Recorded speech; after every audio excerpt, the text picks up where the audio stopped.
this year. It's just been insane. Dallas is hosting the major, baby. They ain't ready for you. This is bound to be a spicy series. Let's find out, ladies and gents. Oh! Dad just making them pay. Oh my! I do not believe what we are seeing. Here he comes. Oh, it's Shotzi. Knock it out the park, yeah, show in it. Oh my word! The BT pounces. I know you say you want it. Now you gotta get up on it. Whoa! There is no place to hide. They ain't ready for you. I cannot believe what I am witnessing. And that's Hello? the game. It is over.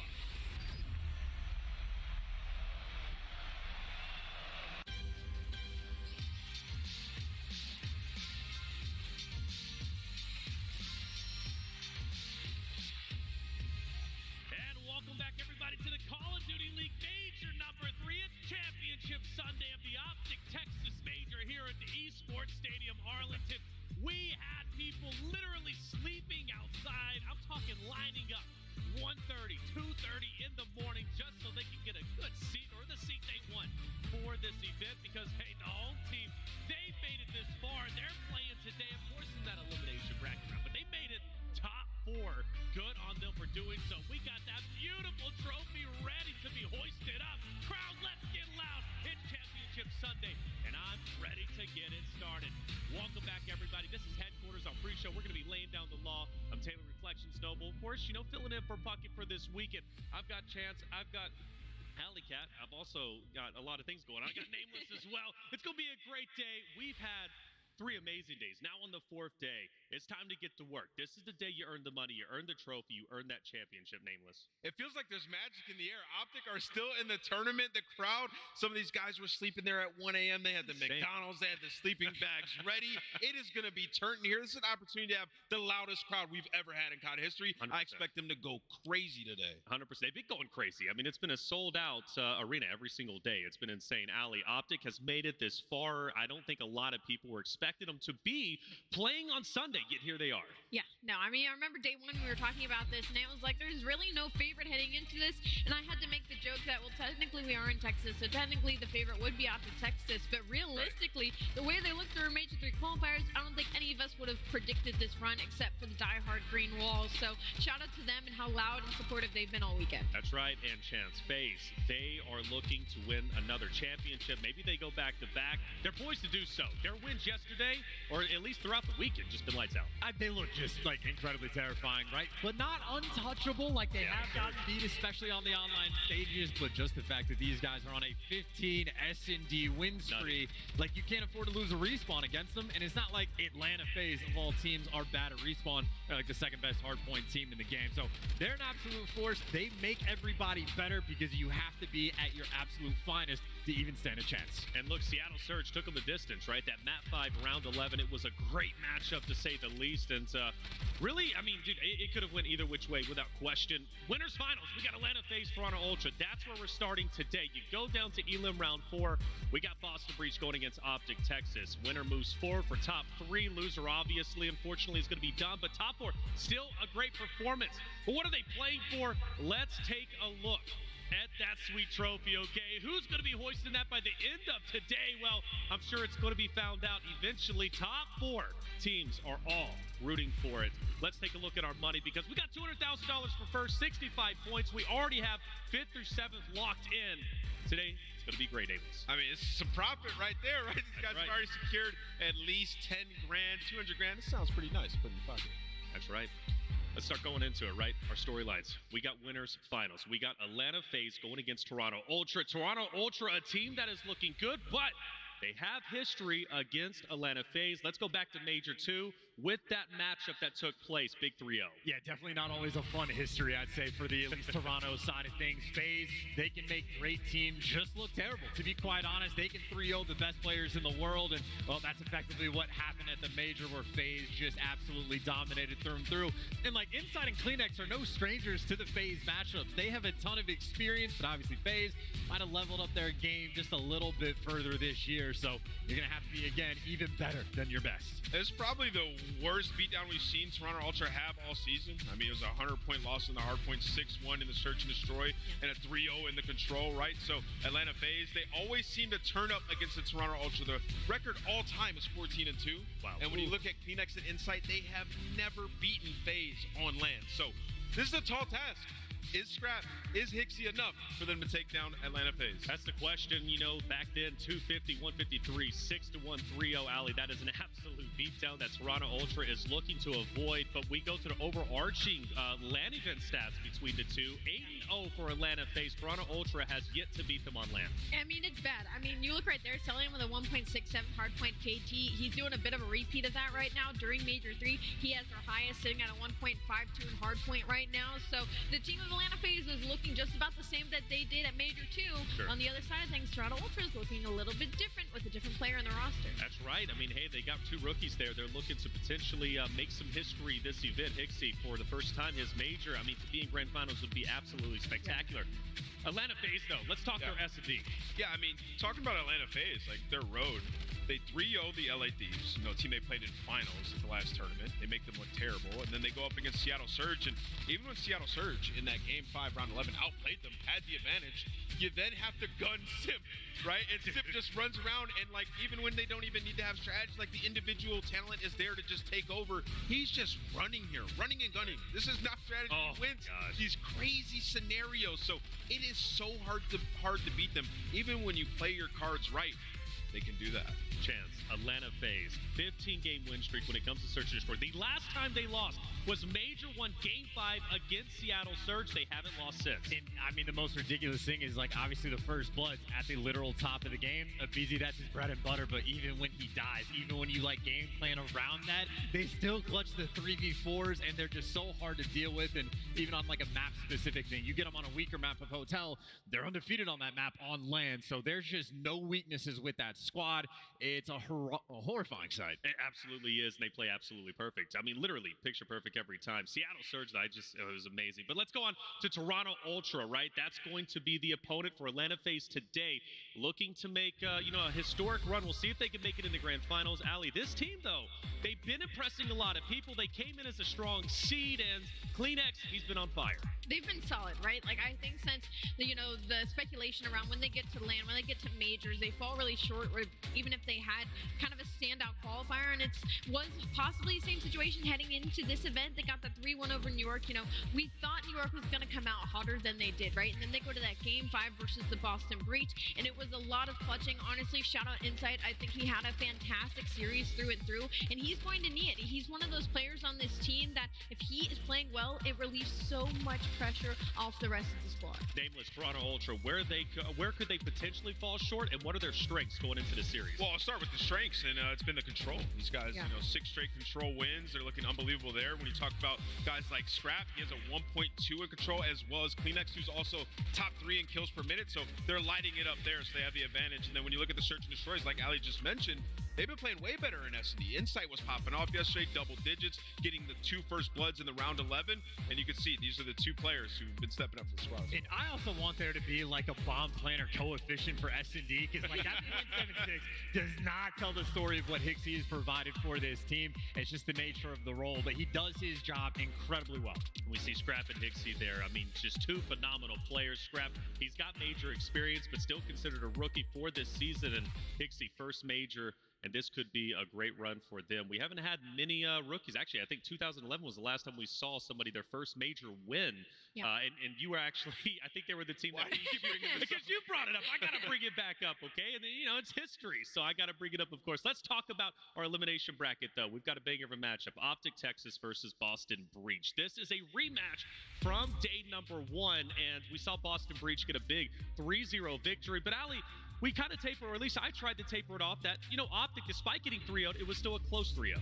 Yeah, I mean, you have to take it a little bit with a grain of salt. We talk about close matches, even though, the scoreline of 3-0 doesn't speak the whole story. That kind of happened in this series. It was honestly the biggest difference maker for me had to be Beans. You can see his stats across the board. He tied the record in search and destroy kills, going 17-5, and he continued that throughout the rest of the game modes as well. But since then, we haven't seen that much of a stand-up performance from him specifically. We're on the opposite side of things. Optic Texas has taken that momentum and just completely ran with it it for the rest of this weekend. And it's just been standout performances from every single player on this team. I feel like if the tournament ended yesterday, I think Optic would have won it. Like they were just, it's just one of those days. That's right. Where they're just running around telling everything was working out for them. When they went up against the Boston Breach, Beans had his way with them, especially in the Search and Destroy, but they were very close maps. We've seen some teams start to try and test Optic on maps like Hydro. I don't think teams will continue to do that. They've been frying there, and then also they had a Hotel S&D back-to-back where previously they had vetoed Hotel 14 times. Now they're 2-0 on it here in this tournament. So Optic adding some maps to their map pool, getting better as this tournament goes on. There's really no telling what we're going to see. We haven't seen consistency yet, but maybe this is their final form. And, you have adjustments on, like, the maps, but the adjustments are day-to-day, right? Like, even the Outbagger Fortress control starting to move away with that. And you see the players off of those adjustments, like, are hitting the flow state, man. Those stats are ridiculous for some of these players. They're chowing everything. They're frying. Watching Shotzi is sometimes just like watching Magic. So these guys hit the form. And even against, like, Boston, like, they've played them. Like, dude, like, Optic's just going to be like, he's not going to drop, like, break the record just about an S&D again. We got a new control in the mix. They have so much more confidence. It was that London Royal Ravens matchup. I really felt that's where they started hitting their stride, getting their confidence, and they have looked amazing ever since. Let's talk about their opponent, though, Boston Breach, a team that I personally am in love with. Beans has been just such a great story to tell. They've made it this far, top four. Despite them dropping down, it seems like they are unwavering in their faith to make it the grand finals. No, I completely agree. Boston has looked incredible thus far in this event. They looked good in the qualifiers as well, and it's just about those fundamentals, about slowing themselves down in the middle of some of these hot moments. I feel like that's where they had a couple of missteps against the Toronto Ultras. They got a little bit ahead of themselves at times, but it was a banger of a matchup anyway. Throughout the entirety of it, you need to go back and watch this series. I feel like what we really saw was the fact that Toronto Ultra, even when they're down a step, you see Insight right now, 4-6, I believe he ends at like double positive, is that they are able to push through in some of these series off the backs of a player like Awakening. I mean, he is at a 75% non-traded kill percentage right now, one of the highest in the league. He literally cannot be traded unless it's one of his teammates. Yeah, I mean, with this Boston team, they haven't lost a hard point yet this tournament. It's just been unbelievable. You just can't lose two Search and Destroys in the series. It's literally what happened to them. And then they also lost their, like, lockdown of control map and LSCLO going into that series. So, when you get this late in the tournament and your map picks, you have the advantage, those have to be locked up in these series. And unfortunately, some bad moments. Beans didn't have his greatest performance. This is now 2 series that Beans has played against Toronto where he's thrown up the stinker. Well, that's like, I can't tell if that's a good thing or bad thing, though. If he could play with his feet kicked off, over Toronto. So, like, he doesn't even necessarily need to have the good stats, but, like, the S&D can't have that same sort of experience against Optic. He needs to kick it up, but I can't wait to watch the SMGs. Did you talk about how Hook and Shotzi Nero's been crazy. And frying and chow and everything? Yes, Nero is the exact same player. I cannot wait for that head-to-head. And he was a little bit sick yesterday from what we heard, so his flu game, just like MJ, right? I mean, he was performing well. He's now, I know, that's a big comparison. Maybe I need to slow my roll, but hey, Nero, I think he's going to be just fine today, hopefully. We'll see what he can bring to the table. Let's take a look at our schedule. It's going to be action-packed. We're obviously working our way down to grand finals. We start at winners finals. Who's going to make it the grands first? Will it be Atlanta FaZe? Will it be Toronto Ultra? Then we move down to the elimination bracket. Loser, unfortunately, is done. Winner moves forward. Optic Texas versus Boston Breach. The home team will once again take the stage. Can they run it back? Can they go back-to-back? Well, Boston Breach is looking to shut that down. Either way, today's going to be action-packed, and I can't wait to get it started. And I hope we are going to get it started, at least after this break. Okay, when we come back, we got winners finals. We have Atlanta FaZe versus Toronto Ultra. Don't miss out.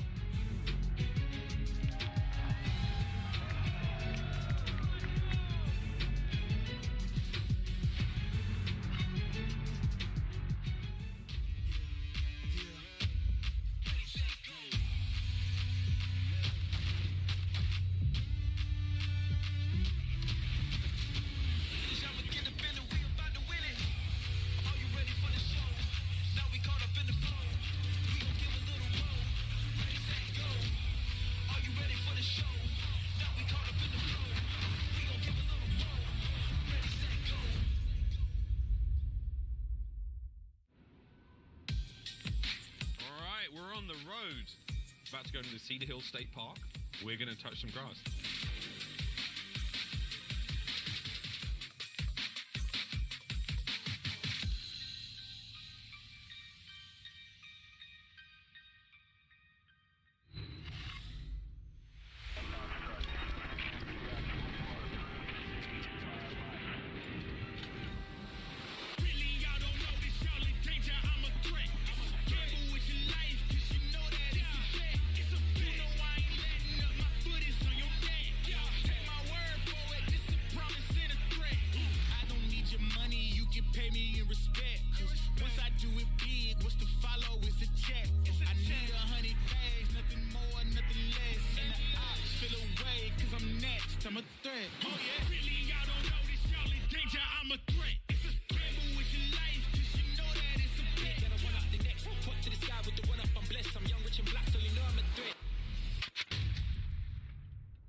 100 racks up in my safe.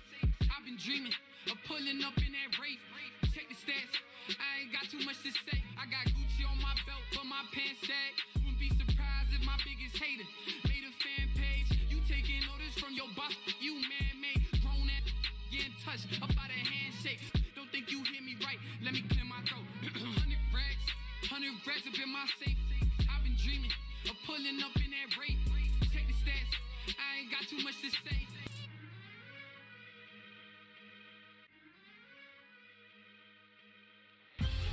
And welcome back, everybody, to the Optic Texas Major. This match is nearly about to get started. Let's roll it quickly. It's time to take a look at our maps and modes before we get into the series. And Nameless, I'm going to have you cover it. What do we got for Atlanta FaZe going against Toronto Ultra? Yeah, I mean, looking at this one, if Toronto Ultra to get this done, they have to lock up that control. They have the advantage when it comes to hotel control, and then also the hardpoint. Now, Toronto's been very good at hotel hardpoint, but Atlanta's 2-0 against them on that map. Although Atlanta has lost 7 of their last 8 hotel hardpoints, there is some opportunity. There's some opportunity, but the biggest problem is that the 3 middle maps are the exact same 3 maps that these 2 teams played on last time where Atlanta FaZe hot 3-0'd them.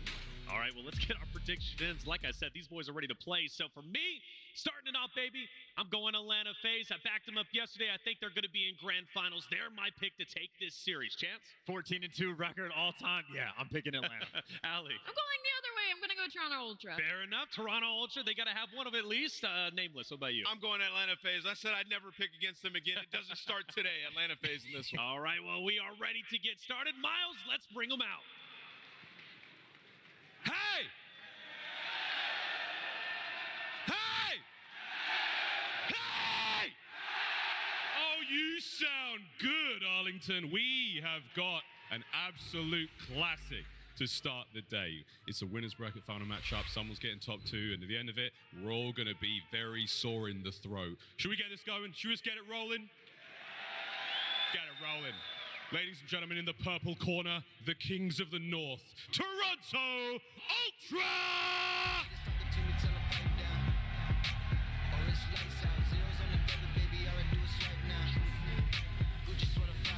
Pixie, Insight, Scrap, and Kleenex.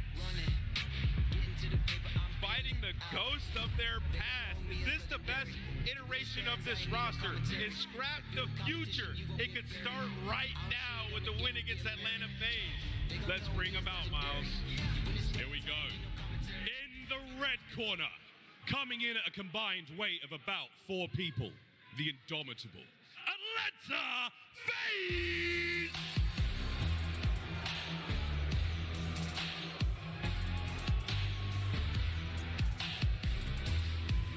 Celia, Sim, Abizi, and Slasher. There are plenty of racks in that safe, but they're trying to add another ring. We call them the villains of the league, but to be honest, I just think it's because they've become unstoppable. The Atlanta FaZe looking to go through the final hurdle in the Toronto Ultra. I'm ready for this first match to get started, Miles. I think we all are ready, Ali, and now we've got our villains on one stage, and I got 2 absolute baddies to cast this one. It's now over to Merc and Maven. Thank you so much, Miles. Yeah, this is great because as much as like you and I have been doing this a long time, and we remember all those crazy matchups between these 2 teams, it's been a long time since then. Yeah, no, it certainly has, right? You know, you heard the desk talk about it. We've talked about it. Atlanta FaZe, they have been owning this matchup. And, you know, maybe you're thinking, you know, maybe Ultra can steal some hard points, even between these 2.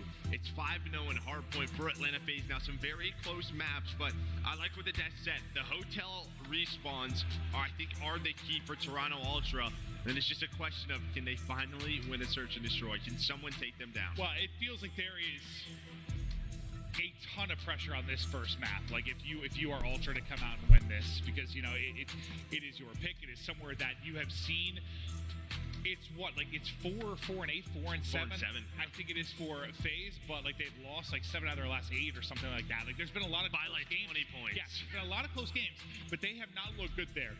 You need to come out and win this map 1, because if there has been somewhere that you've been vulnerable for FaZe, it's the hard points, 100%. Yeah, but you can say the same thing for Ultra, right? Look at this. We're getting 1 and 3 in hardpoint for Toronto Ultra, but undefeated in search and destroy and control. So You know, you would say 2-3-5 for Ultra, but I mean, the way that this FaZe team is playing Search and Destroy this year, they have one loss, on land. Listen, we're going back. I know it's a different roster, but when this team was able to beat them, it was through that Search and Destroy, right? It was like that team that, for the first time, that was able to slow them down. Like when you're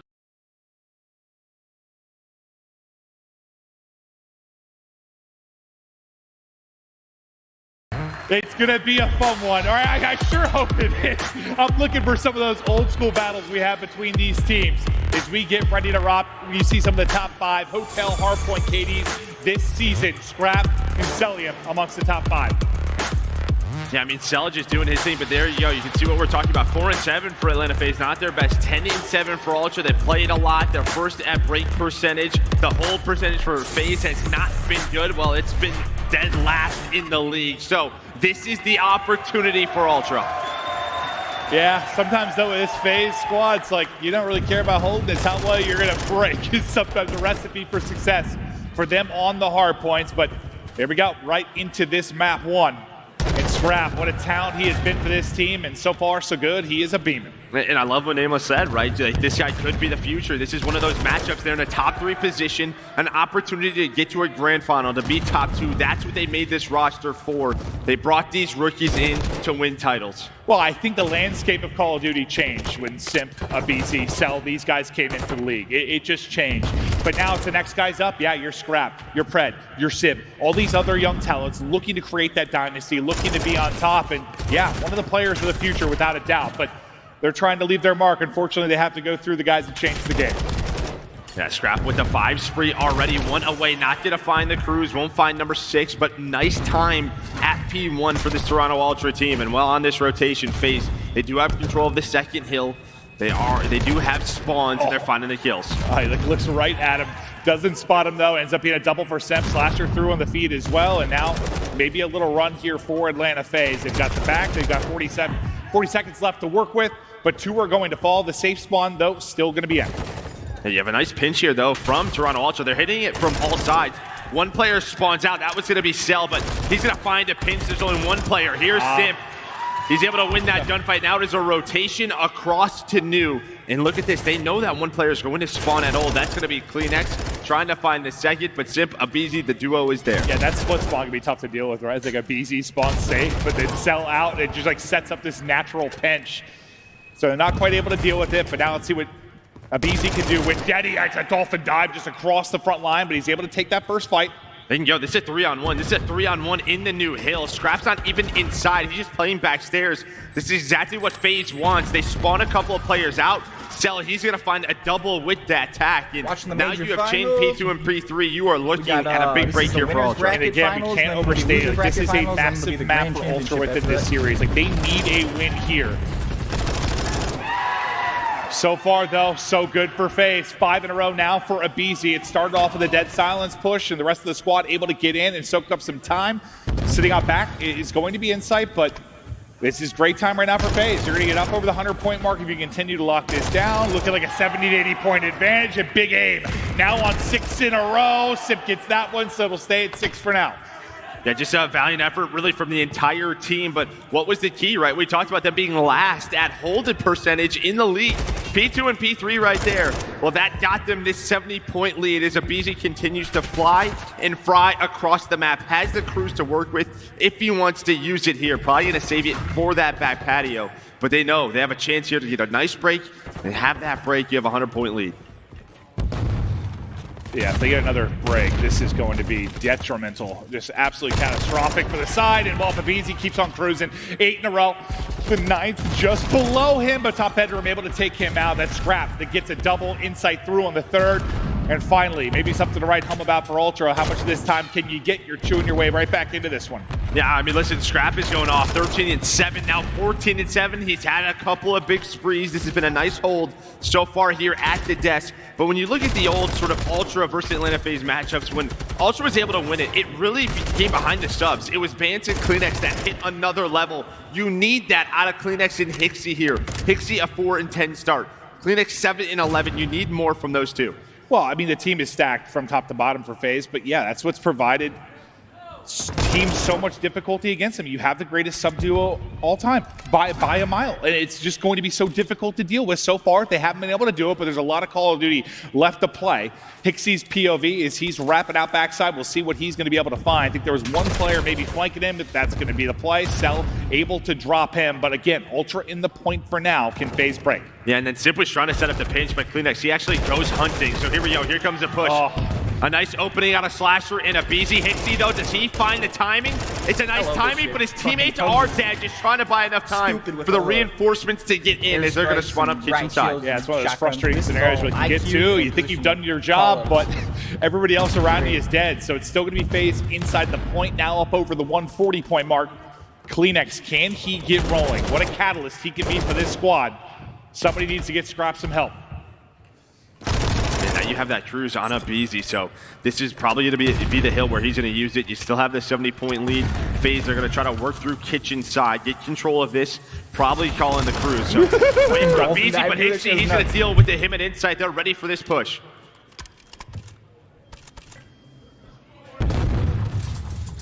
Still a little bit of dead silence left, maybe just lurking to see if he can catch another.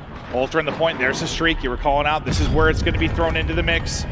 Simp able to get a kill. Celium kills his teammate, but also gets 1-2 down.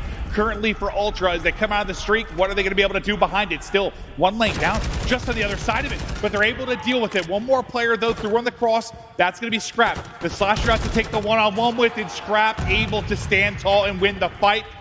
Scrap wins the big ones here to secure this time. Yeah, now you have the cruise gone. I mean, this has been a pretty clean hold here from Ultra. They took so much time through the front of kitchen. Even now, if there is a break, I think you take it. But Zip, he's running out of ammo. He is human, has the help of a BZ and Slasher. So you bring it down to a 40-point lead, and you're still within striking distance. That's when you play a team like that, and you're like, oh god, they know exactly where I'm at, they're killing me. Yeah, finally you're able to finish it off with the tag. Waiting for you to run out and shoot your ass. But Ultra, enough work to stay in this one, Joe. Just still so much to do, and you can see you've got, well, it was 3 in a row for a few players before Simp drop. Now they're getting the kills. Slasher, Trophy, almost going to hit Insight in the face, but he's able to push right through that. Still going to be Celium that's on the 3 spree, but you've just felt the tide start to turn. The hard point, the objective has been locked down for Ultra. They are making this run. Can they keep it going? Yeah, but you know, Atlanta FaZe, they're making the heads-up play. They're playing for P2 spawns. They don't really care about giving up too much of this time. It's just, can they lock those spawns down? Because now Ultra, they're finding the kills. You see the feed, it is all purple. You have Kleenex working through on the flank, but Celium, I don't know how he does it, able to win 2 big gunfights that allows Simp to push on through, and this is what FaZe was playing for. You get the kills at the crucial time. Just about 10 seconds left on ult. New hard point, ready to pop. Simp is tucked away. And the team is in the hard point. Here come Ultra. They're just sitting there right towards the point. There's the first kill. Hixie, Scrap, Insight. They're all picking it up. FaZe has been wiped off the point. That will be a clean 4 down. Now FaZe have got to rebound and try to get the retake. Let's go. We're listening to Atlanta FaZe. I'm about to die to the back. Wait. There we go. Here's good listening right here. I see nothing in the back. Anti-ready. I'll see him in the back. Dead. Nice shit. Anti-main. Main. Dead. Nice. Me. Dead.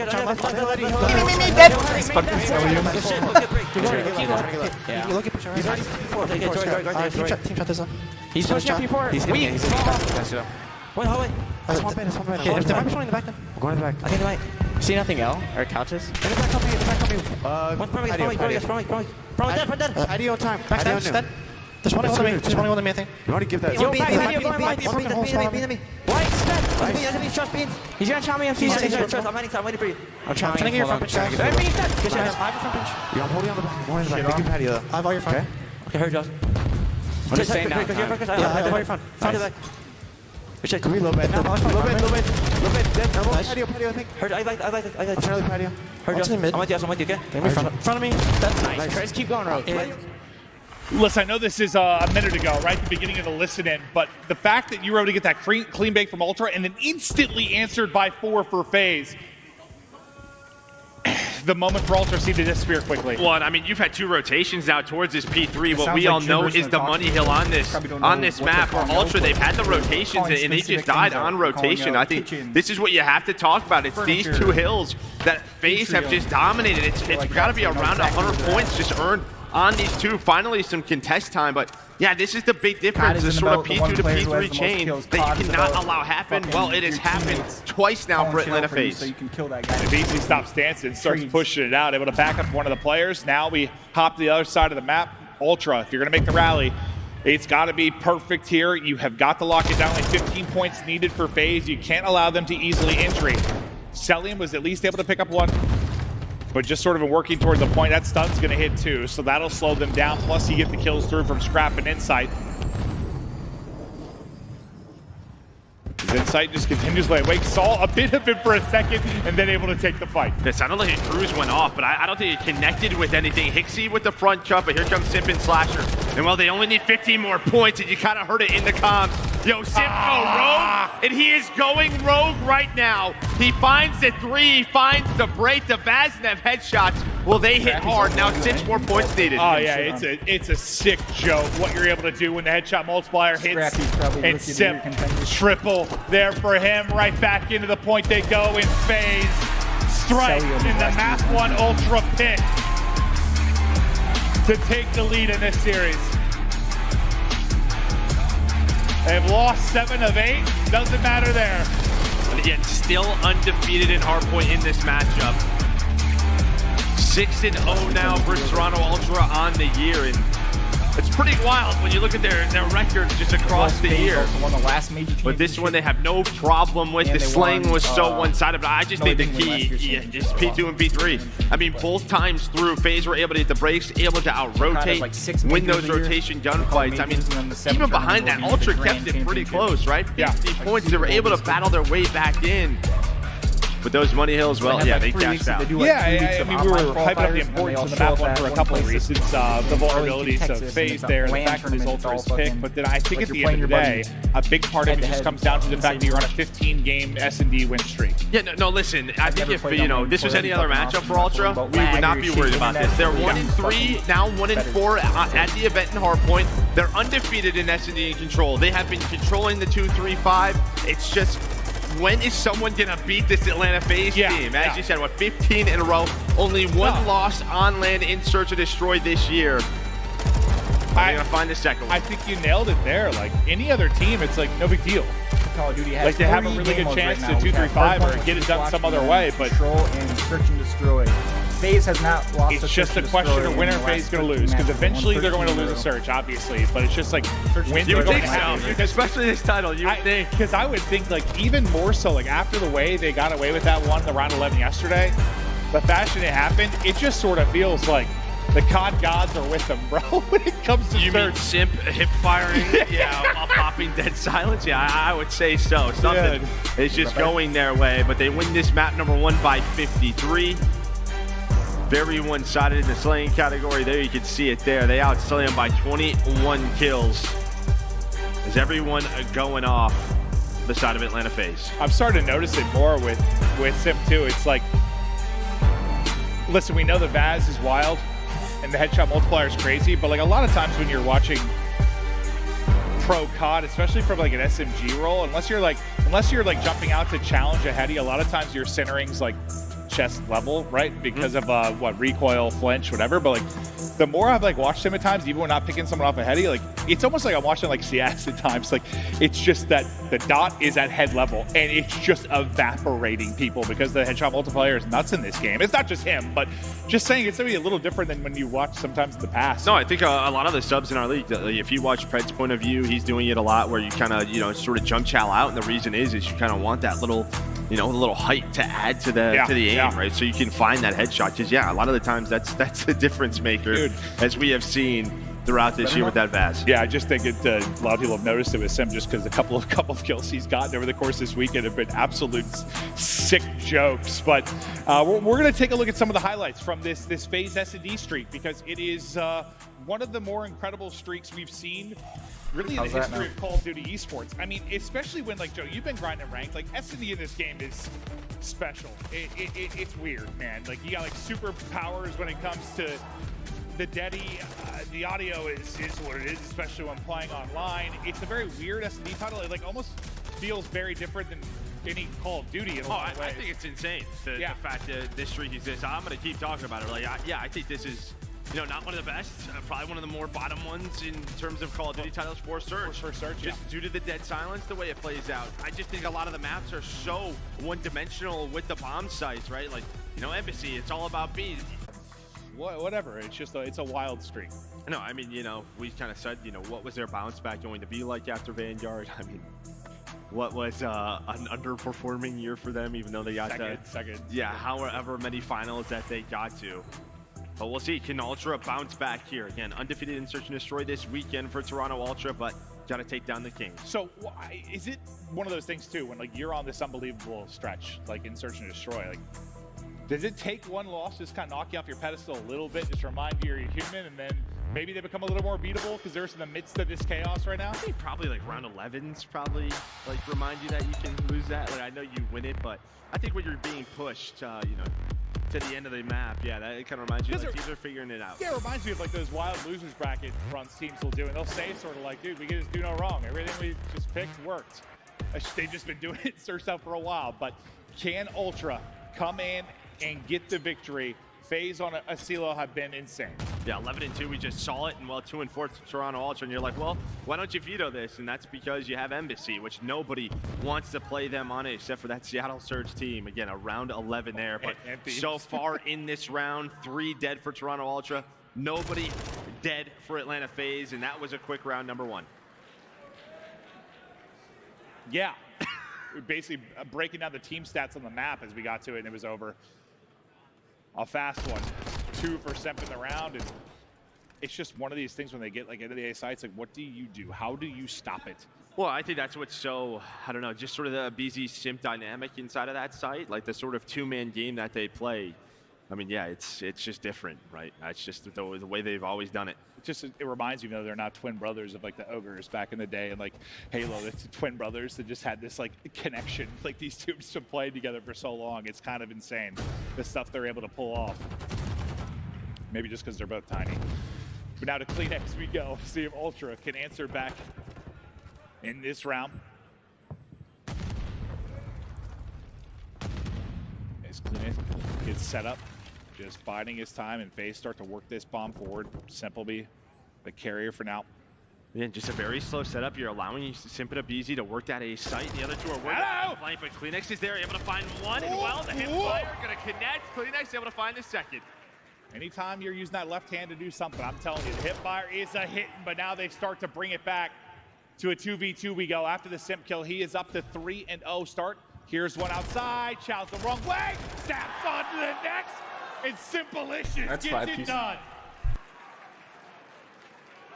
Simpalicious, huh? I don't know where that came from. I don't think I'm ever going to say that again, bro. I don't know.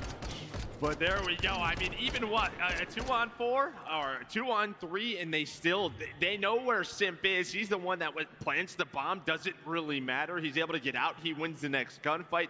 Kleenex finds 2. It's looking good. Delicious. So delicious. No, I don't think so I took it further. That's my bad. Really showing your age here. Yeah. Oh, God, I'm so goddamn old. All right, I'm ready to play some ranked play. Let's go. Got like 4 more hours of this shit. Close to the cruise. As Abizi gets the tag, I don't know where that went, that it didn't hit him. But it did, because he's got 2 HP gone, so it must have connected, but doesn't stun him just early in the round. Bomb, though, being planted. Kleenex, she saw the plays he was making last round. He's able to wrap it all the way around behind Party. But somehow Stellium was able to read it. I don't know if BZ saw him or what. They knew he was in the area, but 3-on-3, bomb planted. Simp's going to get dropped, so no crew's going to be coming in. Another 2v3 scenario. This time you've got to close this out if you are Ultra. Insight. Snakes are in. The bar. Cell's only got a little bit of Deddy left. Can he get a kill before it's Team snaking behind the bar. That fight's That's a snake. Bartender That's the meta now. You just fucking snake behind shit. The dance is on. There's the round. Ultra get one on the board.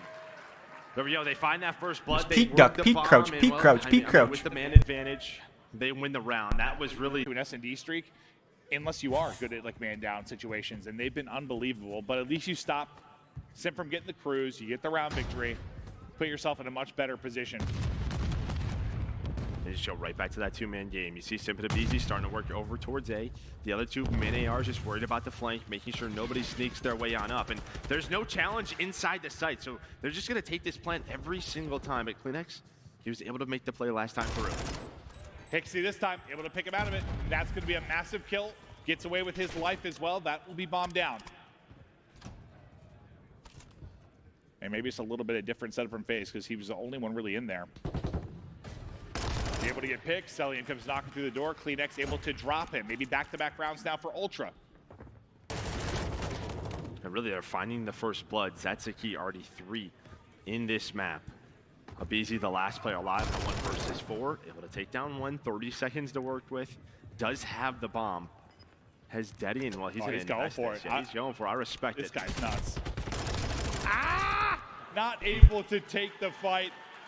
I thought he was going to hold on to the Deddy, to be honest with you, but he thought looks he like had Call a of Duty shot. doesn't have a Maybe water get sponsor. Get the bomb planted. He wins that fight, and he's somehow able to get it down. He might have been able to pull off the 1v2, but got to win this fight first and scrap. Ready for the chow. Yeah, we'll see what Atlanta FaZe wants to do on their offense, moving forward. Because the way they're playing it, they're giving up a lot, up top bar control, top money room. The ARs are so worried about the pinches from field, over towards tower side. It feels like they're going to need a little bit of help inside, and then maybe the ARs could start to kind of back their way on up. But so far, they're doing a good job not allowing that bomb to go down at A. Yeah, I mean, I think considering you just kind of choke slammed in the round 1, and then you allowed the 2v3, 2v4, whatever it was, you're in a pretty good spot. But he's able to get across to the tower, so Slasher able to get set up. He's going to be worried about the sniper He knows right now. he's there, though. Next, he's fucked. looking He's for got an nowhere to angle. go. The nade Everyone is finds on it. Hold my nade. Able to connect. Hixie, Scrap. I think Kleenex all get nades to that position, and Slasher, he is gone. Cell, eyes on 1. Yeah, Kleenex just turns the wrong way. I mean, he has the advantage. He has the advantage. You saw the way Cell was playing that, trying to back his way on up. But he hears the door open, and we're into a 3-on-3. Another first blood. You do have Insight working all the way around, but does Cell read it? Cell, sometimes it feels like he just has a sense for this. The hit marker is in, and now he knows. He knows something is up. But because the hit marker is there, there's the advantage, but bomb now down. And you've got info on the other 2 players. Like, you know where the snipe came from. You know where Cell drops. So you've got that information to work with. And both of these bombs are just so tough to work when you don't have a Vaz, right? Abizi and Simp, they have the advantage in these close-range fights. Whoa. Just trying to play his life as Abizi goes for the chow, but a nice bait and switch. Nice. And there we go, Ultra. 3 rounds in a row. They're cruising now. And man, like dude, some Search of the and Destroy is my matchups favorite COD between mode. these teams back in the day, like I know. Oh, I didn't realize that's what hit. Mamacita. I saw the Vaz shots coming in, but Scrap just You say Mamacita? I did. Ooh. We are idiots. But there we go. Again, just finding Slasher, just, he's going to go towards the tower. Let's throw literally every grenade we have at him. Yeah. And then the hit marker on his cell gives them and keeps them that man advantage. We'll see. What if FaZe switch on up?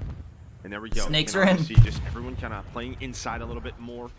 Celium, he's going to play it there. Slash will worry about the flank this time. 3 straight, looking for 4 if you are Ultra, but a big first blood now for FaZe, who's given up so many. You get one here from Cell.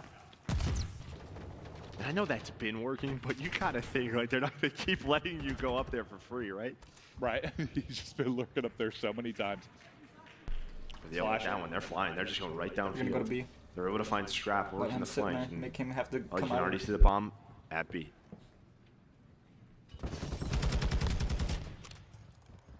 Insight rip.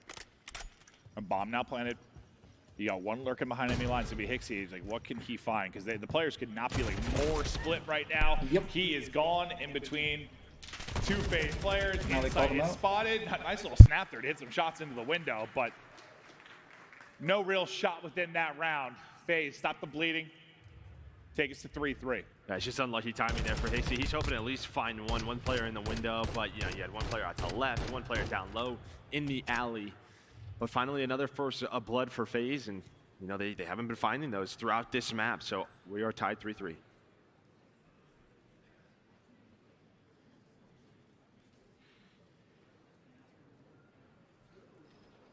You see anything it really needs to evolve over the course of this? Well, I think you saw from FaZe, right? They stopped Kleenex, you know, getting up top and for Just free. little plays like that? Yeah, just little adjustments. We'll see what do they want to do. And now Ultra switching up, playing fast over towards A.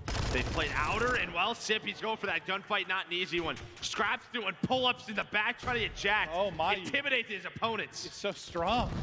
Those big muscular arms.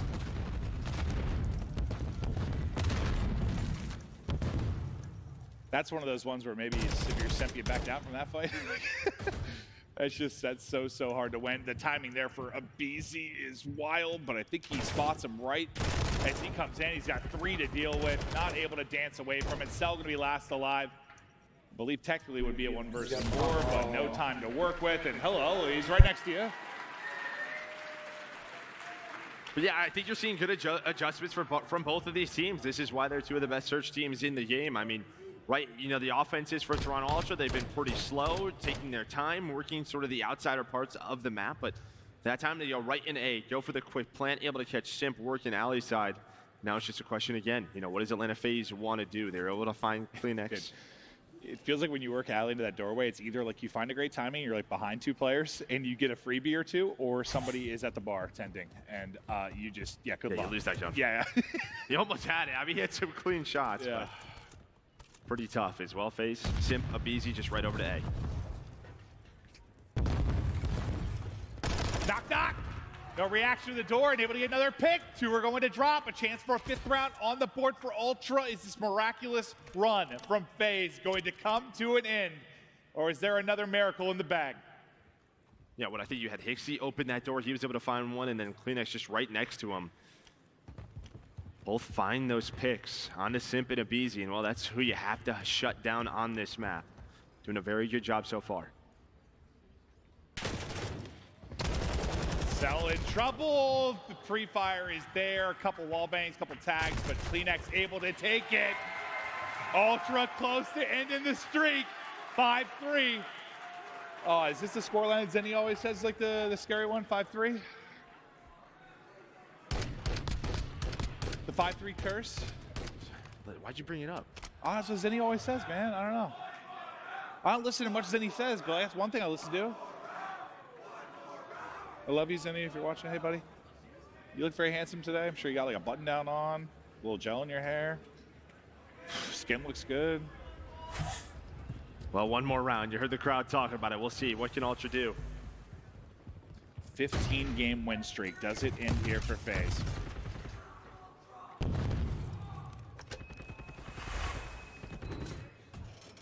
Once again, just looking for a timing. This time, though, you got 2 in the sight. I think they noticed the door was open. Yeah, they noticed the door was open. He's trying to stay alive. He might find both. Simpto somehow. They get cut down. 3 versus 1 for Cell. Oh shit, they're gonna lose the S&D. On the line, here we go. They're all in front of him. Cell's tagged up. He stuck one. Oh fuck, he got one. He 2v1. gets out. Watch him pull this shit off. Miracle. Runs out of Deddy, though. I don't think the Deddy reset with an 8 kill. Bomb not planted. Still some time to work with for Cell. He's I know just you so can do nerdy, dude. Why do you think he's gonna pull something off? I just do. Yeah, exactly. Bomb planted. Cell for the streak. Here's one. Yeah, he's gonna get one at least. Well, he heard Scrap. I think Scrap heard him. Scrap heard him. Yeah, so he ran out the door, opened the door, closed the door. Oh fuck, he's pushing him. He's gonna die now. He's dead. He's trying to flank this. What's the timing gonna be like? He's up top, actually. Never mind. So here we go. First gunfight in. Trying to find it. Trying to find the wall bang. Oh! Not gonna win it. That'll do it. Streak is dead. Ultra. It's just too hard to get into that position on that map.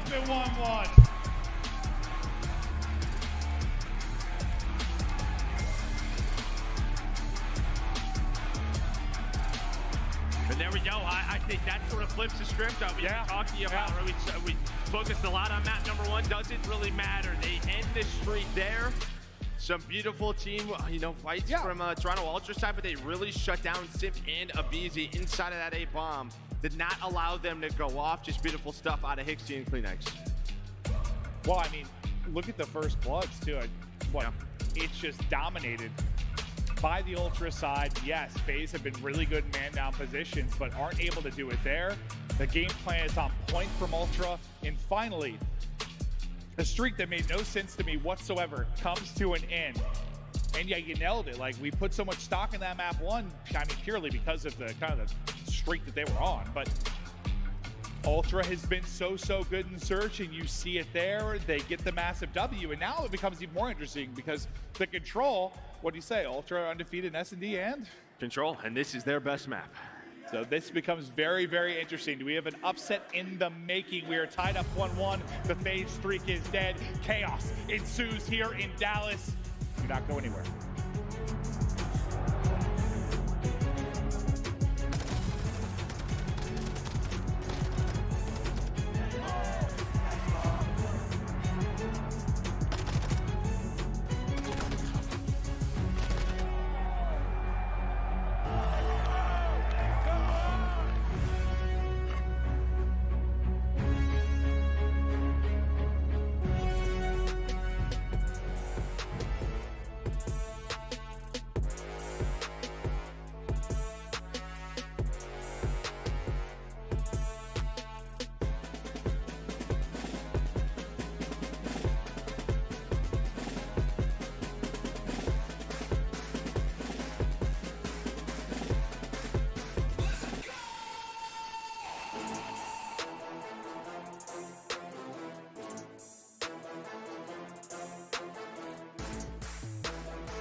The Call of Duty League is presented by the GMC Hummer EV Pickup, the world's first all-electric super truck.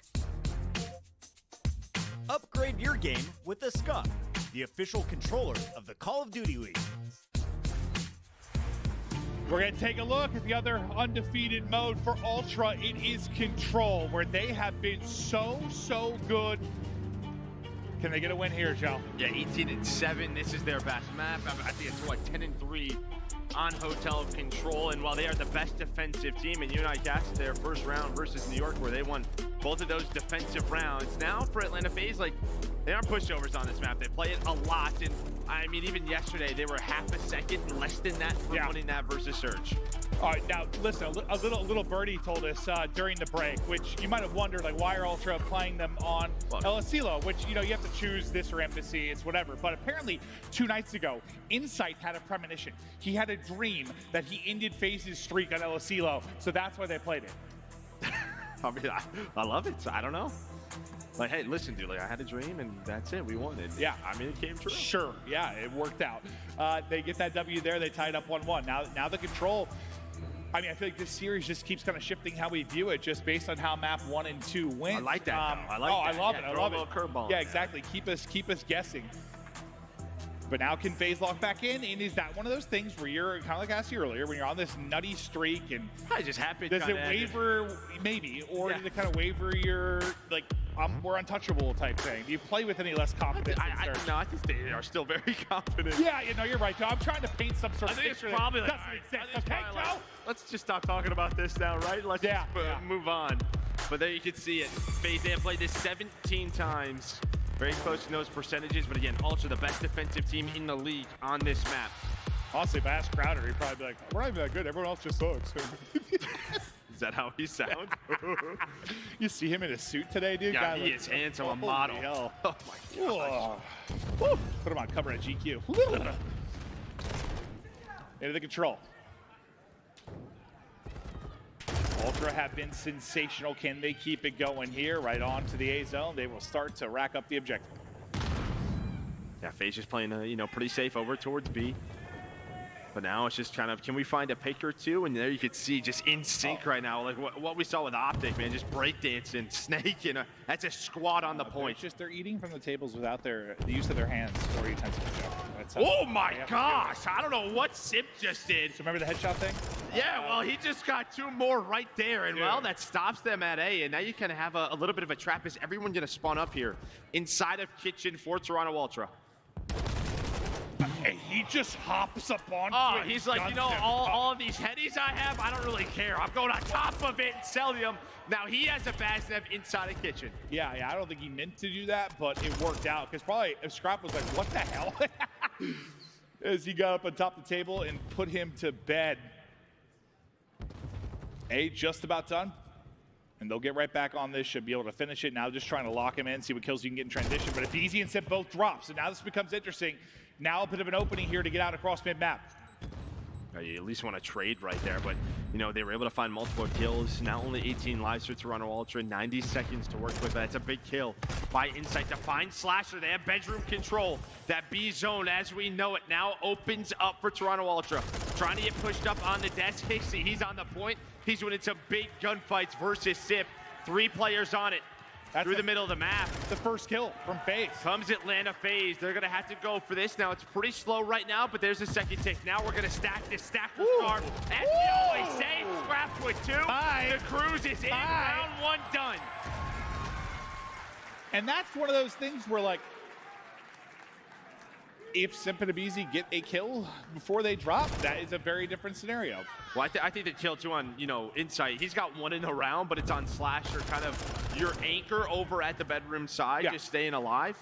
You then have the angle. They have to worry about you. That opens up timings in the middle of the map for your teammates. But as soon as he goes down, they know where you're coming from. Yeah, just absolutely dominant from Ultra on to that B point. No hesitation. Do not look back. Let's see what kind of opener you get from the FaZe side. Well, it starts out well. 2 drop instantly. Big Abe able to get across the cut. Nice snap there from Hixie. Just lovely, lovely shots. Simp found another double. A. Already cruising along. Yeah, finds a triple as he's able to take down Hixie. Just really, you know, Maester and Ultra have to worry about him over towards B.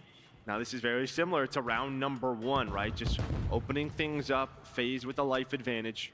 But we talked about Ultra's defense. This is where they have been so good all year long. But it's gonna be a long hold, 2 minutes and 15 seconds, down 6 lives. This would be something special. At least you have a chance to kind of get set up. I mean, I know you've got Slasher in this position, but able to be a little more comfortable with bedroom control. If you are the Ultra team, leaking in behind enemy lines, though, is going to be Semp. He's going to try and battle for this bedroom control. We'll see if he can take the fight. Not going to happen. Kleenex ready and waiting, and will shut him down. Still so much time to go. You can already see, like, you have 2 players at Spa, great, but if you don't have bedroom, it's just so hard to get on this point. Yep. There are 3 Ultra members on that side of the map, but there's one taken down. Scrap, he's just worried about his side. He's worried about the defensive spawn, and while BC's gonna spot him, he's gonna chow him, and well, there we go, 2 dead now. Now things start to open on up. His FaZe gonna get on the point. Kleenex, he is stuck. You're waiting on inside here to make the play. He's gonna have to find something. He's gotta go. He's gotta come out of his hole. He does find one. Scrap through the middle to find 2. Okay, they deal with this first one. All 4 dead as Scrap has the triple. Scrap is locked. 12 and 8. Out of Scrapped, and what a play there, considering how things could have gone south. But you have what, like 2.5 points of progress there? On B, so not a whole lot needed. And you still have so much time, man. Well, it feels like so much time, but after one more push, it's like you're running out. Yeah, a couple of pushes, and things should really slow down here. What is that? Simp with another headshot. Kleenex just playing his life. You do have a couple of players on the opposite side of the map. Inside, he's just going to spawn up, just take his time. A nice find there from Hixie to slow down Atlanta FaZe. It's just like, where am I hearing it? Dude, how many headshots does this guy have? That's what I was saying. Like, he just, dude, when I was watching, considering him more and more, like, he's just locking on foreheads, bro. Just locking on foreheads. Now it's Hixie's turn, the forehead masher. But just one going to drop before he gets through. Some tags on in. They were so close to finishing it, though, that will close out the round. So far, both squads handling it offensively. And I think, you know, if you look at both defenses and kind of sort of the standard that we have across the league, you know, FaZe tried to do it where you're kind of just chipping away at A on your defensive side, right? Forcing them inside a kitchen to waste time over at A. But for Ultra, that really wasn't there. There was so much time. There were so many lives for FaZe over at B. You kind of just knew it felt inevitable. Yeah. Well, they're so good at getting, like, the entry picks. If you give them 5-6 cracks at it, like, eventually they're going to just wear you down. I don't know how he killed Insight there on the stairs. That was just absurd. Yeah. He's had a lot of those this weekend. That is for sure. Another strong start with the opening wave of kills from FaZe. Hixie giving Simp a taste of his own medicine, though. Celium winning his ones. Now to the other side of the map we will go, onto the A objective. Now you're just going to see FaZe kind of just surround this and see if they can find a pick, right? Because when you're on this point, there's a lot of directions to look, and it's just about the timings. And there we go. Slasher, he peeks out, and then Simp waits a couple of seconds. Now there's only one player on it. Celium starting to work the flank, but he knows the spawn will be close. And well, I think Ultra, they're going to be happy with this, similar to last round. A lot of lives remaining. You do have a couple of players for FaZe over towards bedroom. I think you get a much better setup as Kleenex just takes a knee off with a stun. You get a much better position, but it's still like they are transitioning across. Okay, this time, Abizi, Simp. Okay, the Tiny Terrors just chop them all down. That'll be all 4 through. No, but they needed that. You're right, because it was getting messy. They only had one player left bedroom side. Then the flank came in through double arch. Deaths were still like relatively sketchy time. Like they were able to get out, but better than last round. Here we go. Only one player over here. I'm not a fan of control as a CBO mode. All 3 bedroom side. They might just get on this. Slasher, he was over at A. He's going on a full flank. Now there's only 2 players on it, so it is going slow, but they pick up the pinch. They take them both down, and you can already see the rotations are coming in. All right, he did it again. I did it. He just keeps doing it. Another headshot. Just shotgun him with the Vaz. A BZ soars out, and you retake. This is just some ridiculous control being shown by these 2 teams. Yeah, it felt like you gifted it to him though, right? To actually get on the objective. Obviously, you pick up the flank because where the hell else are they? I think a better day to do it would be instead of having like attack and defense, just have the points like domination on each side, and then just flip them each round from one side to the other. Still over a minute to work with. So then whoever's on the point is getting points, not just you have to attack or defend. It's too easy to like get them off the point and then just take it over. Then some hard matches it's like too hard because they're like in little rooms where they're little pinch points. You have too many funnels. Oh, it does not. Inside takes it down, so 3 dead. Again, now things opening up here for Ultra. They take care of bedroom. Can they close it down? Second take in. Like this one's hard to take. Look at it, they're just stacked on it. They clutch on up, or do they? Yes, they do. Ultra up 2-1. It sort of feels like, at least for FaZe right now, it's like your deaths are never coming in like 1 or 2 down. It's like a 3 or 4 get smoked. Like cannot happen. It feels like every single time, like they drop. And that's just props to Ultra, really taking it to them, especially on these offenses. Pressure now to FaZe.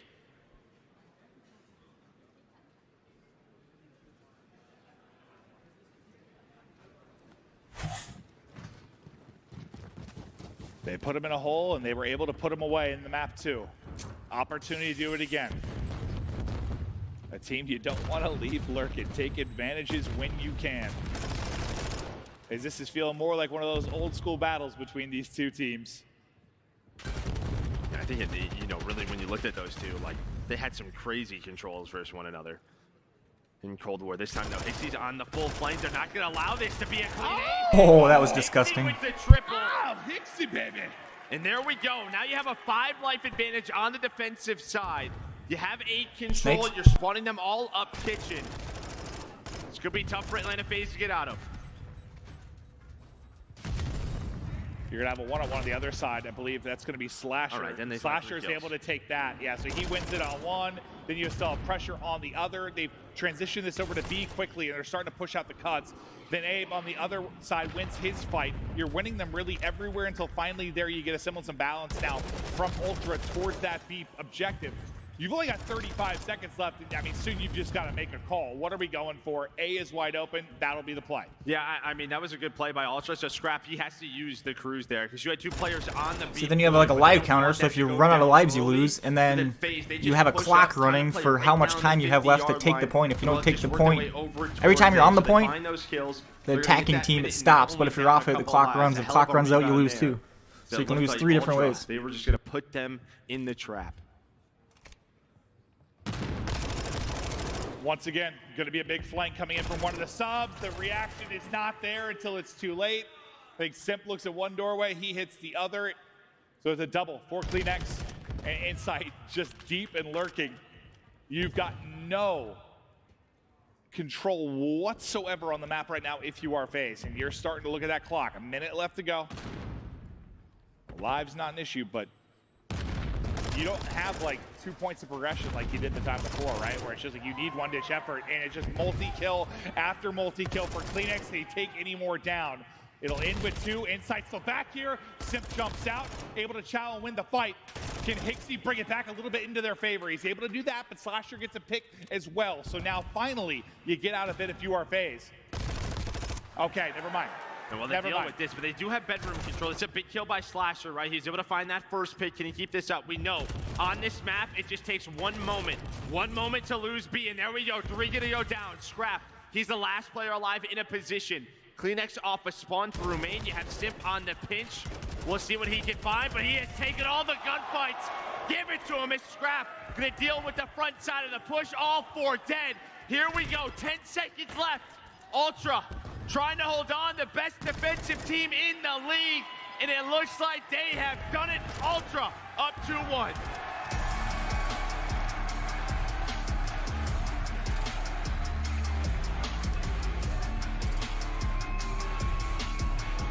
And you just saw when they got the wave of kills, they just sent it forward. They're like, if we get any kills, just catching them sprinting towards the point, this one is done. They do it beautifully, and now a 2-1 edge. Now for FaZe, I mean, it becomes real big. You won that map 1, because now at least you get to your pick. When you talk about Mercado for the map 4, but what really is your biggest takeaway there from the control? Well, I think just on their offenses for Ultra, they didn't really allow FaZe to get comfortable. There was the one moment, I think early in round number 1 when they went up 5 lives, but they dealt with the sort of pinches over at A. There was always 2 minutes or a lot of lives remaining on their attack. And then just, yeah, as we said, sort of the 3-4 downs. They were all individually winning their fights. And yeah, it's just a couple of key one-on-ones. To me, it felt like at times like Simp like got his. Like he's going to be the guy that's going to take those pinch routes and stuff. And he would like get to a spot and get a kill or two, but like the rest of the team got wiped so many times. I think you saw it there at the end when he was working the pinch. By the time he got there, he gets a kill, but Scrap's already picked up 2. I don't know if it's like the timing was off a little bit for FaZe, or it's just like you were able to deal with your front line first as mattered for Ultra, and then you worry about Simp type thing. It's like a lot of the like 2 kills from Simp didn't matter that much, or so it felt like, at least when it came to the objective. Yeah, just defensively, they did not allow FaZe to get into a comfortable position. They never really had bedroom control whatsoever, and you're gonna see right there, just right from the get-go in that round, Hixie on the big flank, but this out of Scrap right here, these 2, because there's no one bedroom side. He's kind of the last player at the desk, and the fact he finds 2 allows his teammates to get to the, to the front line, to work towards bedroom, and then yeah, sprint at me. You have to get on the point. And I think Simp like had just killed 1 like on the bench, and if his teammates had stayed alive, suddenly you're spinning in circles. If you're Ultra, you're trying to deal with it all, but they pick it all up due to the win in the fight at the front. What an excellent job there from Toronto Ultra. Now in control of our series, and I think if you're one of the guys that, was a part of a lot of the early battles, and then, you've gone through the blender of just getting smoked by FaZe over the last couple of years, you can taste it. It's like Scrap is new to this war. Kleenex was born in it. It's like I don't really know if it's a war anymore. Yeah, they're just trying to get on the board. They're trying to get on the board. It's been very one-sided, but here we go, a chance. But it's Mercado Hardpoint. This is FaZe's pick, but let's be honest, this is still a very good map for Toronto Ultra. Well, they played this 12 times on the year, 7-5. But again, coming into this, and well, even map number 1, Ultra or FaZe, they are undefeated against this Ultra team in Hardpoint. Yeah, and that's the side of the matchup where I don't really feel confident about FaZe and Hardpoint against most like top teams, or like any team really, when it comes to Hardpoint. They've just been so all over the place, but they've owned the matchup here. When this FaZe team loses series, it's usually they're dropping that control, right? I think the only time it really didn't happen recently was yesterday versus Seattle Surge, but that goes all the way to around 11. Well, I think this just reminds me sometimes of like, what you love about like NBA matchups, like just how different teams can match up, like where FaZe will have the edge and search and control over most teams. It's a Hardpoint, they are vulnerable. Here it's just so much different. Now you're relying on these Hardpoints if your FaZe have a chance to get to a map 5, and what an awesome map 5 it could be if we get there.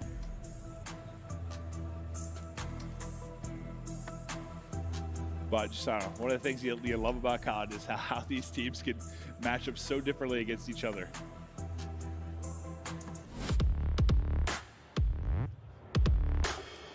Mercado. Here we go.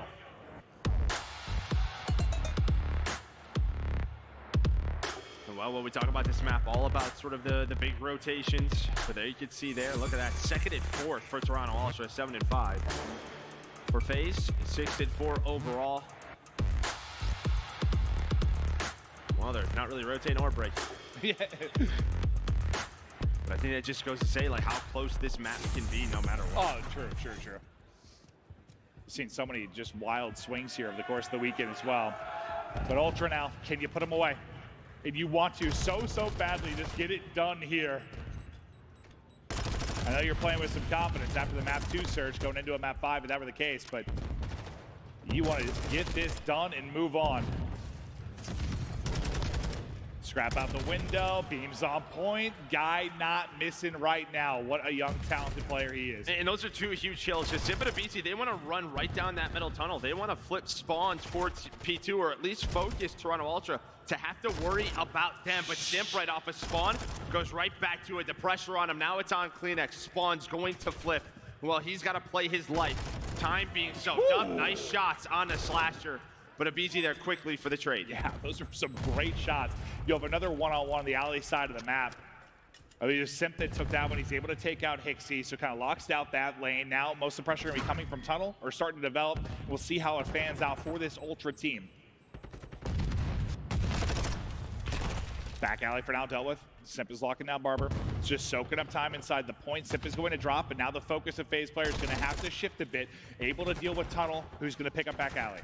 Yeah, I mean, it's just a nice pinch. It's a nice pitch. They hit it from every single direction, and there is the break from Toronto Ultra. But off spawn again, Simp has found so many multi-kills throughout this series. I mean, without him, who knows what this is looking like, but he keeps them alive inside of the point. Now on rotation, aBeZy already here. Well, dealing with this player on the table is not fun. Trying to take him out. Scrap's shot has been so good. He's able to do it there. Maybe strength a little bit too wide if you are aBeZy. Gave him the opening to the shots. Table not at play. Slasher will get his first kill though in this one. Knock knock. Scrap continues to be hot. 7 and 5 now. And they're just spinning BZ around. He's just trying to find it finally. Able to hunt him down, but you still have this in control. You're tallying up the points right now if you were Ultra, but that's going to be 2 down. Hixie. Oh, no! Dear mother of God. And well, that allows Simp to get on the point. He wins that one-on-one, and then Simp with another double headshot out of Simp, up to 9 and 4. There is the break, and yeah, Hixie just runs out of ammo. Then off a spawn, you gotta run into Cell and the Godheady. Good luck with that. Listen, before it was Simp the Jetpacker, the first tag I saw was Simp the Sick Joke. Now it's Simp the headshot machine. What is this guy doing? Dude, it's somebody check this controller. It is truly unbelievable. Now 60-point advantage as the kills flowing for Atlanta FaZe. Barber getting ready to pop. Kleenex inside. He's got players all around to deal with. Just trying to be sneaky here at the truck. Slasher meets his maker. Kleenex right back inside. Nice little stun out. Gonna chow out every day of the week. Can't quite get away. Kleenex didn't work. Yeah, much needed from Toronto Ultra on that rotation. Able to find all 4 kills. Probably a little frustrated there if you are Atlanta FaZe, because, I mean, you have that hill, you get into that setup, you have back parking a lot. It is looking good. But as soon as I say that, it is 3 dead. Right down the middle comes aBeZy, and there's 4. There is the break for FaZe. Well, I know just like talking to Crowder and the FaZe guys a bit, like, they've obviously been putting time into the hard point. That is where they need to improve. You know, speaking of Chris, like if they are going to be a team that is winning championships, the hard point has got to be better. That is where they've been lazy at times. They've been really focusing on getting better. You're seeing some of it right now. I mean, you're seeing sort of the FaZe breaks that we've always known. A lot of the times it's just kind of coming down to those holds. But yeah, true. I'm not even sure it's great. The hard point they're playing, they're just sort of piecing when they get to the point. So yeah, Scratcher, the guy said. There we go. Slasher he's going to find 2, and maybe another break coming in. He's just going to try to jump across. Well, Hixie is there, but it's down to 1 more player on Kleenex, and he's able to win the first one. Simp now off a spawn. And well, he knows he's all alone. The trades, though, go the way of Ultra. You need this time, and you need it desperately. You can get right back towards that 100-point mark if you are Toronto Ultra. Felt like FaZe were absolutely starting to run away with this, but here is the answer that you needed from Ultra. Finally, like, a moment goes down where it doesn't feel like Simp or aBeZy are flying at you when you're just trying to battle for control. Nice win there from Hixie. Tack in hand. 3 kills through for Ultra. Now the fight on the other side of the map. Cellium able to do it from the window. Yeah, I mean, Kleenex, if he's able to get inside a Cantina and just control up top or down low, play his life on rotation, that would just be so annoying. But Cell able to win his 2nd gunfight on rotation. Scrap looking for this. They're going to find the rest of this Scrap time. Only be down around 30. A nice opener. And well, with that, there we go. Maybe a break chance here at P6. And well, this is a huge money hill. Ultra, they can take the lead here. Oh yeah, this is swung on its head. It seems to have happened so quickly. Where did he go? Able to chase him down. Another one to chow. Kleenex can't quite take it as aBeZy. Up to the task with the headshot. Just continuing to soar in. Just pre-aimed his Hixie inside. Lean change looming if they can continue to hold. You've got numbers here for the time if you are Ultra, but the pick from Slasher might turn things on its head. Yeah, here comes a nice big push, but you can already see the way Simp is playing. He's playing very passive. He knows they're going to play around parking lot. Does not want to give them that rotation, but there's going to be 2 dead. Abizi's going to win the next gunfight. You have back alley control, though, from Ultra. Yeah, they just give this up. They just gave it up. There's the lead change. Yeah, FaZe, they are investing for this next hill. But the last couple of rotations, right? You look at the first Barber rotation, and even right there, they have gotten broken a little bit too easily. Where things were looking so good for FaZe, now a distant memory. The run is here from Ultra. Into the hard point goes Abizi. There's the picks. There's a team kill in one of those, so it's going to be 2 for 2 for now. Great job from Slasher there to stop maybe a break, because it was what? Yeah, you had 2 down. First 2 from Ultra, but with the team kill, might have been costly. Had the 2 down, and yeah, just such a tough spot. You know, if you have a main AR back there, good luck dealing with the cars, good luck dealing with so many different angles that they could play from on the hill. Abizi, I think he pulls out another tack on this hill just to help deal with the push. But they're going to retake the lead. This is the way Mercado always goes. But you have a nice contest here. How you have 3 players from Ultra inside a garage, but Cell cutting them down. Oh, yeah, he's chopping him down. All right, that's going to be a triple. It'll be a nade that rounds it out. Big play there from Cell at 22 and 16. As FaZe trying to do what they can with this lead, but it's been a game of swings. It's Ultra trying to put FaZe to bed. To an Ultra listed, and we go. One's RV. Nice. Lifehouse. Yeah, be annoying. One's RV, might go back alley. Yeah, you got only P4 as well. Different guy. He's gone. You went back to P4 Cell, I think. Back him back. Cell's P4, you missed it easy. Last guy easy. Mid heady. One shot, bro. Mid heady. He's pitching the house. Okay. I can't do much here. Okay. They still mid heady. He's still there, Jeremy. Hedge. Charlie, nice. Sim's hedge. I don't see hedge. Mid heady again. Hedging gate somewhere. He's still mid gate. He's still hedge somewhere. I see him. One guy was gate. Left side mid heady. He's town up right. He could be on time. Could be on time. Watch out, boys. Get this time here. Time got me. Once yellow van. Oh yeah, yellow van. Sweet. Nice. Still could be on time. Yeah, last time. I think. Time. Okay. Yeah. Last He's guy. gonna do that. That's Yo, yeah, back alley. Top out. Okay. Premium top. Yeah, one mid code now. Can you help me now? Not really. Well, God, like we game. Fuck, bro. He could be in bomb. He could be bomb. Yeah, I'm slowing top. Yeah, I'm slowing top. Yeah, low hard to me. Come. Nothing up top, boys. Nothing up top. Table's dead. Nice. I'm getting new. Alright, let's do it. Come on, let's do this. I think 3 other players are British. I'm looking out. Careful hedge pitch, boys. I still want back alley. Still looking for BZ. Could be hedge. I'm gonna go top. I'm getting top. They can eat close hill, by the way.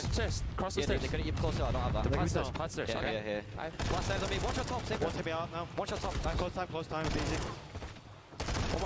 Let's do it out. Tunnel top. He went out top. Yep. Wait, stunned. On zip top. Such loop. Dead side hill. All their side. All back alley. Take out this side. One more close. Back up. Time. Down hill. Low. Low. See the door. Make a push. Still low. There's Still on me. Yeah, they're trying. Make a push. Yeah, just looking for a nade, bro. Left chest. Open left. It was 7 in a row from Kleenex. The comms were on point, but Sim just a double headshot. As he continues to find the kills, his headshots all around the feed. Everybody just popping domes right now. Yeah, but here's the thing, 20 seconds left. You invested 3 players over on this side of the map, does Atlanta FaZe. So Ultra, they are gifted this for free on rotation, only down 40. Very calm comms from what we know on the side of Toronto Ultra. One player trying to sneak through, that's going to be Cell. But they're going to know his position now. Here comes the break attempt. Here comes the break attempt on the hill. Come down to the layer in this match. The Tiny Terrors trying to get inside. Well, they find a couple of kills. But yep, it's going to be even right up. They're going to be in the lead after this point. It's going to be about rotations the next one, whoever wins it. Down 10 now. Next wave coming in here. Celium is able to find 2 openers. You've got numbers towards the point for now. Picking up the cutoffs is going to be Abizi. The rest of the boys sitting in on 4, just trying to at least get the contest, and they'll be into the point. Insight staying alive as long as he can, but he will drop. And this is big time, because this gets you to what, 240?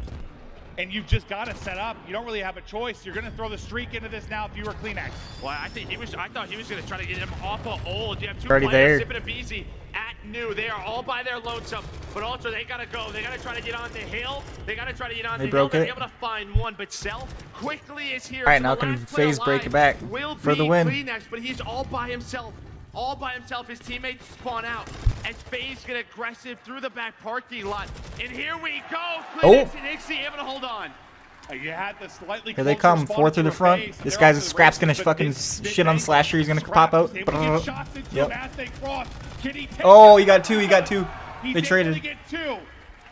Here we go. Here comes the last break. Pushes down the stretch. 240. 240. Next gunfight inside. Shit on. Big hit Toronto team wins. That's able to win it. 5 more now needed for Ultra. Can they hold on? Slasher with a big back alley. Someone's Holy gotta fuck, get that was a good match. They go contested time. And Ultra takes it.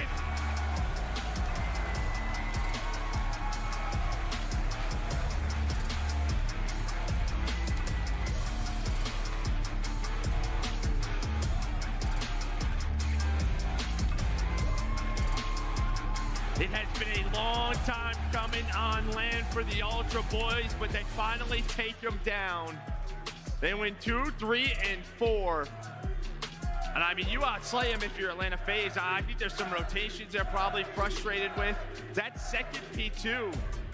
I mean, they were up like, what, 70, 80 at one point? Yeah, and that Close to second P2, you had Kleenex and Scrap kind of spawn up.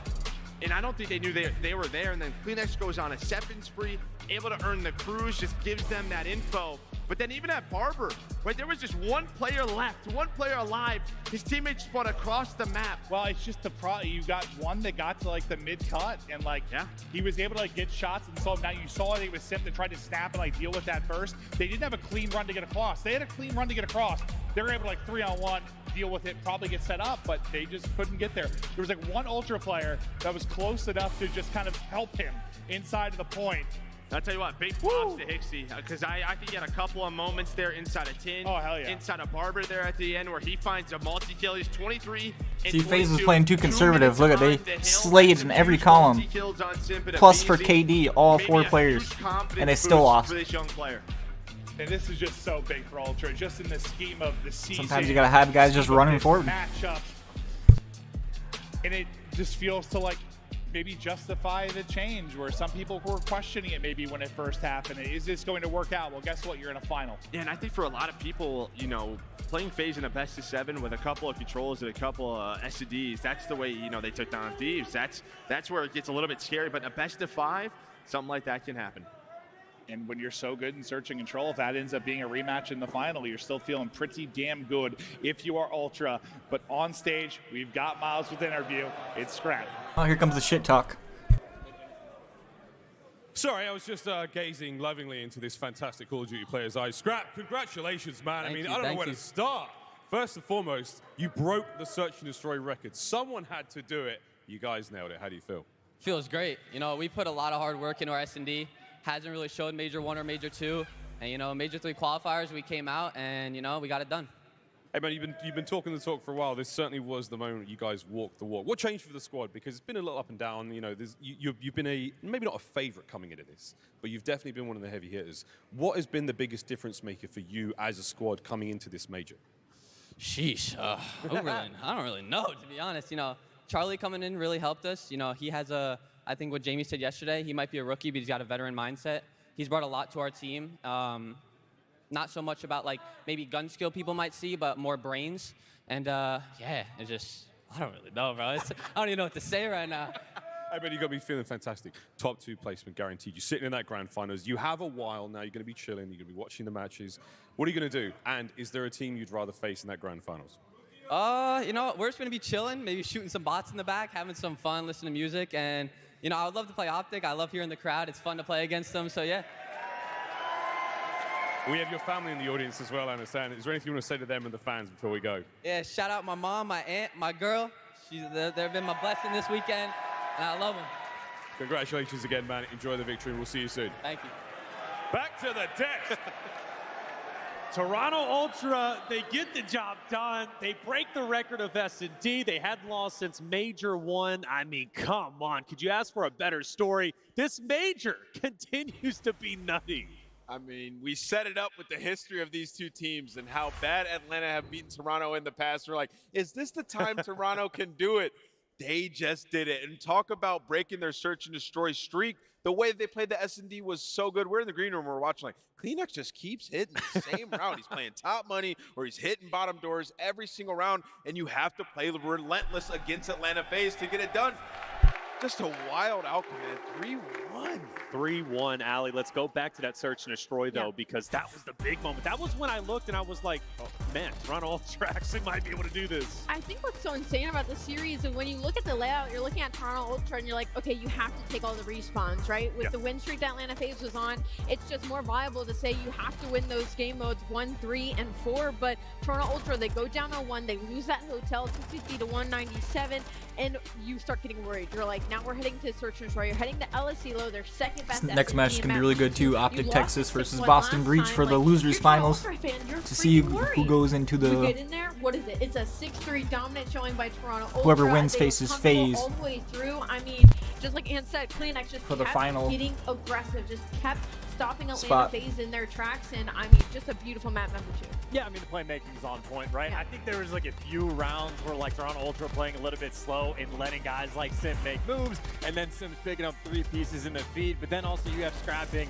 hyper aggressive with the TAC 56 in hand, actually trying to jump on Atlanta FaZe and their setups, and once you start making those plays, once CleanX starts taking those dead silence routes, they can make the magic happen, and obviously, still a nail biter, still a 10-point game in the hard point. It is not easy to take them down, but I mean, hey, Ultra came out, take care of business. That is the best series they've had all year. And then also, like, just once again, a solid control performance. I think that's 7 in a row now for the Toronto Ultra, the best control team in the game.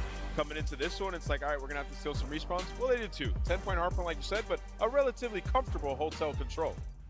I mean, you got to give it to Toronto Ultra. They're that much closer to securing a victory. Hixie's got to be ecstatic. When I saw him walk out with that Conor McGregor walk, I was like, okay, I think he's feeling all right. He's feeling confident, feeling good. Scrap is always, I mean, it seems like he's always pumped up and ready to go. Even seeing him backstage when they were, you know, potentially behind in a series, he still was like, dude, we got it. We're focused. We're ready to gun it up. So good on him for doing so. This team is looking amazing. Atlanta FaZe, their jump just got a little bit harder. Let's go to our scub play of the game. And, well, it's going to be Toronto Ultra breaking FaZe's S&D streak. That was the biggest storyline about FaZe coming in to this major, and well, that S&D streak doesn't exist anymore, Chance. I mean, it's just on point as well, especially to do it on LSELO, right? Because I think you always get to choose which one you want to ban against Atlanta FaZe. So getting a win, getting the confidence, and just proving, not just to yourselves, but maybe even the rest of the league of like, hey, it is actually possible to take this team down.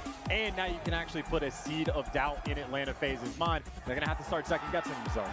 Yeah, and just so well played as well. Like, there are a couple rounds where they tried to like ISO slasher. We saw Scrappy take out the sniper, look left side towards tower, and then we see CleanX close in on him from top balk, right? So clearly have their research. Just so many Acelos we've seen from FaZe, and they're prepared. And obviously not giving them the opportunity either as well. Atlanta FaZe are some of the most iciest, clutchest players on their team. That's why they were so undefeated in Search and Destroy. There's so many opportunities. I'm sitting there and like Toronto's 4 players up, but 2 by Atlanta FaZe, and it's like, okay, just you don't have to die. Like, you just stay where you are. You have the numbers. I feel like that's where a lot of teams misstep against Atlanta FaZe. They just try to end the round as fast as possible, hunt out the Atlanta FaZe players, and that's a situation that Atlanta FaZe thrives in. So Toronto Ultra keeping the composure. Keep it simple, stay put, and just hold your ground 10 toes down. I like that. Let's take a look at our bracket because things are starting to get spicy. We're moving along. Toronto Ultra, the first team in grand finals. Atlanta FaZe dropped down. Boston Breach to Optic Texas, right? That's our next matchup. There's a chance we get Optic Texas versus FaZe. That could be crazy, but Boston Breach just the same. Listen, as crazy as that would be, they have to focus at the task at hand, get their revenge on Boston Breach. That is no easy feat. It's going to get interesting. I think Boston might have just started setting up on stage. The crowd's going nuts. I think we're to the point anytime we even just say Boston Breach or Beans, the crowd is just like, hold up a second, slow down, right? We're still here in the home ground of Optic Texas. Hey, let's go ahead and look, we got a lot of great sponsors, and let's talk about Upper Deck because I want to get you all involved specifically when it comes to your digital collection. You can start it today. It's that 2021 Call of Duty League trading cards by Upper Deck. They're the official trading card partner of the CDL. Collect your favorite teams and players on upperdeckepack.com or scan the QR code on the screen. Plus, we've got that Shinobi bundle. I still have to pick it up once I get back home ASAP. You can channel your inner ninja with the Shinobi Tracer Pack. You'll get 2 Tracer blueprints, tuned for speed and stealth, and the Shadowy Operator's skin, which you'll be blended in without question. We have another series to get through, and now we're dropping down to the elimination bracket. I'm talking about Optic Texas. I'm talking about Boston Breach. A rematch from day number 1. Who's going to end up ahead? We'll find out after the break.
to the Call of Duty League Major 3, the Optic Texas Major here at the Esports Stadium, Arlington.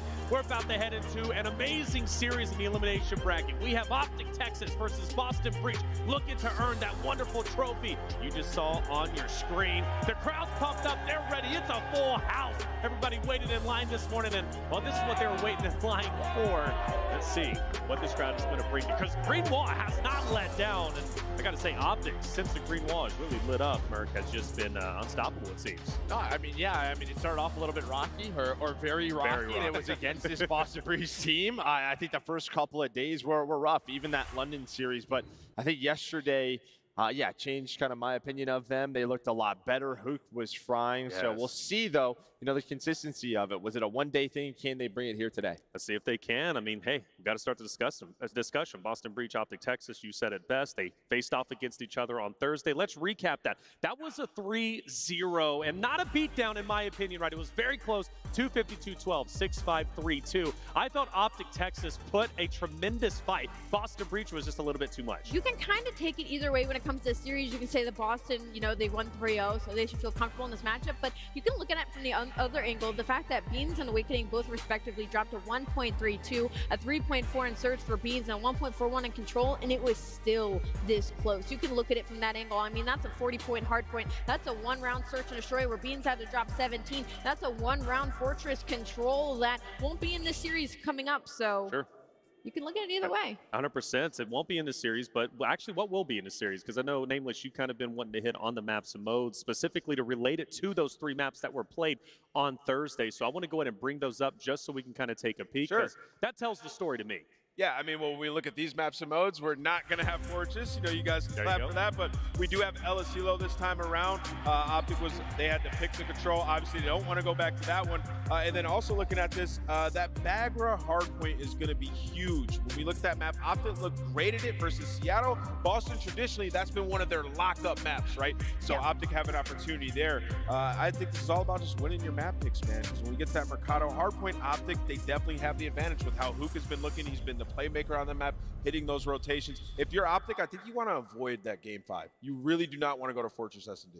I mean, sort of to that point, I definitely agree with that map number 1. I think it's going to be up to the SMGs and see who kind of comes out with the fire right off the bat. But that map number 2, number 5, I mean, Texas is number 1 defensive team on both of those Search and Destroys. They're number 1 offensive on that hotel. So they're getting some of their best maps here throughout this entire series. So I really don't hate this lineup for them. Let's talk about our rookies, though. That's kind of been the highlight of this tournament. The rookies making deep runs. We've had, literally all of our rookies, top 4. That's a special thing for me, Merck. Let's talk Beans, though, because he's on Boston Breach. And, despite the Green Wall, they're definitely being loud in the opposite way, unsupportive for Beans, which makes sense.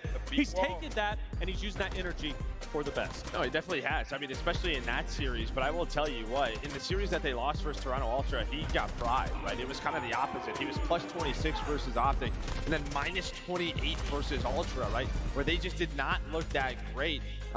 So maybe Beans is trying to bounce back here. He knows he had a bit of an off day. They bounced back last night versus the Vegas Legion. He has a much better series. But yeah, this could rely a lot on the ARs of the Boston Breach. So we look at the entire roster, right? At least KD's 4 major number 3 nameless. What stands out to you? Nero's been frying, right? I mean, the entire it seems like Awakening too. So Nero's stats are always going to stand out to me if he has above a 1, like 1.08, 1.1, just because the way that he plays, he's so aggressive and in your face. Like Nero and Vivid, they've always been known for that, putting up those high engagements, and that's kind of what you need, like relentless challenging when you go up against players like Hook and Shotzi. When we talk about Hook and Shotzi and what they were able to do, like sometimes they can drop strategy and just pummel you, right? So Nero and Vivid can do the same thing, right? So we got to start showing them their respect as well. If they both start doing that, this is going to be an explosive match, but they're literally just flying at each other. We very well could have that, but things do need to change from the last time they played. And actually, I'll pass it to you, Mark. The last time Boston Breach, Optic Texas met up, like we said, at 3-0. We've kind of covered that, but what needs to change this time around for Optic Texas? Well, I think they need to be a little bit more disciplined. I feel like you saw that yesterday. The maps, they were trying to figure the maps out big time.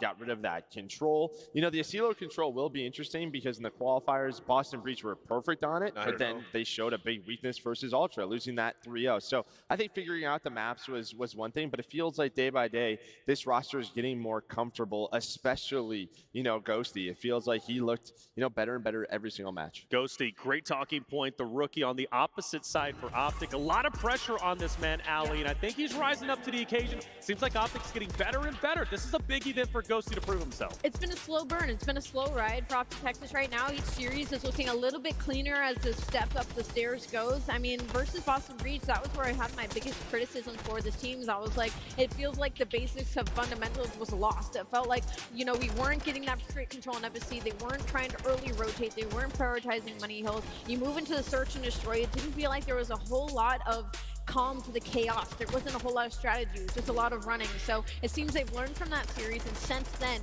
just slowly been getting better. And Dan has to be that player to watch because he's going against a very explosive Boston Breach team. They need to expect the Boston that they got day one. They cannot expect the Boston that went against Toronto Ultra. They need to expect the Boston that put them down in the first place and come out here firing. I agree with that. Optic Texas, we take a look at their major 3 KDs. Obviously, we've been telling the story of who Shotzi, Nameless, they've been stepping it up. Yeah, I mean, the biggest thing is, I mean, you look at Ghosty's KDs, like, that stuff doesn't matter for him because it's not his job to get kills. That's right. They get so many kills. It's just his job on the team is to be a leader in those comms, calm them down, make sure they're making disciplined plays. And it seems like that has gotten better, at least from the qualifying stage yesterday. Like I said, if they finished the tournament yesterday, Optic would have ran through everybody. Can they find consistency today? Can they fix their mistakes from when they played Boston? These are things that we've questioned at times with this Optic team. With no coaching staff, with younger players and no veteran leadership, how do you bounce back from tough spots? This will answer a lot of those questions versus Boston.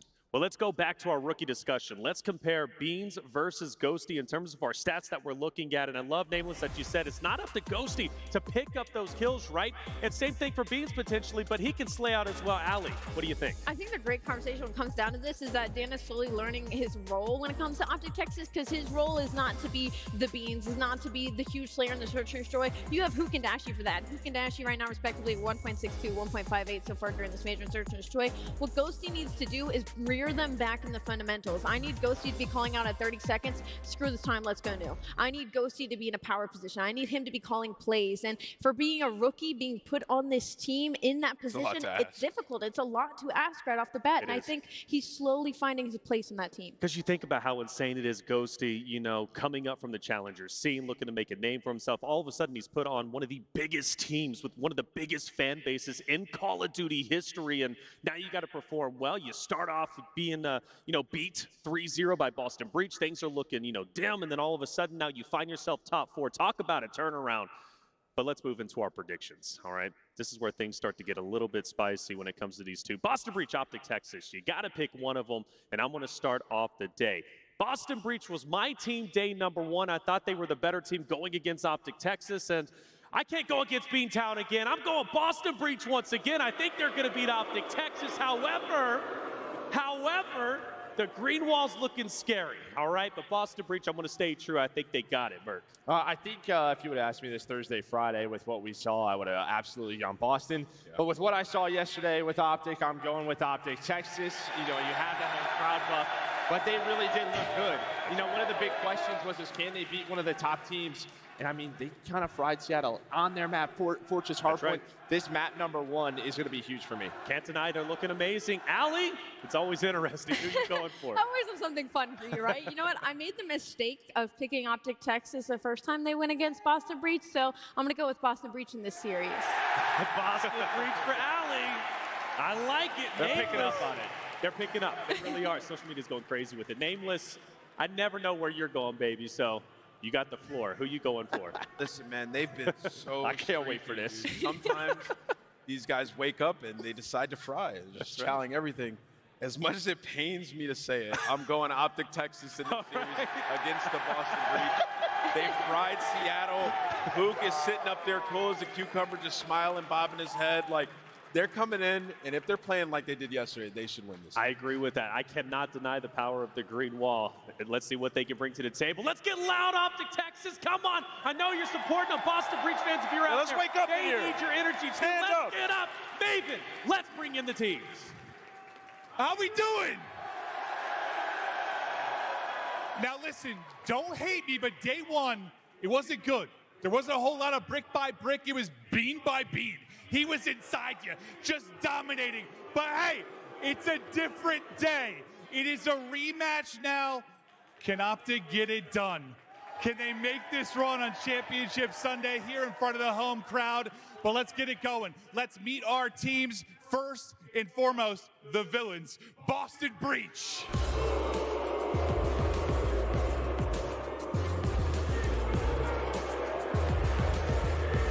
Vivid, Beats, Awakening, and Nero. Listen, Beans absolutely fried the green wall last time he went up against him, but also there's another demon on that stage, and that is Big Wake. If you look at his stats, he has been frying, and he wants to make a statement here. The Boston Breach are ready to go. Now it's time for the green wall. Maven, bring him out. And now what you've all been waiting for, the team trying to make the run, Optic Texas.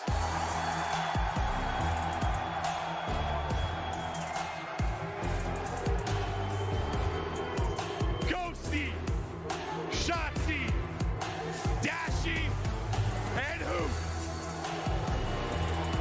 Dashi and Shotzi have been in this position before in front of their home crowd, and last time they took home the trophy. There's 2 new bricks in that wall though, and it's gonna be up to Hoop and Dan Ghosty. I'm ready to get this match started. It is time. The rematch is on. It is Championship Sunday as they push for all the marbles to our casters. Brycey and Todd. All right, thank you very much. Yes, we are here in the arena. It is all green all the way down. Both sides of the stage, the fans, myself, everything is green today. Was it green wall or bean wall? That is the only question that remains. I missed the memo clearly on the green front, but we're very excited to get into this one. It is a difficult one to call, both these two teams. By different fortunes, I want to say a slow start for the side of Optic Texas, but Boston Breach steady away, then losing a game, a very close one against Ultra, bounced back last night, both of them coming off comfortable wins. I feel like this is going to be a different story to what we've seen in the first game when these guys played up against each other. Of course, on Thursday, Boston came out and pretty much dominated Optic. Will that be on their mind, or Optic forgetting about that and considered their wins back to back to back? The losers run has been solid. It certainly has. There have been questions asked of can Optic rise to the occasion. It didn't look good first day. There are a couple of shaky maps along this journey, but yesterday against Seattle Surge, Optic changed people's minds, mine included, to look like one of the titans in this tournament. Top 4 so far. How much further can these two teams go? We're going to find out. Fortress, fortress, fortress. Optic Texas, according to Beans, have been lured into this one. Seattle did not turn up against Optic last night. Boston say, yeah, thank you very much. Their 6-2 record will give them utter confidence heading into this one. This should be a banger. Crowd, get me into this one. Here we go. Bad start. Worst possible start, but it doesn't matter. P1 is where we begin our battle. The heavyweights are going to be throwing haymakers. And the green wall will be looking to lock down P1. Keep an eye on that mini-map, though. The P2 is what both teams will be keeping that positioning for. Keep an eye on that P2 especially. We've seen the rotation from 2 to 3 yesterday from Optic.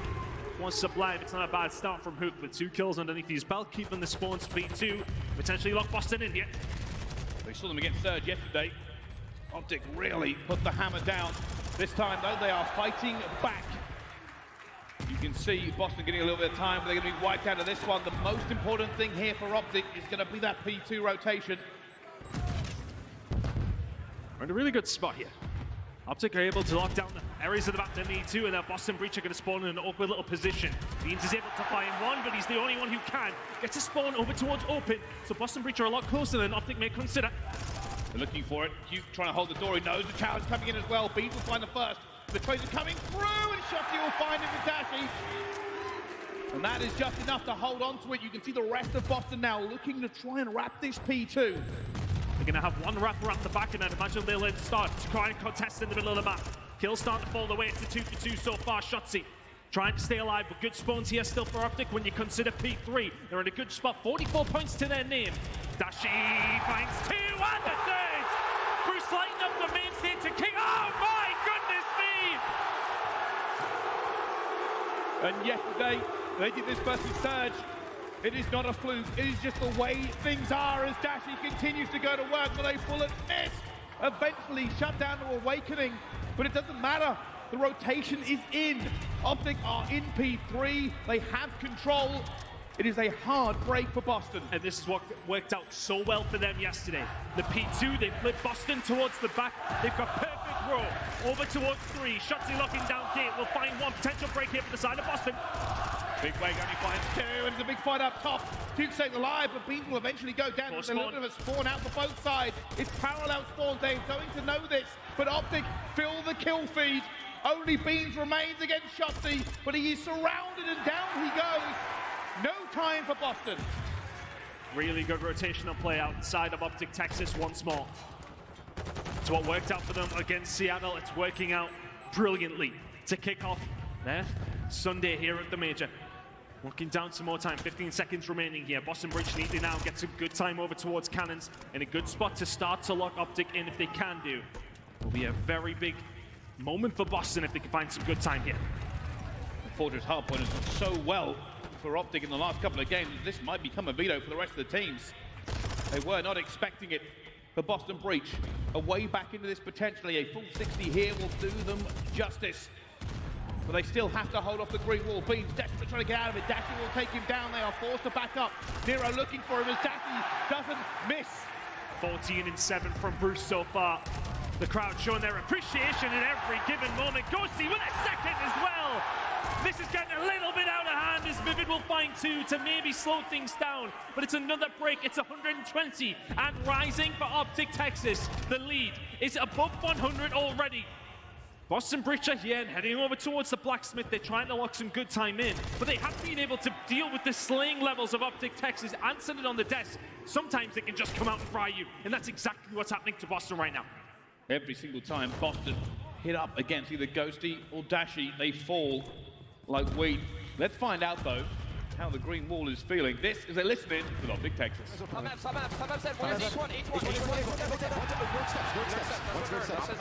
playing for nerd. Where are you guys spawn? P3 spots. I'm playing a nerd. Watch it, big arch, big arch. Get time if you can. Somebody get time. Yo, what guys go? Gate. What's gate? He's getting up benches. I got time. 2 spot B1. 2 spot B1. Let's go. Hold your big arch, drive your front. My big arch. Front backside. He's like on that. Close corner. Yo, one guy's spawn trapping, going for maps. Yo, open up. Open. Watch out, going quick and top single. Box. He's behind the box and on time. There's 2 on time right now. Nice hit. Let's fucking go, hit. Okay, yo, one's going top stone, one's going bottom darkness. One guy's white. No, he's white truck coming. I'm top single, brother. Heard you. Yo, one guy's nerd steps on dude. Nerd on dude. Top single. I'm looking at top single. He's stuck out. That's right. Okay, just sorry. Watching this cross. He's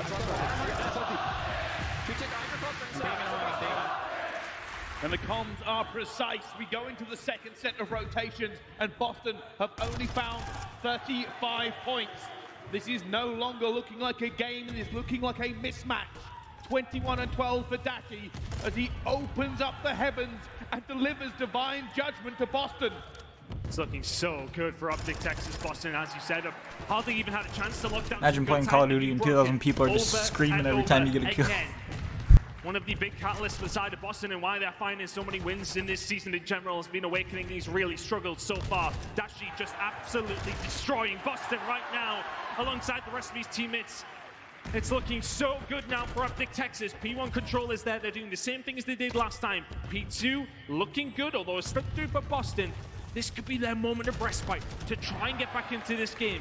You chain P2 to P3, you're back in it. Now they are looking. Boston back against the wall. We've seen it come back before, but I don't know if we'll see it again at this major. Right now, Optic have all the time in the world to try to lock this down. Dashi looking just to thread the needle, finding the player, but doesn't need to. His teammate will rock in already, and he'll just gun Vivid out of his socks. Nothing there for Boston, as they now have to run, and they have to fight for scrap time. It's getting out of control. And that's the problem. You got people looking good right in now. Boston, but this 25 seconds over towards the side of Optic is disastrous. Kill starting to flow through now for Shotzi. Does he fight? Oh my god! Makes him weak, comes back from after dealing with Awakening 2.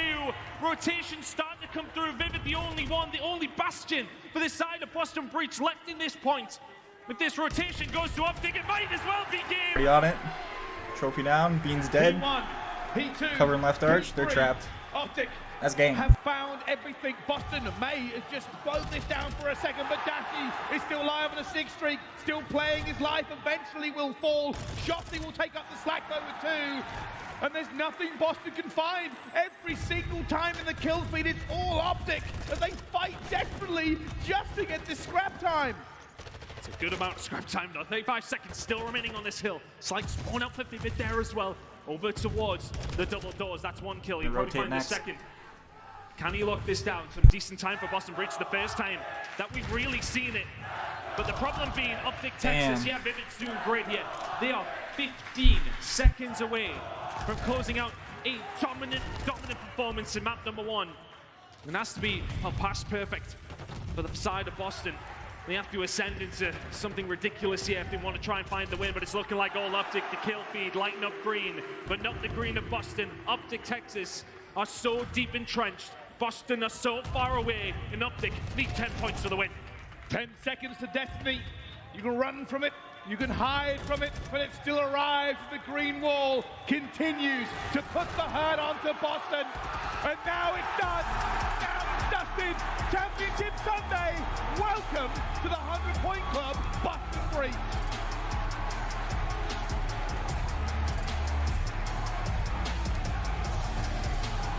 Domination from the word go.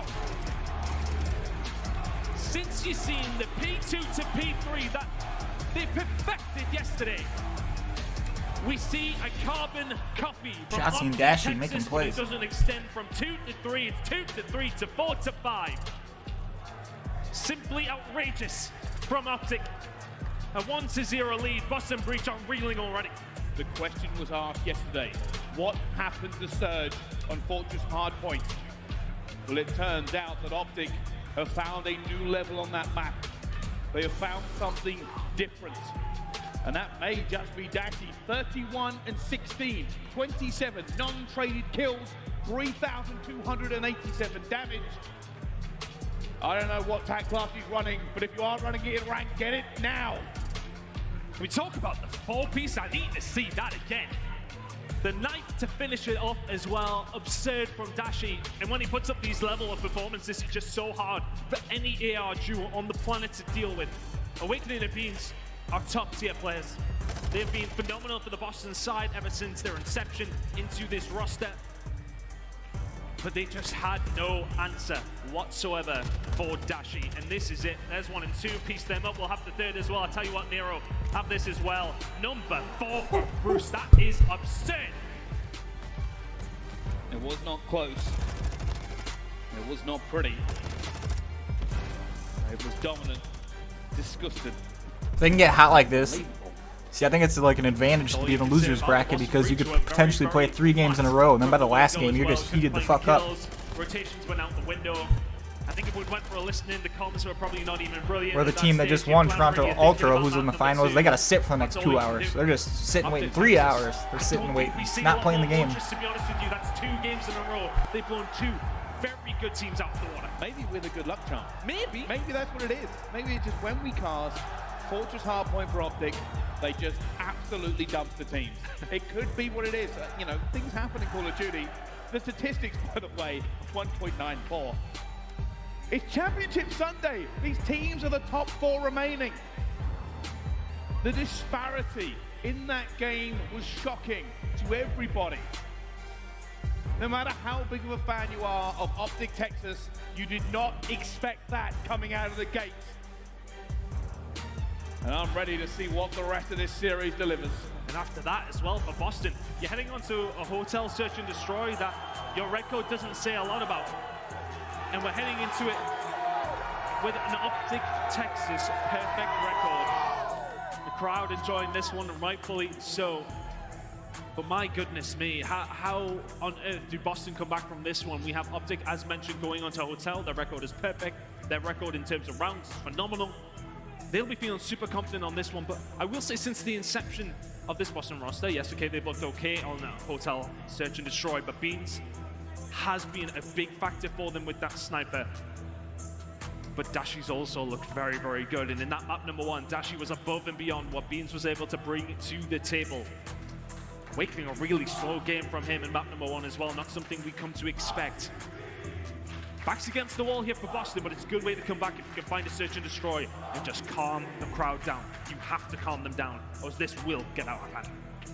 I will just say this for the benefit of the wonderful Texas audience in attendance. Please do not ruin the S&D. Please allow the players to play it out. We do not need cheering or shouting in close situations. Celebrate after and enjoy the competitive integrity with us. This is a beautiful show and we want nothing to tarnish it, because here it comes. Yeah, that's problem at LAN events. People like to scream out like, he's on the bomb! Like when they're fucking defusing and shit. Optic making a big statement in that first map. His S&D is beautiful as well. Do Boston recover? Do Optic take it to town? Big thing here for Optic, as we said, the 2-0 record. To kick off a late start on Hotel Search and Destroy, it was one they got rid of from the beginning. But a 12-4 round count will surely buoy them heading into this game. Onto the defensive side for Boston Breach. Optic on the attack and starting fast. Big push for mid-control. Ghosty. Maybe the first line of defense. Everybody's gone a little bit still. Everybody's waiting. There is some information now. They know he's here. On the other side of it, Shotzi, first blood against Nero, gets away with his life. 8 health and first blood to Optic. They have the momentum. 63% of the time they are finding these first I bloods. feel like Optic takes this too. And they are converting them 90% of the time. It's a wonderful, wonderful rate. If you're an Optic fan, Kind of nerds at S&D. as well in the 2v4 scenario now for the side of Boston Breach. Ooh, they know where he's at though, they called him out. That bomb now goes down over towards A. It is the bait coming out for Optic. And now Boston Breach have got a lot of work to do. They have to check so many corners, so many positions. They do not have any information on this side of the map. All they know is there are 3 Optic players looking for them, and Ghosty already finds Vivid Beans alone in a 1 versus 3, and down he falls. Only 1 kill on the side of Boston. On the side of Optic, every single player found something. Teammates for Optic Texas. You got Dashy just sitting on the head glitch waiting to bop you, and you got Shotzi flying around the map like a fucking dolphin. And again, those first blood statistics are going to be something scary for Boston, because on the other side of things, they really struggle. Only 50% of the time are they finding them, and they are not converting them nearly as much. Put it in that perspective, Optic are converting it 90% of the time, Boston only 60. It's a huge, huge difference. Of course, small sample size for Optic with the 2 games that we've seen them, but the 2 games we've seen them in have been blowouts so far. Well, already again, the man they rely upon, Shotzi, comes flying out of the gate, down to Vivid. First blood this time for Boston. Hugh goes for the trade, somehow still finds it, will eventually fall to Awakening.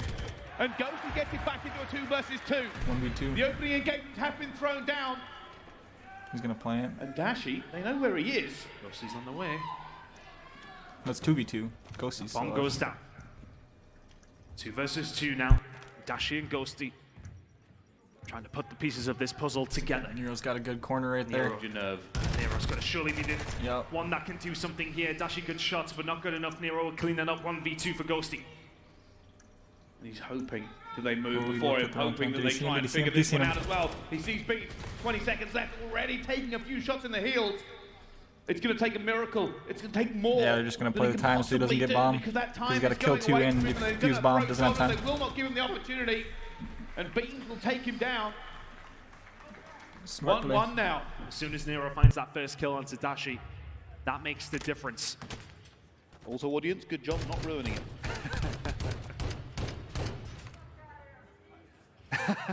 That's not very nice. Round over to the side of Boston Breach. All right, here we go into the next round. This time on the attack, Optic Texas They'll be looking to try and get it again. But it is going to be chess, not checkers between them already. Aggressive here from them as well. And Vivid not able to get it. Dashy fighting for his life. There are nades ricocheting off the walls. Spread out from both these two teams. Not a lot of information. Awakening will gain some with that though. Grenade to slow them down, but they haven't quite made this push yet if you're side of Optic. Boston ready for this over towards B, but they seem to have left a lot of resources over towards this side. So Optic, what is the play here now? Patience. They are waiting. And so are we with bated breath. Who moves first already? There's a fight gone down. Shotzi tries to make the hero play, hasn't found it. Advantage to Boston Breach. And again, it's quiet. Heads over the catwalk, just maybe trying to get over the bedroom to find some information, but Boston Breach sat well far back. Hook not able to find anything with that 3v4 for the side of Optic. Time very much running out. Here we go. They got to move, they got to find it, but unfortunately they lose another player. Dashy and Hugh. We've seen Magic before. Can we see Magic again as Hugh falls? It's only going to be Dashy left. But there is no time to get this bomb to a bomb site, so he's looking for kills, and down he goes. Interesting strategy there from Optic. We've seen it before. You play patient, you wait for a pick. But when you run out of time, you run out of options. And Boston just didn't give them an inch. You sit in that scenario, you're waiting for a mistake to happen. Boston just hold tight. Well played from them. Not being lured into anything. Didn't work out for Optic Texas, and typically where Optic have had a lot of their luck is where they get aggressive, they find that first blood, and work from there, use the numbers. Not able to get it done this time. The first time in this series, though, Boston Breach have some sort of a lead.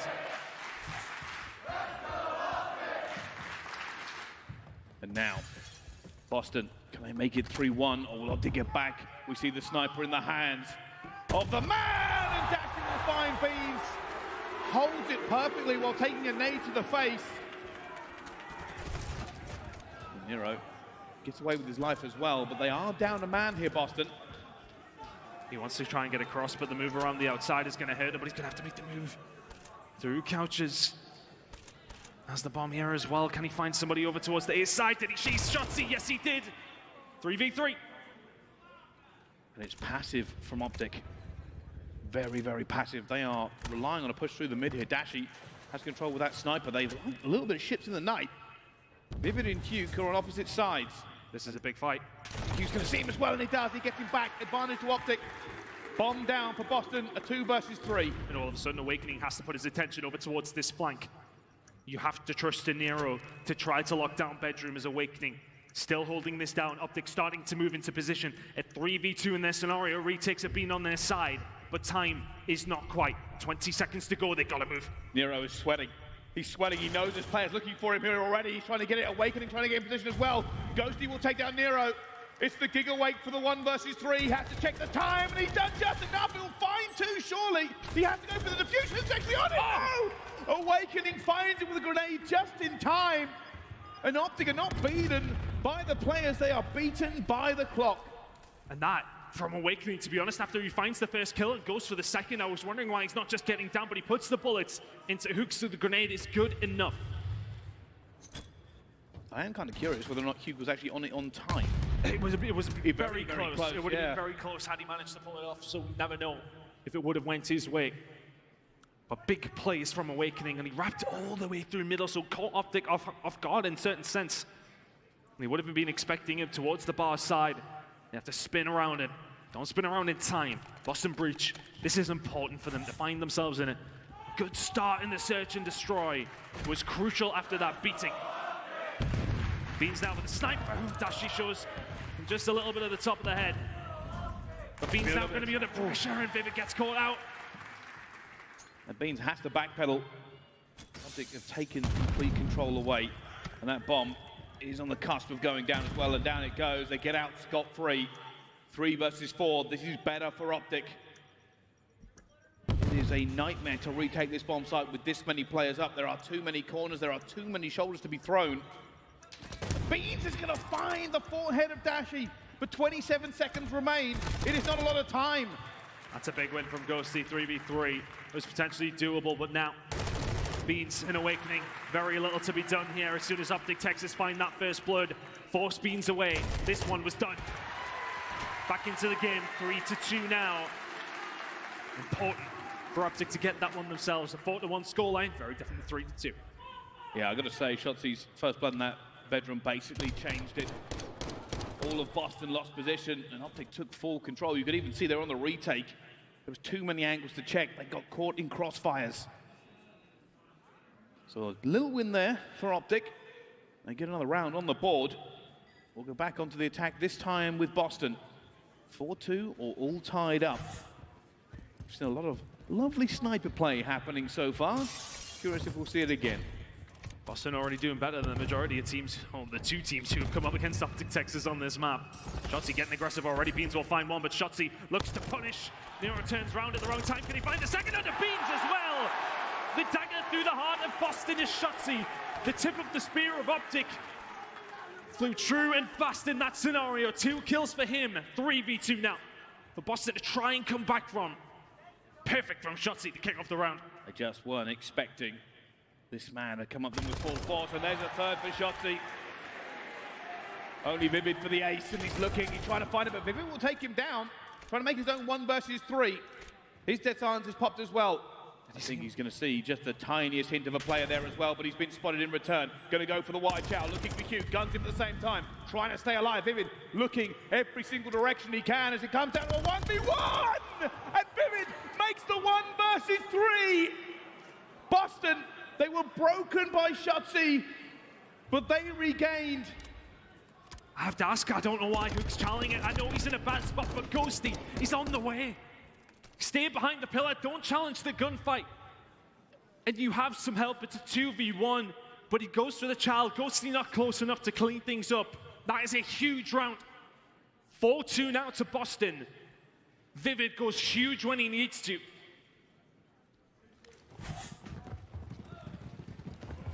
And they thought it was all over. Vivid thought otherwise. 1v1, v1, v1. Just put Texas behind.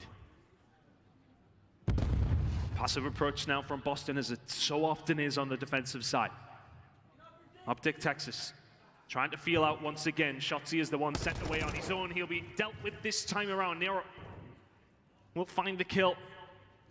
And now a difficult situation for Optic. Hook puts the issue onto Beans though. The aggression comes through. Is Vivid able to answer? Is Hook going to go for it? He's going to go for it, and Vivid will deal with him again. I don't think his health was fully back at that point. Hugh may have gone 1 step too fast. Bomb left out here.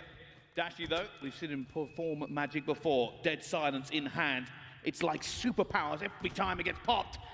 And maybe, and he is going to get the first there. Back down to a 2 versus 2. Boston have trying to play the clock maybe. Oh, Vivid's going to show himself and back going down quickly. Dead silence still there. Awakening falls into the clutches of Dashi again. And now Vivid on a force spree. Needs to do it all over again. Here for the side. They're going to go all the way to B. This bomb will go where he is very much not. I think it's time to plant that. Had it just in time. Oh wow, what a play. Vivid now with a job to do. The call was made. Now you got to bring him to his fucking middle room. Yeah, he's fucked. Good luck with that. For the clutch again here against Optic. Slightly more difficult with bomb down. He might get one. They're just going to snake the fuck out of him. Watch. Snakes are in. And there are players against him done instantly. Dashi to get everything they needed in that round and put it to rest. I said that Dead Silence is like superpowers. And they may call him Batman, but this time everything in his hands delivered. 3 kills for Dashi in the round. First one to open it up. The second one was the huge one on Awakening, who just misstepped at the wrong time. Optic closed the gap to 1. Not much Vivid could do in that situation. Crowd still not to be deterred at all. Boston trying to tie this series up. Look at this aggression coming in from Boston, and Optic not ready for this one. And now Boston have prime position. Plant him B. They've got so much info here. And yeah, not really doing a great deal with it. Well, if you think realistically, Shotzi has been causing serious issues with his aggressive play style against them. Boston probably too nervous to overextend. It is a patient waiting game. They've still got plenty of time, but they must not lose first blood in this scenario. And I think the big reason as to why this bomb didn't go down earlier, Awakening not seeing anything over towards the dual side. But the first kill will be crucial. Dashi probably believes he's got a couple of hit markers there. Shotzi now going to go through. Big kick kill coming in from Awakening. Hook now trying to search for something in the mid-map as well. But a 4 versus 3 for the side of Optics Boston. in They've trouble. got They gave players away in good prime position. positioning. This should be 5 to 3, but Hook will find one. Corsi will find another 3v2. And they're 3v2, going. The time 20 is seconds. ticking. And Optic are looking to get into position right now. They have to. Awakening is going to hold on. Oh my God. And only Ghosty going to remain. It's a 1 versus 1. He has to fly towards Awakening. He knows the time is against him. And Awakening, discretion is the better part of valor because you cannot defuse while he's alive. And while he wins the gunfight, Damn. he does not get the defuse. 5-3 to Boston. Big Wake with big plays. The 2 that he finds changes that round very, very quickly. Bottom with a perfect scenario there. Optic go for the mid to B hit to try and control that area of the map, trying to match a potential aggressive push from Boston, which does not come. 5-3 to Boston now, looking to tie this series up. Optic, honestly, I mean, the first bloods have mostly been over towards the side of Boston. That's what's helping them out right now. Currently sitting at 5-3 in favor of rounds. It's 5-3 in the first bloods as well. Door open. Beans with a sniper. Awakening on the cross in the corridor. But Optic with a bold play call in this round. They heard the stun, so the information is there. And Awakening Get out. sea of green. I mean, this is a big stack from Optic. They have to make sure that this is tight. If you are Boston Breach, you're trying to pick in from the outside. Fish in a barrel springs to mind. But can you find that first fish?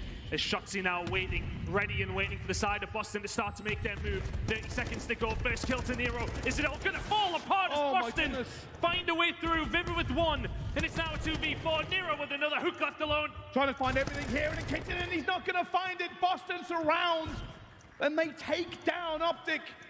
The stack was too big. They couldn't contain the players. And Boston Breach bring it back in this series. 1-1 against Optic Texas. We have a series on our hands. And thank you for behaving impeccably, crowd. That was fantastic. You can make some noise now, it's okay.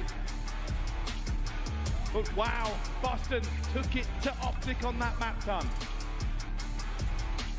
Just first blood after first blood. We said a conversion has been really, really the biggest problem for Boston Breach. But look at those first bloods. They set up quite nicely in line with the round count as well. The 6-3 in first bloods, the 6-3 in rounds conversion. From both two teams, wonderful, but the first bloods found more often for Boston Breach finding those situations. But you've got to talk about the Vivid 1v3. Felt like a moment in the game that changed it. If Optic find that, it's a very different scoreline. We're still ongoing in this search and destroy. But a 6-3 victory, a big performance from Vivid, and a must-needed bounce back from Breach. If they have to go 2-0 down the series' curtains, they will draw it up. And Optic have still got work to do. You may well blow them away in map number 1. Boston strongly back into this game. And an Elisilo control coming up next is a favorable one for the side of the Breach. Got to be feeling good about their position now in this series. They certainly do. The one thing I did want from this series, regardless of who wins, is a close game. And as we head into map 3, everything's tied up, so I'm happy. Yeah, we're very happy. Yeah, we're very very happy. happy. These guys, maybe not so much after that one, but we're going to be heading into map number 3 after this quick commercial break. Don't go anywhere. More CDL action on the other side.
Ladies and gentlemen, welcome back to the Call of Duty Major here in Arlington, Texas. We are live, we are ready. And during the break, we had a proposal. There's our happy couple. Texas, make some noise. It was beautiful, it was brilliant. It was bathed in green. The guy in the background just going, oh, shit. Wonderful stuff. We do it all in Call of Duty, don't we? My goodness. Congrats to the happy couple, front row and center for what has been a banger of a series so far. Boston Breach, though, are they going to ruin their day right now? Search and destroy to go to the side of Boston. One apiece now in this series. I don't know now, because we're heading into a control that does look good for the side of Boston. That search and destroy was needed. I thought map number 1 would go Boston's way. Optic blew them out of the water. We're kind of trading map picks here at this stage, though. It's all up in the air still, Bryce. It certainly is. The thrills and spills do not stop. We head into LSELO control. Who gets to take the lead in this series? At the moment, the statistics are ready for Boston. But maybe the heart in the crowd is ready for Optic. This is typically the reason as to why you've seen a lot of Fortress. I know, crowd, you hate it, but Optic have been banning this time and time and time again. This time around, though, it will slip through. Control LSELO is not one of their favorites. Boston at 6-2 is a phenomenal record. Big Wake and Nero, big numbers on this map typically. If Optic can shut them down, they've got a good chance. Shotzi already moving, as we pretty much expect him to do at all times here. He has slipped the net, he has found his way into the spawn, he's currently setting platform, and he's gotten the first kill. And that is a very aggressive start already. They're going to be looking to get points onto it as Dash will find one. Vivid trying to slow them down to spawn for the reinforcements of Boston start to appear. Good rush out here from the side of Optic immediately. Beanso will find one, possibly shut down Duke here as well, but he's the only one who can answer for Optic Texas. But we'll keep that pressure on. Importantly there for Hook, he could have been just there to soak up more time. Nero will eventually deal with him, but that forces Boston back, allows Shotzi to find himself in this position. And this is where they're going to excel. Puke and Shotzi will just run rampant. On the other side of it, you can see Viv and Nero trying to shut them down, and then the big fights. Ghosty, Beans, Awakening, and Dashi will throw those long-range haymakers across the map. And Puke, well, that's about the easiest kill you're ever going to find. He continues to move, trying to be a problem for Boston. Not great stuff for Optic, but it takes one wave of kills for this to work out in your favor. They know where Beans is. Does he find anything? Well, no, it's his teammate, and then 2 more kills, Dashi and Ghosty. Some for the crowd to get loud about. Progress at A is going very quickly. I think Boston Breach may well have to give this one up. That time will be extended. B now the objective for the side of Optic Texas to try and get a hold of. The first attack around will be good, and 2 kills falling their way. You are right, it takes one break, one opportunity. Get everything you ever wanted. But for Optic, they find A, but it is a long road to B. Ghosty's going to be here first, trying to make sure he can get those reinforcements off the map. Boston Breach looking for him, trying to find him. Eventually, he will take him down, but Optic still have the momentum. They are taking map control and trying to keep Boston on the back foot. And that's the important thing. Boston Breach are not even past the 30-yard line, never mind the 50. It's a slow and steady race down the side of the field. Dashi will find a big gunfight onto Beans. Boston Breach have been on the back heels ever since Optic found a way into A. Shuts it now, putting the pressure on towards the spawn. This is dangerous now for Boston. But if you're Optic, you need to push down the right-hand side of the map. Force Boston to spawn where they're spawning now. They can get rid of Beans. This is looking good. Shotzi staying alive, looking for them coming off the respawn as well. He's been stunned, he's been naded, he's still alive, he's still running away. They're getting on the point, the first tick is in. Shotzi playing this like a man meant to, born to play Call of Duty as that second tick rockets through. Another kill for Shotzi, a 5 streak, an almost 6 streak for Shotzi! And he will get it, he'll get the cruise, they'll get the points, and Optic draw first blood in the control. Massively important that they managed to find that one. Optic have really been struggling, really on the slaying side of things when it's come down to control. No problem there. 9-3 from Shotzi to kick off the round. It's a 6-3. We'll get to see the latter stages of it. The shots through the tarpaulin here. Beans was dead to rights as he finds a way through. There's the round. Optic advantage. And it was beautiful. We said it. Puke and Shotzi will try to be pains. Setting it up, keeping them disjointed, not allowing Boston to really set up for it. They never got green control. They could never get through field. They were just digging Shotzi out like he is unbelievable. An 8 and will eventually fall to Nero. but they are going to have to watch him every single step of the way as Boston now try to strike their own blow. A step back. It's Boston, as you said. Oh my goodness. That got scary for a little second. Nero puts the bullets in. Tadashi Vivid will eventually finish that one up. For Optic now, it's about making sure you have that mid-map control. That's something Boston never had in that previous round. Yet to get it now if you're Optic, of course, as well. Those couple of kills from Vivid have helped Boston get themselves into that position. They just continue for Vivid here. 4 spree now, and the transition over towards B is happening very, very quickly too. Nero may well be getting time for Boston. They've got their eyes on the bigger prize. Not going to happen this time around. They may well have to settle for A. They can even get that. Now Nero, just alone, surrounded. Will find the fight still, but Beans with another team kill. The most unfortunate of the timing. Vivid should be able to clean this one up though as they try to get the pressure back on the way. Get this clock stopped, get those picks in. But Optic have the upper hand. Right now, Boston are back in spawn. Optic yet to win a control here at the major. Sitting at 0-4, 2-7 in rounds. It has been their least favorite mode, but right now they're looking to go 2-0 up. 20 seconds now for Boston to find a break. Who gets the bar? We'll find one into Nero. Now he's potentially going to be on the flank for an A push that is inevitably coming on through. Shotzi from the front. Can he find another? It's upset from Shotzi. Vivid sent to the shadow realm, but Beans and Nero are here to still keep this pressure on. 9 seconds. Boston have got to go. They do not have the bodies. One push from Optic could break them. Hugh staying alive, ready for it. Awaken, find it, but it doesn't matter. Still here. Beans on Overwatch. The rest of Optic will pile through the bottom. Hugh flying again. Vivid will fall. The time will tick. Boston comes down from on high, but it's no good. 1 tick. That's all Boston found. As Optic Gaming look to continue. And I'm fairly certain, Tom, you said if they're going to win this match, you'd get that Optic KO, right? That was not what I said. I think you said it. You said something about me shaving my eyebrows if London won it. Well, Optic made sure that that didn't happen, so maybe. So maybe. 2-0 now for Optic, and I think importantly what you mentioned towards the end of that round. 1 tick for the side of Boston Breach, who's just not being able to keep up. 3-9 Awakening, 6-9 Beans. The ARs are being dealt with by Shotzi, who is 17-7 right now. Here we go. Optic Texas now on the route over towards A. This could potentially be something. They get under their belt, they get it done and dusted nice and quickly. Boston have not really had a lot of pressure going forward. Nero in those sort of positions, though, is something they need to find consistently if they want to find something here in this control. Yeah, both teams actually throwing their fast SMGs the other side of the map. Ready for it, but here he is, the smooth criminal himself. Looking to keep on moving, finds another one. 18-7. Never stop, never rest. And he's waiting for the reinforcements to come. Hugh on the other side of the map. They are just being problems for Boston, who cannot keep a lid on these players, eventually shutting them down. But Shotzi's still alive.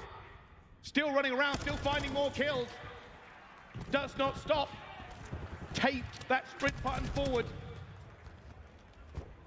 And now it slows down. And it's a wonder as to know why Shotzi and Optic Texas are not great at this map.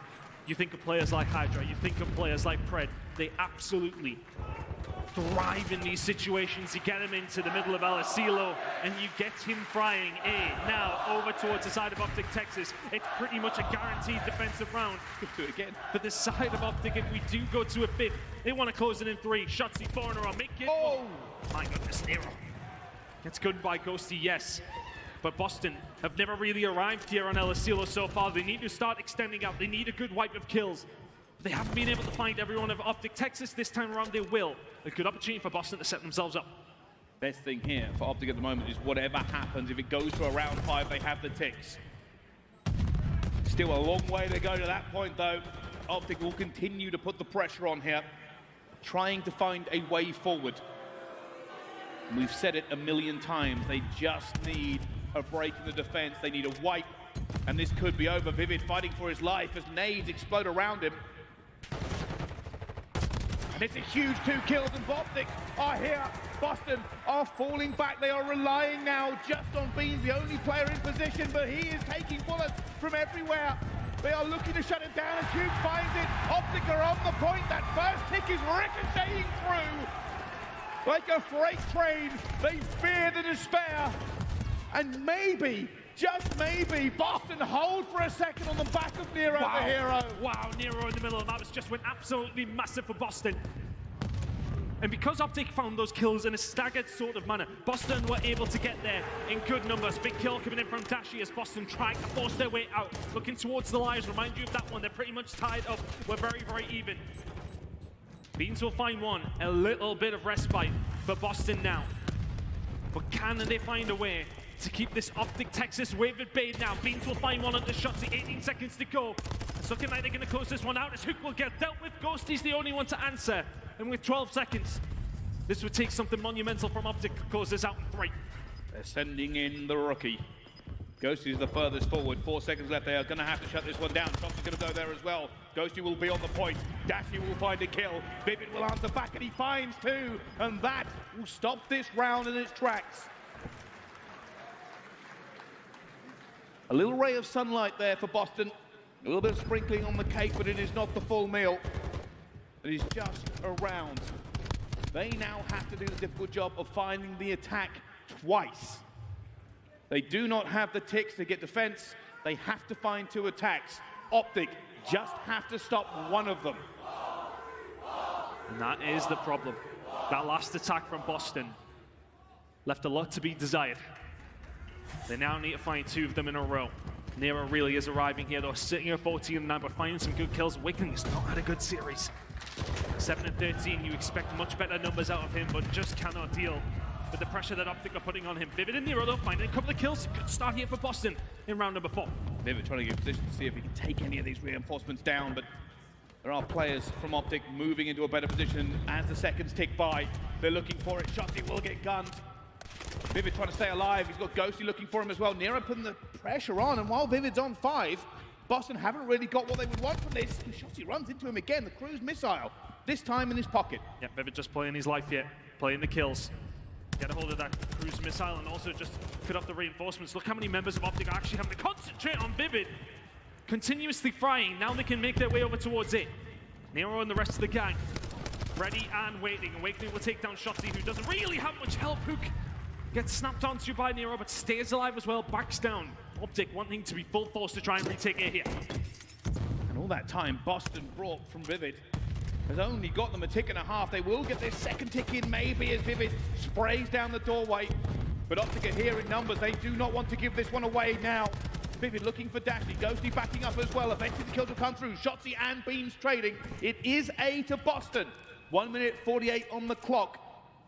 Can they find B? And Ghosty does the right thing there. As soon as they lose it, he stays alive, pushes forward. You can see Boston Breach how slow they're being because they know there will be somebody lingering on their flank. That right now is Ghosty. On the front foot, though, is Nero. Trying to find some kills towards the point. Awakening will find one, but keep an eye on Ghosty again. He's played his life so well. We'll find one into Awakening. He's the ace in the hole for Optic now as the pressure comes in towards B. Nero just stopping this for a few seconds. Vivid finding each other towards the back. Long Nev. And Hugh gets hit. Shotzi having to call in the missile. Having to make sure that they get enough breath into this one. All the tacticals will go through. The rest of Boston get out of the point. First tick in. More kills for Boston. Beans will find a second, but nobody's on that point at the moment. They're just playing for life control. But the important fact here for the side of Boston, they get rid of Ghosty behind them, and he can't do much about it now. Boston just have every single direction covered but in front of them, which is where Optic Texas are now going to start coming from. Nero trying to stay alive on the point. He's been absolutely frying. Force free for him. Pressure still in. Boston one took away from tying up the control. Nero in the point, who can answer back with one, can't find any more. Optic are so staggered, and Boston are surely sending us to round number 5. Dashi gets traded.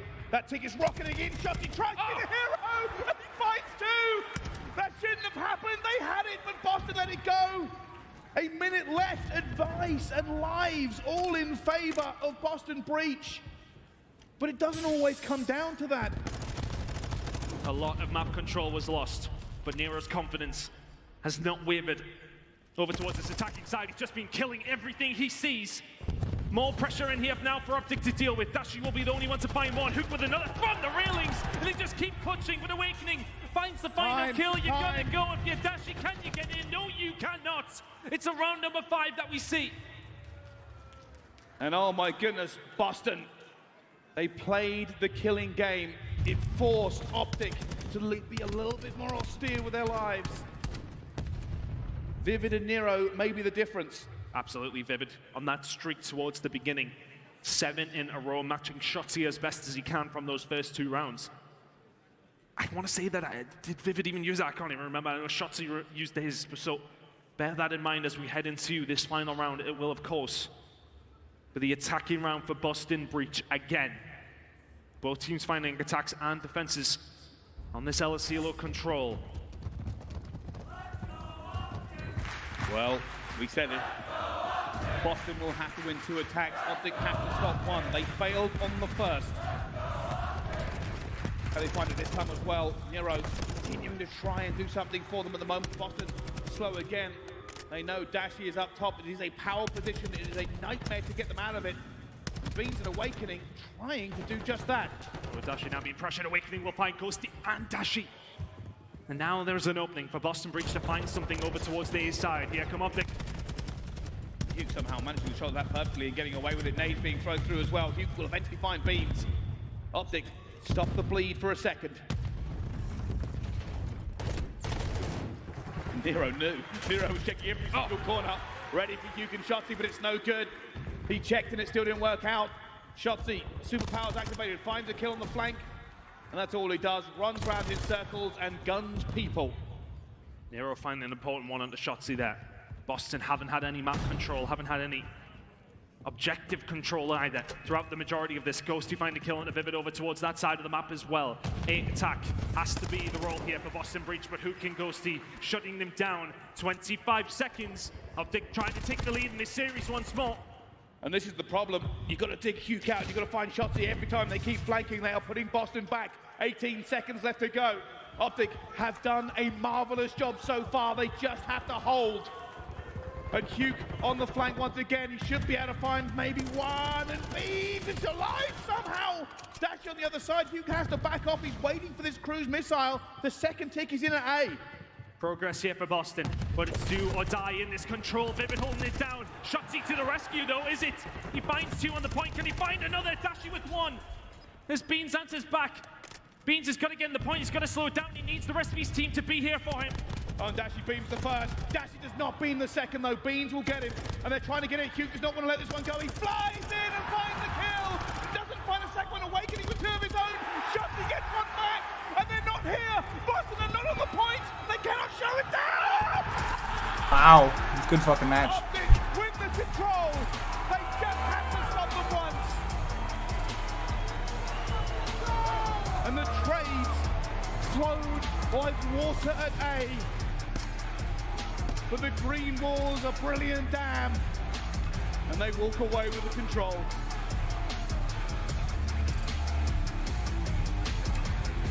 Just consistent pressure from Optic Texas.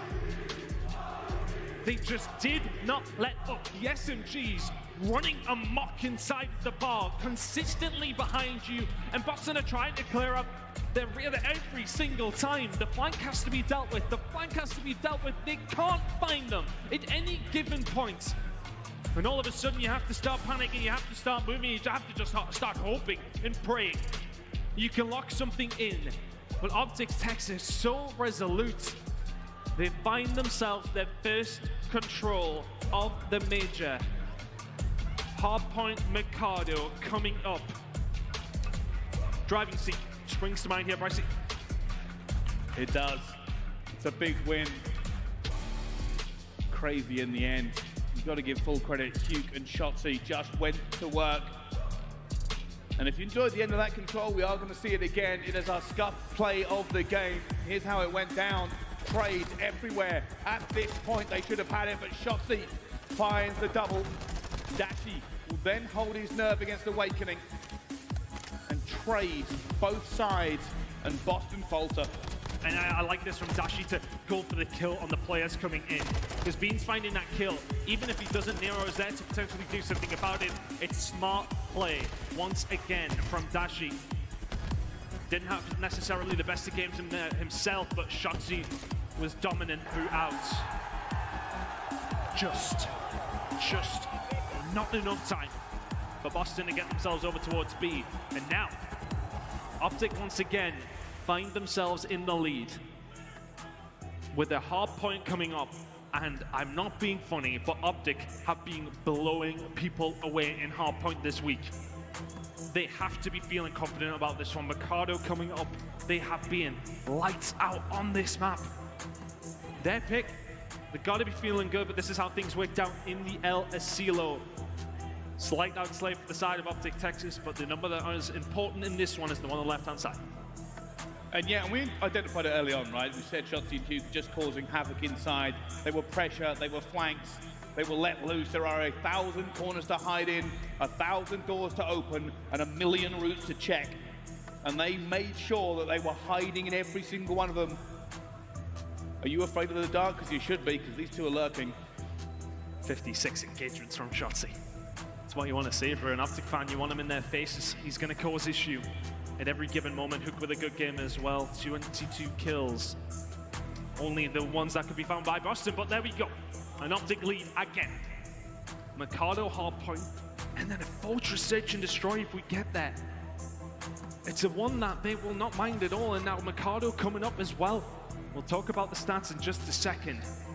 But with the way that these guys have been playing Respawn, in general, they've got to be feeling so confident in this map number 4. Yeah, that's the truth. There's nothing really much else to it. Optic has been a little bit of different gravy here on the hard points. And confidence will be abound just from that control itself. On the side of Boston Breach. They beat them once, but that series looked a little bit different to this one. Looks like Optic Gaming are ready for revenge. One more map will do it. And they probably don't mind which one. They won't care. Boston Breach now needs to find something. Or will this crowd be welcoming Atlanta FaZe onto it? The stage will be awaiting them, as will Optic Texas, if they can close it out here. I hate to belt things up and tell you that we've had a small crash. We're not be loading in yet. But looking at the man on the left-hand side, that Ghosty, he's really been influential for this side. Hasn't necessarily been putting up a load of hill time, which is really something we accustomed to these AR players. It's very much a reversal of the roles that typically have happened in Call of Duty in years gone by. You think your ARs are outside, your SMGs in, but no, the ARs are the ones who lock it down. But typically that's not been the case with Ghosty on this map, although the best KD for Optic since he came onto this roster does belong to the rookie himself. But Dashi will be confident. He looks at heading into this one. And if I'm Boston, I want to see more from this guy. Awakening has not really arrived in this series in the level that we know he can. Well, while we wait for this one, of course, it's a reminder of what awaits us in the rest of this tournament. Atlanta FaZe has gone to the lower bracket. For Ultra have moved on to the grand final. It's been a wild, wild weekend here at Major 3. And here's a reminder of how it has gone down. As you can see, we started off beautifully on that first day with, I would say that was probably the tamest day of the Thursday, Ton. Yeah, which is pretty crazy when you consider it. FaZe coming out with a statement, as did Breach. Ultra comfortable. Surge, not so much. Friday, honestly, was wild. Yeah, we went for the elimination bracket and Legion's win versus Gorillas, but maybe their win against Thieves was even more remarkable. Thieves took down Rocker, that was expected. And now Biter for Optic versus the Royal Ravens, and the Mutineers took down the Major 1 champions in the Subliners. And as we continued on, it only got better from there. I've been told all the players are in the lobby. Everybody's loading through. We can see the loading screen. Texas, let's make some noise. Let's see whether or not this game gets underway. Optic need one more map. Boston need 2. Everything looks good from my end. So here's some stats from Dashi. Just a monumental figure for the Green Wall. There's so often the guy that can get the job done on every single occasion. Put up a hell of a game in map number 1 on the hard point when we were over in Fortress. We're heading into Mikado. Boston this season have not won this map. Optic Texas is in your hands. Can you close out this game and set up a date with Atlanta FaZe in the losers bracket final? That is going to be an exciting game if we make it, but at the moment both teams playing for positioning. For Optic, it's all about seeing if you can get in this flip or bleed points off of P1. For Boston, spread wide and hold the angles. Rotations have been a big issue for the side of Boston. They're going to want to make sure they're locking in these P2 ones if they can, but the flip immediately. Bad news for Boston. Straight from the rim. Dashi with 2 now, over towards the dark side, just trying to lock down the lanes as best he can. Boston reaches nowhere near it.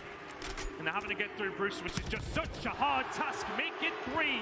5 in a row for Dashi to kick off the game. He's doing it again. Dashi, the man who will not be moved, the man who doesn't miss. A streak off the rip, the cruise missile in the back pocket. And now Shotzi waiting. Patient like a hunter, will find the first, not the second though, will get taken down. Pressure now down the back alley. Hugh waiting for them to come out of the Barber's haircut for all involved. And Hugh waiting for this last one, will have to get out of there because of that grenade, but Optic Texas again. Locking it down. They just haven't gotten anywhere near this. Your Boston in the first 30 seconds. They all find one on a Shotzi. Try and get something going. We'll find a second on the Dashi. He's done so well to find all of these. My goodness, Nero breaks it open all on his own. He was the guy to try and bring them back into the control. Make it 4. Nero going lights out over towards P2, but P3 is what we're talking about now. That is a little bit of a light at the end of a very dark tunnel for Boston Breach. It was not a good start, but Nero tracks them back into it. They handle the control. Optic have numbers here. Dashi already going to commit this. Probably just information. Throws it through the building, and he will find Vivid as well. Awakening Beans now have to hold off the onslaught. Hugh finds himself in, diving around. Beans will get him eventually. Shotzi will get the trade for him. Optic are here in more numbers than Boston. They now have control of 10. Nero just trying to play his life a little bit now. 5 spree for him. Vivid will get dealt with his Ghosty and co. Will find this break seamlessly. Shotzi shuts down Nero before that streak can continue. Beans, though, doesn't catch the grenade, will catch the kill. Ghosty will take him down. It's a brilliant hold unless Vivid can do something about it. Shotzi shuts him down. P3 time. Optic Texas rotation is there for Boston. That is a lot of time over towards Optic once more. And while Boston thought they probably had that P3, they're going to be a bit more confident about P4. Can they find the position before Optic descends upon them? And he's going to go for it. Beans gets gunned. No, he doesn't. He gets grenaded before he can do anything. Vivid now knows pressure's coming towards him at all points. Hugh will find his second. Barbers is wide open. Vivid's 2 and 10. Awakening desperately trying to hold this off. He knows pressure coming through. That grenade is not good. It's actually stopped Boston from getting in the point. It's all going wrong. It's not going right. Unless you're an Optic Texas Optic's fan. just playing too fast. They can't keep up. Well, Vivid finds a second. They're trying but to is now. Going to be enough. Now it's going to be Beans left all alone. It feels like every single second is so important for Boston now. They need to steady this ship immediately. But the kill's still flowing through. Make it 3. Number 4. Here it comes. Shotzi, dude. Shuts him down.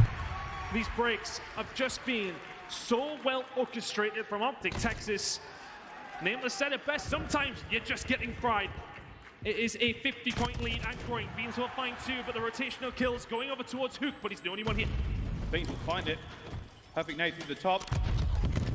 And they need this rotation here. Boston know the pressure is upon them once again. Another kill. Ghosty finds Nero. Reinforcements. Faltering. He's looking for it, trying to find Dashi. Can't get it. There's players all around. Oh! He finds 2. Surrounded and outnumbered.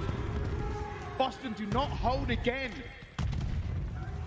Just 0 holding power from the side of Boston Breach has really been the issue all the way through. Awakening will find one, but it is a steady 60 points and rising for Optic Texas so far. Awakening challenge things solo. It's not looking good for Boston. Beans will find one to try and break things open. Cannot find the second. And it's now getting to the stage where Boston look uncoordinated. They look shook on the main stage. Shotzi 12 and 6 looking to add to the slaughter. Oh my god, dude. Awakening falls. This is just too easy for Optic right now.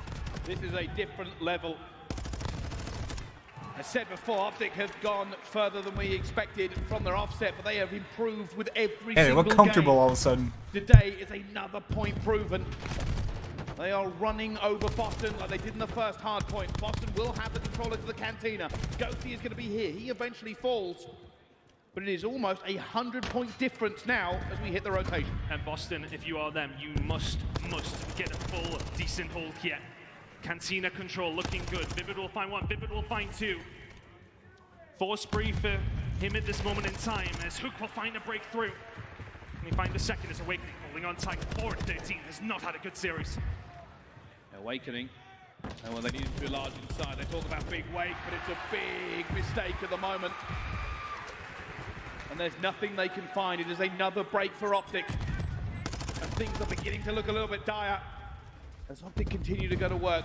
Nero has done everything he can so far, but it may not be enough.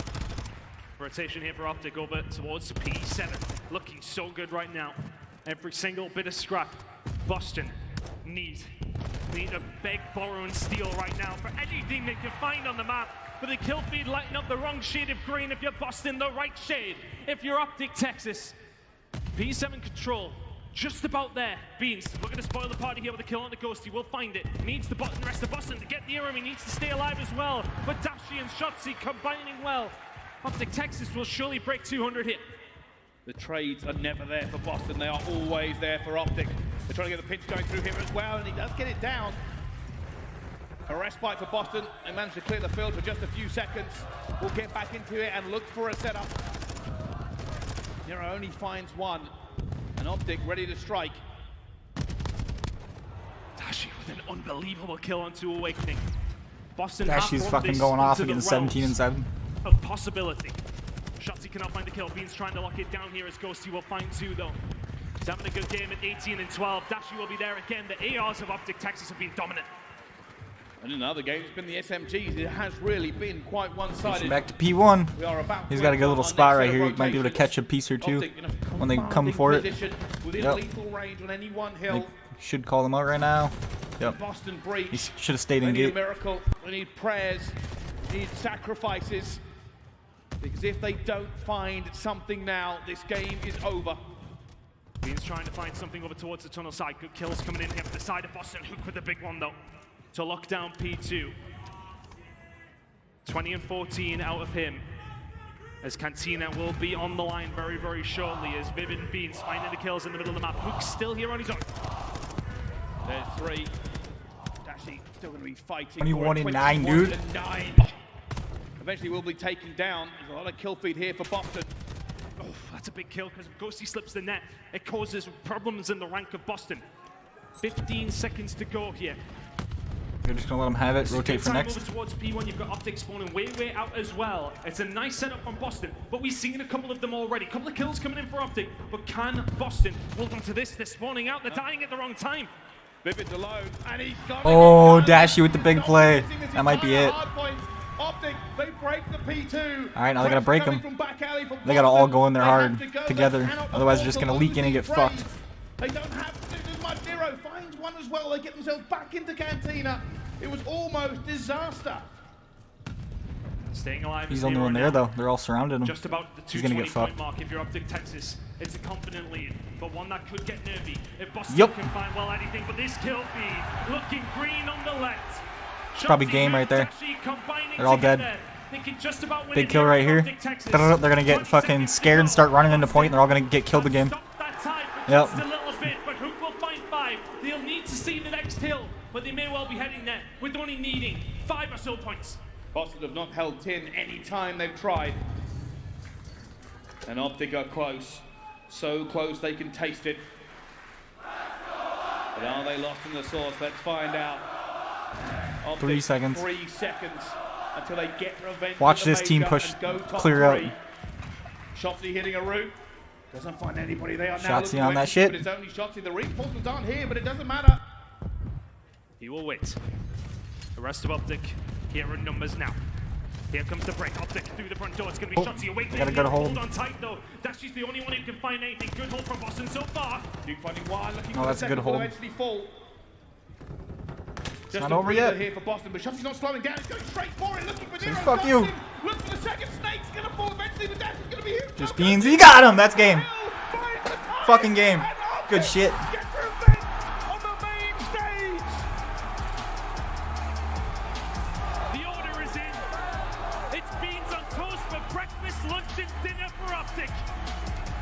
Phenomenal performance to kick off their championship Sunday. They deal with Boston in the best way possible that they have care the S&D was shaky, they will care not. And it is a date on the main stage in Dallas with Atlanta FaZe. That's coming up next. And I don't know if you've seen what I've seen, but Dashi is different. Dashi is delightful. Dashi is divine. He is the dagger. He's the righteous retribution in hard points so far this tournament. 30 and 13 on Mikado. He did it in the Fortress hardpoint against Boston. He did it in the Fortress hardpoint against Surge. It is not realistic. You should not be able to do this consistently against the best teams in the world. But when they summoned him, and they called him with the light in the sky, he answered that call and brought a beautiful game to the major. How wrong we all were. Hey, look, Nameless catches a lot of flack for this, but we had all the same feelings. Optic Texas, the roster change, the thoughts around it. We queried it, the questions, Twitter, Reddit, everywhere, across the scene. But every single question that has been asked of Optic Texas since Friday has been answered with, screw you. We are sensational on our day. Ghosty with a brilliant performance again, soaking up that hill time. Dashi at 30 and 13. A monumental performance from Bruce once again. Everybody from Optic Texas firing on all cylinders. Boston Breach, they will bow out in fourth, which I believe, you know what, is a pretty good placement for them, but they will be disappointed in the manner that it did come through. They were no match for Optic today. A 3-1 decimation of Boston. Well, I'll tell you something, Dashi is shooting so well recently. There's probably 30 moronic YouTubers making a video about him and how he's probably cheating, but what do I know? Ridiculous from Optic here, and they will continue on, and an awful good game coming up next. But before we get that, I'm going to throw it over to our desk to break this one down. Well, there it is, the green wall, they get it done. Massive victory over Boston Breach. They righted the ship, right? Go back Thursday, they lose 3-0. This time they win 3-1.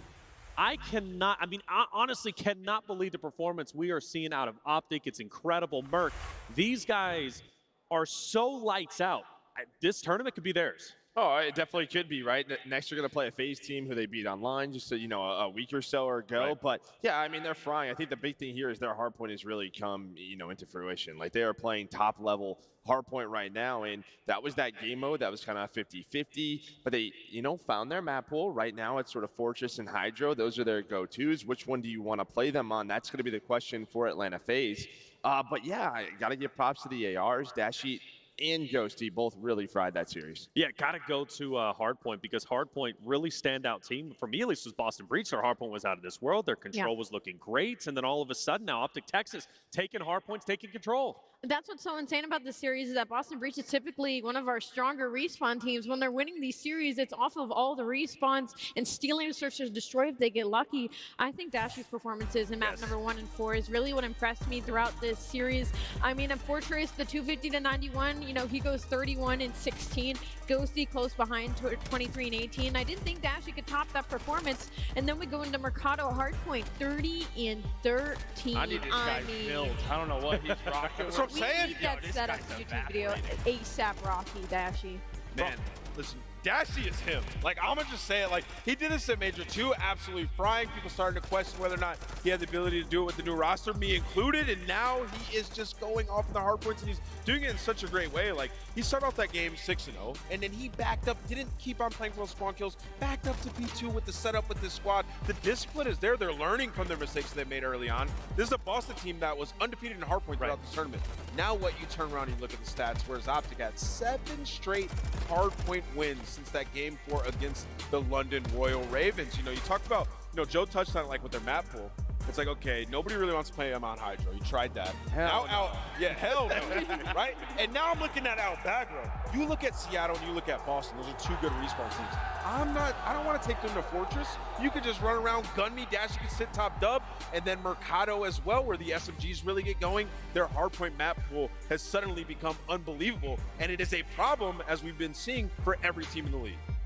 Dashu was unreal. Look at that hardpoint KD, 2.1. He stepped up to the plate. Every time I'm looking at Shotzi as well, even though he doesn't have the best stats across the board, I mean, he's beaming players left and right. I mean, listen, just sort of the chemistry between sort of, who can Shotzi, even going back to the Dallas Empire team when they were world champions. This isn't like your typical Abizi and Simp sort of entry and kind of roaming Slayer.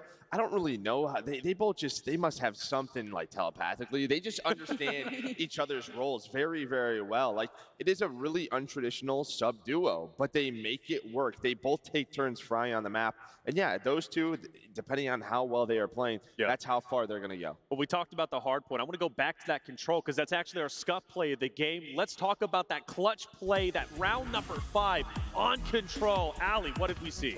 I mean, honestly, when it comes to LSU, it's typically a defensive heavy map. It's one of those ones where you're going to want that round 5 defense, but both these teams stolen offense in this series. So for it to get pushed to a round number 5, I mean, the cards were in the hand for Optic Texas. It almost slipped out of their fingertips with 8 seconds to go, but it's the big plays out of the SMGs, right? They get up, they get that spawn trap going, they find a couple of kills, they start trading each other out, and they don't even let that A zone get capped. So just a really dominant defense out of them, especially when it was down to the wire. I also think, just being honest, control changes a little bit on land, right? Like, obviously you can hear a lot better online. It's easier to clear out your base. The comms probably aren't as hectic, right? And on land, you got a guy like Shotzi and Hoop making plays in your base. Like, it's going to be harder to find them. And naturally, like, Hoop was alive for a good minute in that last round, just behind them, making plays. So Optic just put him in the blender there at the end. And also in this series, like, if you can't slay, you can't win. And Boston these last couple of games, and the respawns in general, like, they weren't able to slay. That's right. And you got to question Control. If it goes the way of Boston Breach, how does this series go? Because, they won the Search and Destroy 6-3. They were looking very strong there. It could have been a very different series. But the point is, Optic Texas did exactly what they needed to do to get the victory. And that means they move forward. And that means on land here, we are going to have Optic Texas versus Atlanta. Yo, whoever wrote this script, you're crazy, bro. Good as gold, baby. That's going to be coming up after the break. Don't go anywhere.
And welcome back, everybody, to the Call of Duty League Major number 3, coming to you live from Arlington. It's the Optic Texas Major at the Esports Stadium, Arlington, and it has absolutely been a banger of a weekend. We're on day 4, Championship Sunday, and we are about to have Optic Texas face off against Atlanta FaZe, a match as old as Call of Duty history. Time right, it's just such a good matchup. They faced off during the qualifiers. We saw Optic get the win. A lot to break down there. But this entire tournament has been nutty, and I'm loving each and every one of it. By the way, good cast on the last series. Thanks, man. It was a pretty good game. These guys behind me helped out a lot as well. But hey, look, Optic Texas looking good right now. They are definitely looking good. And speaking of looking good, let's take a look at our bracket. And I want to just dissect it because we've had so many great matches. Where do you want to start, Nameless? I mean, it's looking like LA Thieves v2. Optic in this loser bracket run. I mean, we showed LA so much love. And this run is absolutely insane when you really think about how Optic started, right? You think about their online qualifying stage, how they had to win a game versus Atlanta FaZe, the champions, to even get themselves a winner's bracket spot. And then they get into winners, they lose 3-0, right? Losing all their confidence seemingly. And then a game 5 versus our worst team we have in the league. And now they have a matchup after smoking our number 1 and number 2 seeds in the tournament. Right. Now they're playing Atlanta FaZe. This is a crazy. You know, I'm starting to think they just wanted to play as many matches as possible for the Green Wall. You know, I think maybe it was all just planned so that we could see them every single day and get the crowd lit. Could be. And another team I want to highlight, though, that I don't think a lot of people saw, maybe an inkling of, maybe they'll be there, but Toronto Ultra, right? They're in grand finals. Yeah, true that. I mean, that's wild to me. Great team, by the way. But beating Atlanta FaZe, I didn't expect that. I think for all of us, we've kind of been waiting for Ultra to catch fire and find that extra stage. We all know they're a very good team. They're in our top 3-4 conversation every single event. But we've been waiting for them to find that extra level. We got a glimpse of that against FaZe today. They're a scary opponent in that grand final, whoever gets them. 100% Toronto Ultra looking to take it all and doing it with Hixie, which is a great thing. So this is going to be a wild, wild grand finals and an even wilder, I think, losers finals without question. We only have 2 more series left for the Optic Texas Major.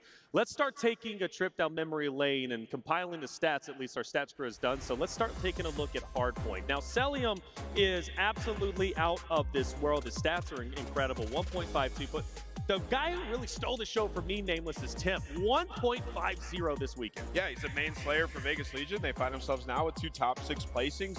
Not easy to do when you're the team that sort of has to be the ragtag group at the end of roster mania. So Temp, he's really just been consistent, especially as a slayer. But there's some other heavy hitters on this list as well, man. Fred doing everything he can when it comes to Seattle. And then Dashy, I guarantee his stats have gone up after that last series. Oh, it has to, man. Dashy was popping off, and his stats are looking great. It's interesting that Optic has done so well, and Dashy's still down there at number 7. But he's going to yeah, that's super low, Taylor. Look, man, I'm just saying on the list, okay? But he's going to continue to go up. And but Tim, man, good on him for taking over that top spot anyways. I mean, Hardpoint, you know, it's one of those games played twice. You got to win them. And Dashy, man, we'll see how well he's going to do. But a great run from Vegas Legion, though. You know, a team that needed to win, especially when it came down to CDL points. And I think they now made themselves a little bit more comfortable in the CDL points race for champs. And I think a real big factor in this Temp, you know, he's able to go off in these moments, but the plays are constantly being made by 2 Real, Clayster, and TJ behind them. This teamwork in this squad is really solid. But Temp is the player who can go off. He is their Dashy, so to speak. Good numbers out of Donnie Temp. Yeah, 5 maps from him, at least played overall, 1.50 KD, and one of the guys that was definitely scary. Vegas Legion, there was a point in time, Nameless, I thought maybe they could go the distance. Wait, I saw Allie's eyes light up when you started talking about Temp. What was it you wanted to say right there? No, I was just thinking about the LAD series, and I was just thinking about the hotel map number 1 when Legion were down 206 to 63 and pull off that win. If you talk about Vegas Legion, I mean, yeah, you got a slayer like Temp, but the fact that this roster has found any success this year, you know, it's been a bumpy ride for them thus far. You know, obviously it sucks to lose. It sucks to get bumped out of the major number 3, but they did what they really needed to do, right? Regarding points, regarding confidence, regarding like just the team as a whole with chemistry. That's right. I think it was a great run from them. Beating LA Thieves, like you can't complain with that, especially after the loser bracket run they had in our last major. Yeah, I think one big thing for them that will be disappointing though is the fact that you go out in such a way to Boston. I think that's the only thing that'll really sting them. A good placement overall, but Boston absolutely smoked them. Also, when it comes to Vegas, they keep getting like the last match situation, and it absolutely mentally checks them. So just do better online. Get yourself a winner's bracket slot, right? Because like they look pretty decent. The online performance, they did have a very tough schedule, so I expect them to go into this, work on their control. If control comes to fruition, this is a team that can make a deeper run. Well, it's been said Search and Destroy wins championships, so let's hone in on our search stats throughout Major 3. And what are we looking at? Havoc there. Havoc tearing it up, and Envoy at the top. Kills per round, so you guys know this is not KD. Havoc is always in the other team's face, making plays, and also Envoy. I mean, LA Thieves really fixed their S&D coming into this. Obviously, at the Major, they had some struggles, but Envoy was a shining light, at least for me, throughout this stage. Definitely. I mean, well, you got to look at Havoc in his performance. Florida Mutineers beating New York Subliners. Ali, that was a win that was huge for them. Again, just like Las Vegas Legion, we talk about Florida Mutineers in terms of their points. We're at the halfway point, right? Major 3. They need to rack up as many points as they can so they can qualify for champs, and winning this matchup might have done it. Yeah, I mean, Florida was kind of like the trap team. I felt like in this tournament, it was one of those teams where like they weren't really strong across the board, but we hadn't seen this full roster on land yet, so there was always that possibility. They caused that upset against the New York Subliners. The problem for them, though, is they thought they had the edge going up against Optic Texas and fall short. Yeah, and then also just to chime in, everybody's been getting slammed by Optic now, so it's like I don't really exactly know where to put Florida, but at least beating New York is no easy feat, right? So Florida might be on the up and up. We'll see. Well, you said it even at the beginning. Florida hasn't done a lot for us to talk about them. Now we're talking about them. So like you said, maybe on the up and up, Nameless. Well, let's move over towards Control for Major 3. A lot on this list. I see Kleenex over there. I see Scrap as well. Inside, in fact, nearly the entire team. But I see Uton. Who you pointing out? I mean, there's a lot of purple going on. Yeah, that's right. Full of literally LAG, Toronto, and where's Marky B? Yeah, where's Marky B? Marky B should be up there. SC has been the shining light for the Royal Ravens throughout the entire season, and a 1.85 in Control. They're looking better. They are looking better. Yes. You know, it's a tough matchup for them on the first game in the losers bracket. You're going up against Optic Texas, home crowd against you. I think if they play up pretty much anybody else in that losers bracket, they have a good chance of advancing forward.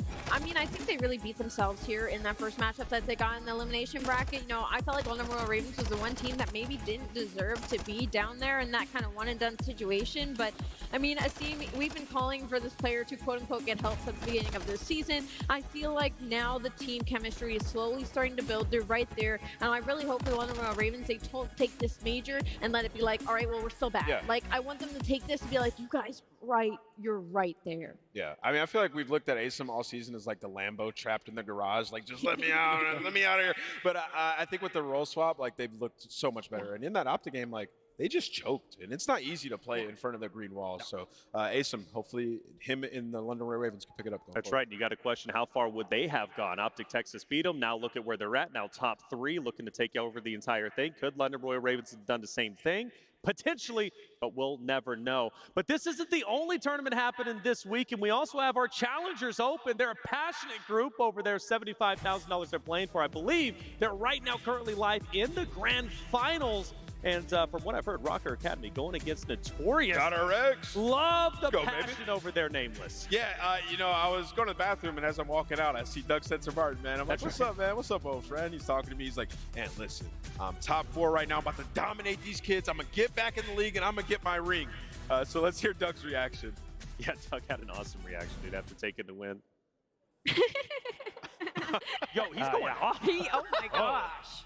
God damn. Poor Beast Boy Josh. So to add context to this, he told me, because there's another clip where they start screaming at him. He told me what happened here. He hit a crazy shot, like absolutely gunned somebody off the heady. So he got obviously extremely hyped, and then he told them, good game, guys. That was a lot of fun. That's exactly what he said. Good game, all PG. Right? I caught a glimpse of the score just above him. It was like 250-249. So very, very justified in getting hyped up in that moment. Here is our bracket, though. As I said, we are currently in grand finals. And Ali, I want to ask you for challengers. Are there any teams that stood out to you? Because look, there's a lot of them. I mean, obviously a lot of them, but I just think it's so funny that consistently when we check in on challengers, it's the Rocker Academy team that's making their way to these grand finals, and there's some old men on those teams. We got Panda and Got Rex, we got some dads on the squad, and they're still out there sending you guys home. I made you guys locking in the challengers pit over there. And I've got to shout out my EU boys and Notorious as well, Weeman and Co. I think, you know, Weeman got himself, what was it, a 1v3 in round 11, game 5 at one stage as well during that chance. So it's a hell of a spectacle over the challenger side. And that is going on right now. Like I said, Grand Finals. You can check that out on COD. Bravo. Go check it out and look at it because Grand Finals is going to be wonderful, and I'm even going to have to check it out as well whenever I can. Anyways, we're currently live up here, but I definitely want to see how that one's going to be unfolding. Rank play, it's out now, and hey, if you want to make yourself up to the top 250, give it a shot. Hey, it's not going to hurt. It's free 99 to play after all. Anyways, you might run into some pros after all. We got Dream Crazy up there. This is my girl, and she's spinning a clip, popping off time. No surprise to see Ellen doing the business. I mean, she has got such a history in Call of Duty, and of course, it's great to see, you know, people like Ellen, people like Nate, all the community members who have, you know, been in the past in terms of their playing ability, still showing us what they got. I mean, you even look good in rank play, bro. Yeah. Listen, hold up. Wait, stop. Ton, what rank are you?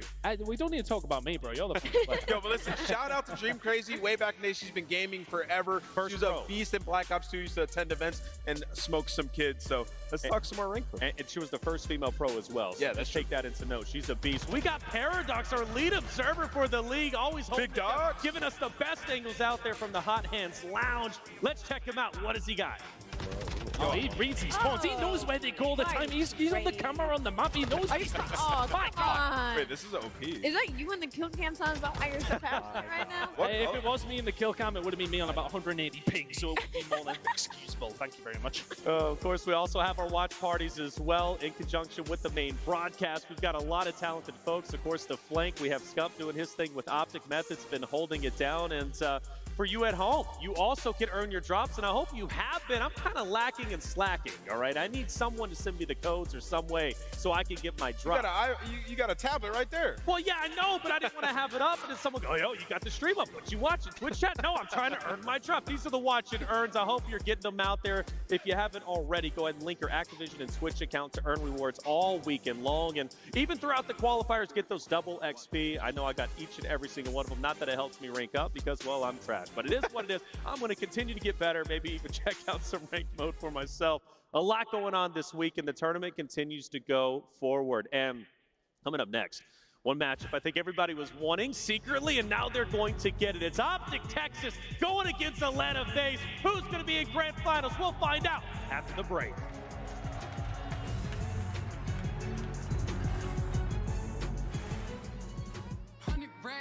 Hundred racks up in my safe. I've been dreaming of pulling up in that Wraith. Check the stats, I ain't got too much to say. I got Gucci on my belt, but my pants sag. Wouldn't be surprised if my biggest hater made a fan page. You taking notice from your boss, you man-made. Grown at getting touched up by the handshake. Don't think you hear me right, let me clear my throat. 100 racks up in my safe. I've been dreaming of pulling up in that Wraith. Check the stats, I ain't got too much to say.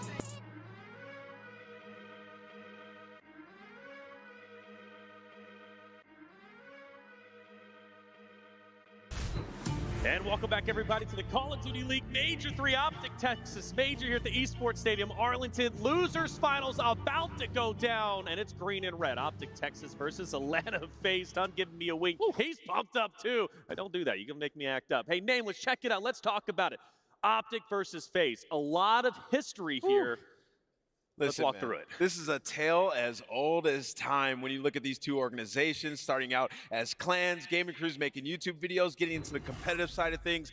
FaZe tried to venture in and be competitive, but didn't have too much success versus Optic early on. And then later in the years of Call of Duty, they find these players, they find these teams that can win championships. And, you know, in the CDL era now, in this franchise league, the last 2 years, Optic has been smoking Atlanta FaZe. It's 8-1 in their last 9 matchups. And on LAN, it is 3-0 since the last title. So Optic coming in fully confident. The Green Wall knows what it's like to go up against Atlanta FaZe. My bad, Atlanta. You go on a 15 S&D streak, but you still can't get through the wall of Optic Texas, apparently. I mean, the KDs across the board speak for themselves. Stellium's been a beast throughout this entire event, but are any of us actually shocked? No, because it's just what he always does every single year.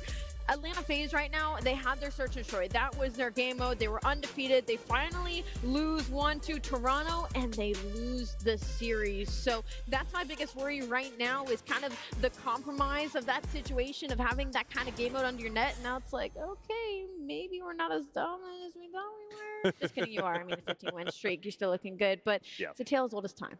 Atlanta Faye is a team that is to beat. I mean, they are, in fact, our returning champions. Look to go back-to-back. Can they do it? Well, they got to get through the green wall first. And let's hone in on our player to watch. It's got to be a BZ Ton. Walk me through. Best S&D player in the game. Look, they may well have lost to Toronto, but this guy is just let off the leash every single search, and so smart with being able to find these first bloods. Again, we could go through the stats of this. There's a lot of numbers, but the numbers tell us that this guy is so far above everybody else.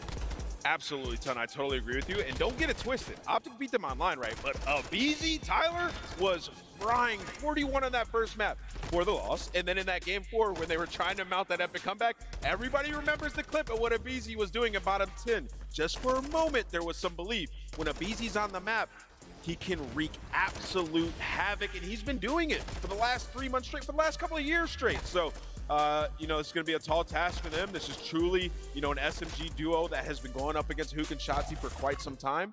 It's going to be wild up there on that stage. And even though Atlanta FaZe dropped down to the elimination bracket, they're a team that is ironclad. They're not going to get in their heads. They're going to recover quite well. The composure is going to be real. So they're absolutely going to give it their all against Optic Texas. But let's dive a little bit deeper into this series. Let's look at our maps and modes. And, well, Ton, you seem like you're animated about it.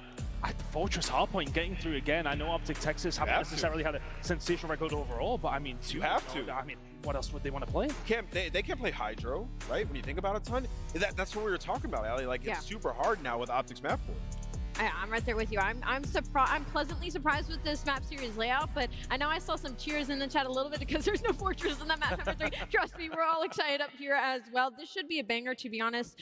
I'm surprised LSU got through with that most recent loss on Atlanta FaZe from Toronto, but it's also opportunity for Texas. Opportunity for Texas and an opportunity for us to do our predictions. Let's go ahead and head into it. We're going to make it a bit quick because the teams are ready to go. I have bet against them. I bet for them. I've kind of went both ways. But now I am a firm believer in the green wall. I'm going Optic Texas to take this over Atlanta FaZe. The energy has truly transformed me. I'm a believer. What about you, Tom? I would typically always go FaZe. I am kind of with Ant. Do you really pick against them? But the way that Optic have been getting things done, I like the map set for them as well. I'm going Optic Texas. All right, Optic Texas 2 for 2. Allie, what about you? I don't really have much of a choice, do I? Atlanta FaZe. Oh, Atlanta FaZe she is, but we know what she's up to. Crowd's out, Allie. They love you. Nameless. Listen, I picked Optic in the last series. And as much as I believe in this little magic story, everything. East up, A-Town down. I got Atlanta FaZe in this series. I think they're coming in and they're taking it. That guy in the front of the crowd, he's ready. Okay, so we got technically 2 for 2 Atlanta FaZe, Optic Texas. It's time to get the losers finals going. Bryce, let's bring them out. Here we go. Texas, you've been loud, you've been beautiful, but most importantly, you've been patient. Because there is a rivalry brewing on this stage. These two teams have battled through COD Esports history. And now, an elimination match for the loser, home, where there'll be no comfort. For the winner, glory into a grand final. Let's find out, though. Introducing the team that might get booed. Please welcome to the stage, Atlanta FaZe!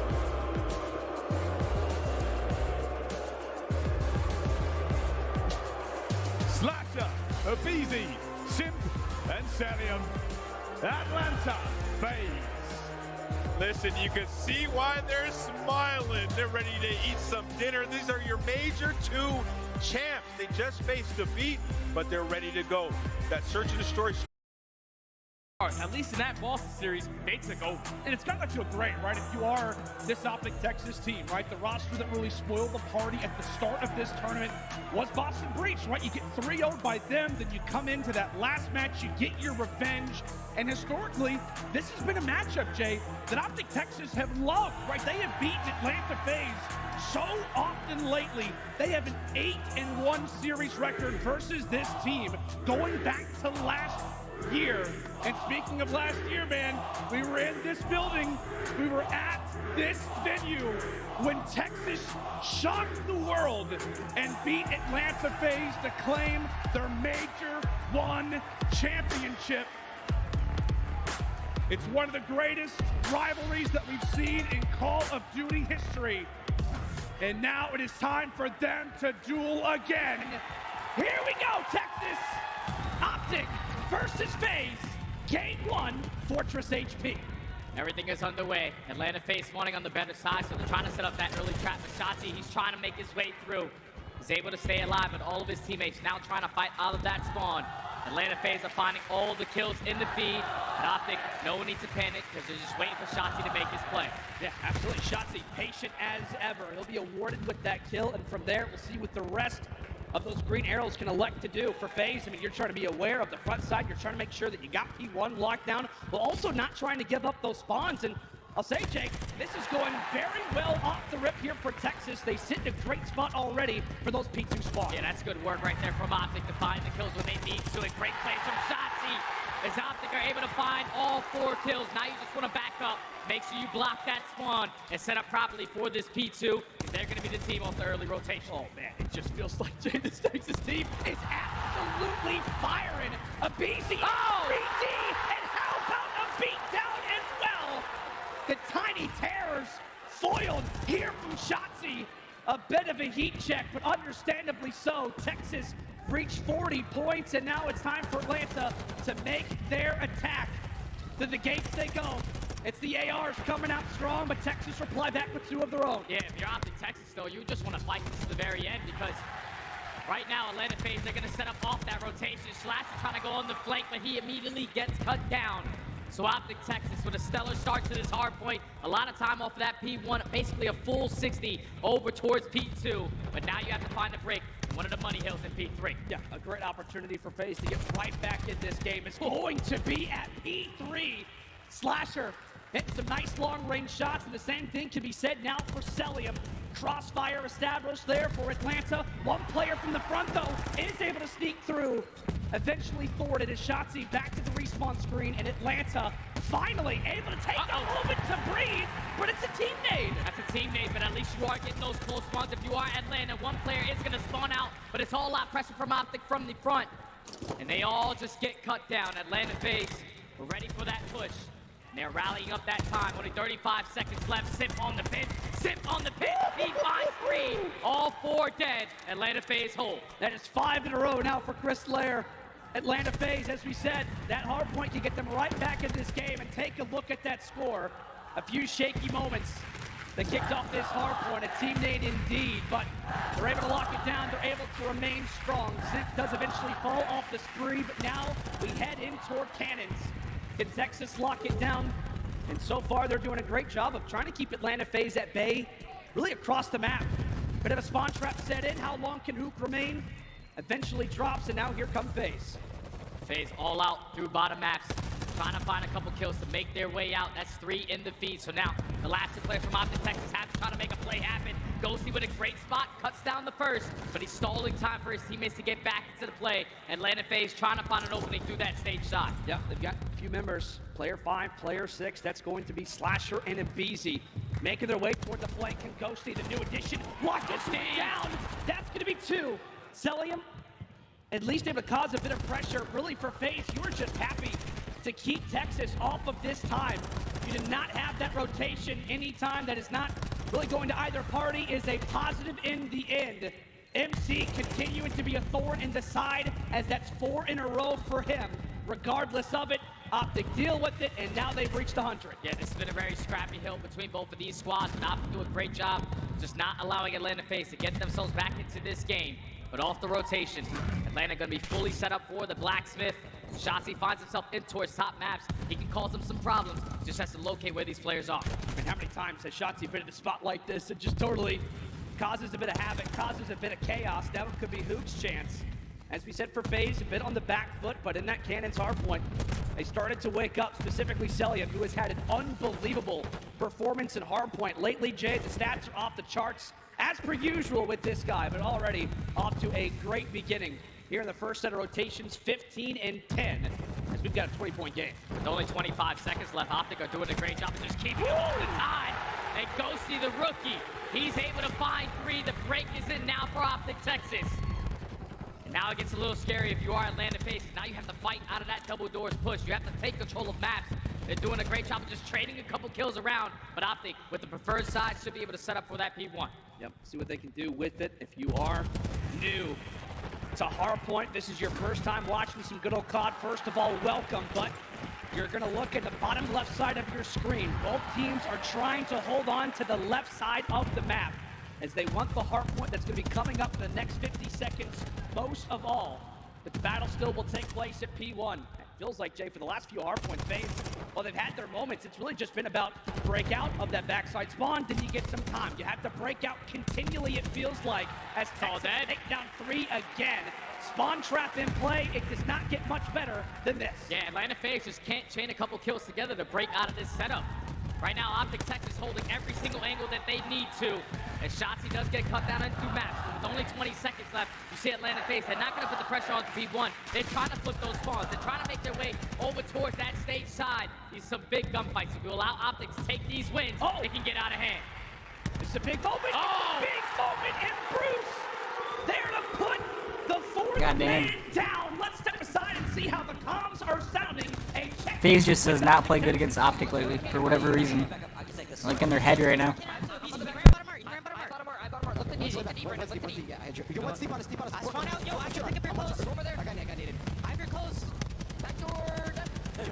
It's not very often you see fucking Simp and Abizi negative. Abizi's 12 and 18, holy shit.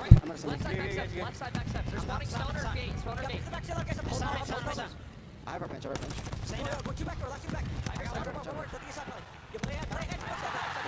My god, dude! Oh my god.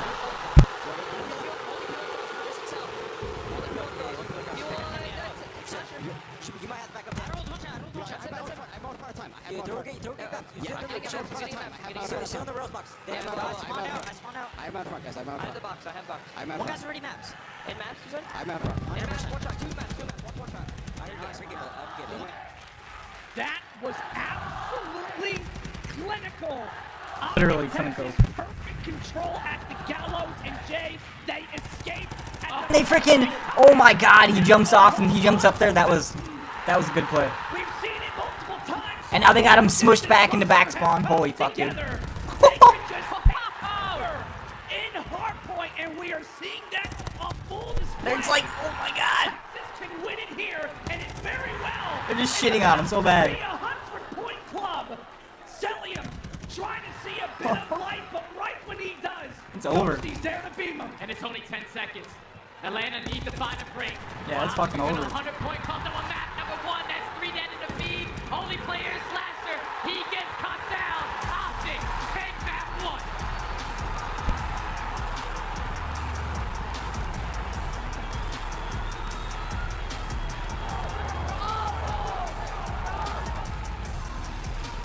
So I said if they get hot, they got potentially 3 games in a row.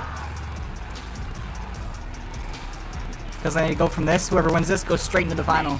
8 hard points in a row. And another 100-point club on top of it.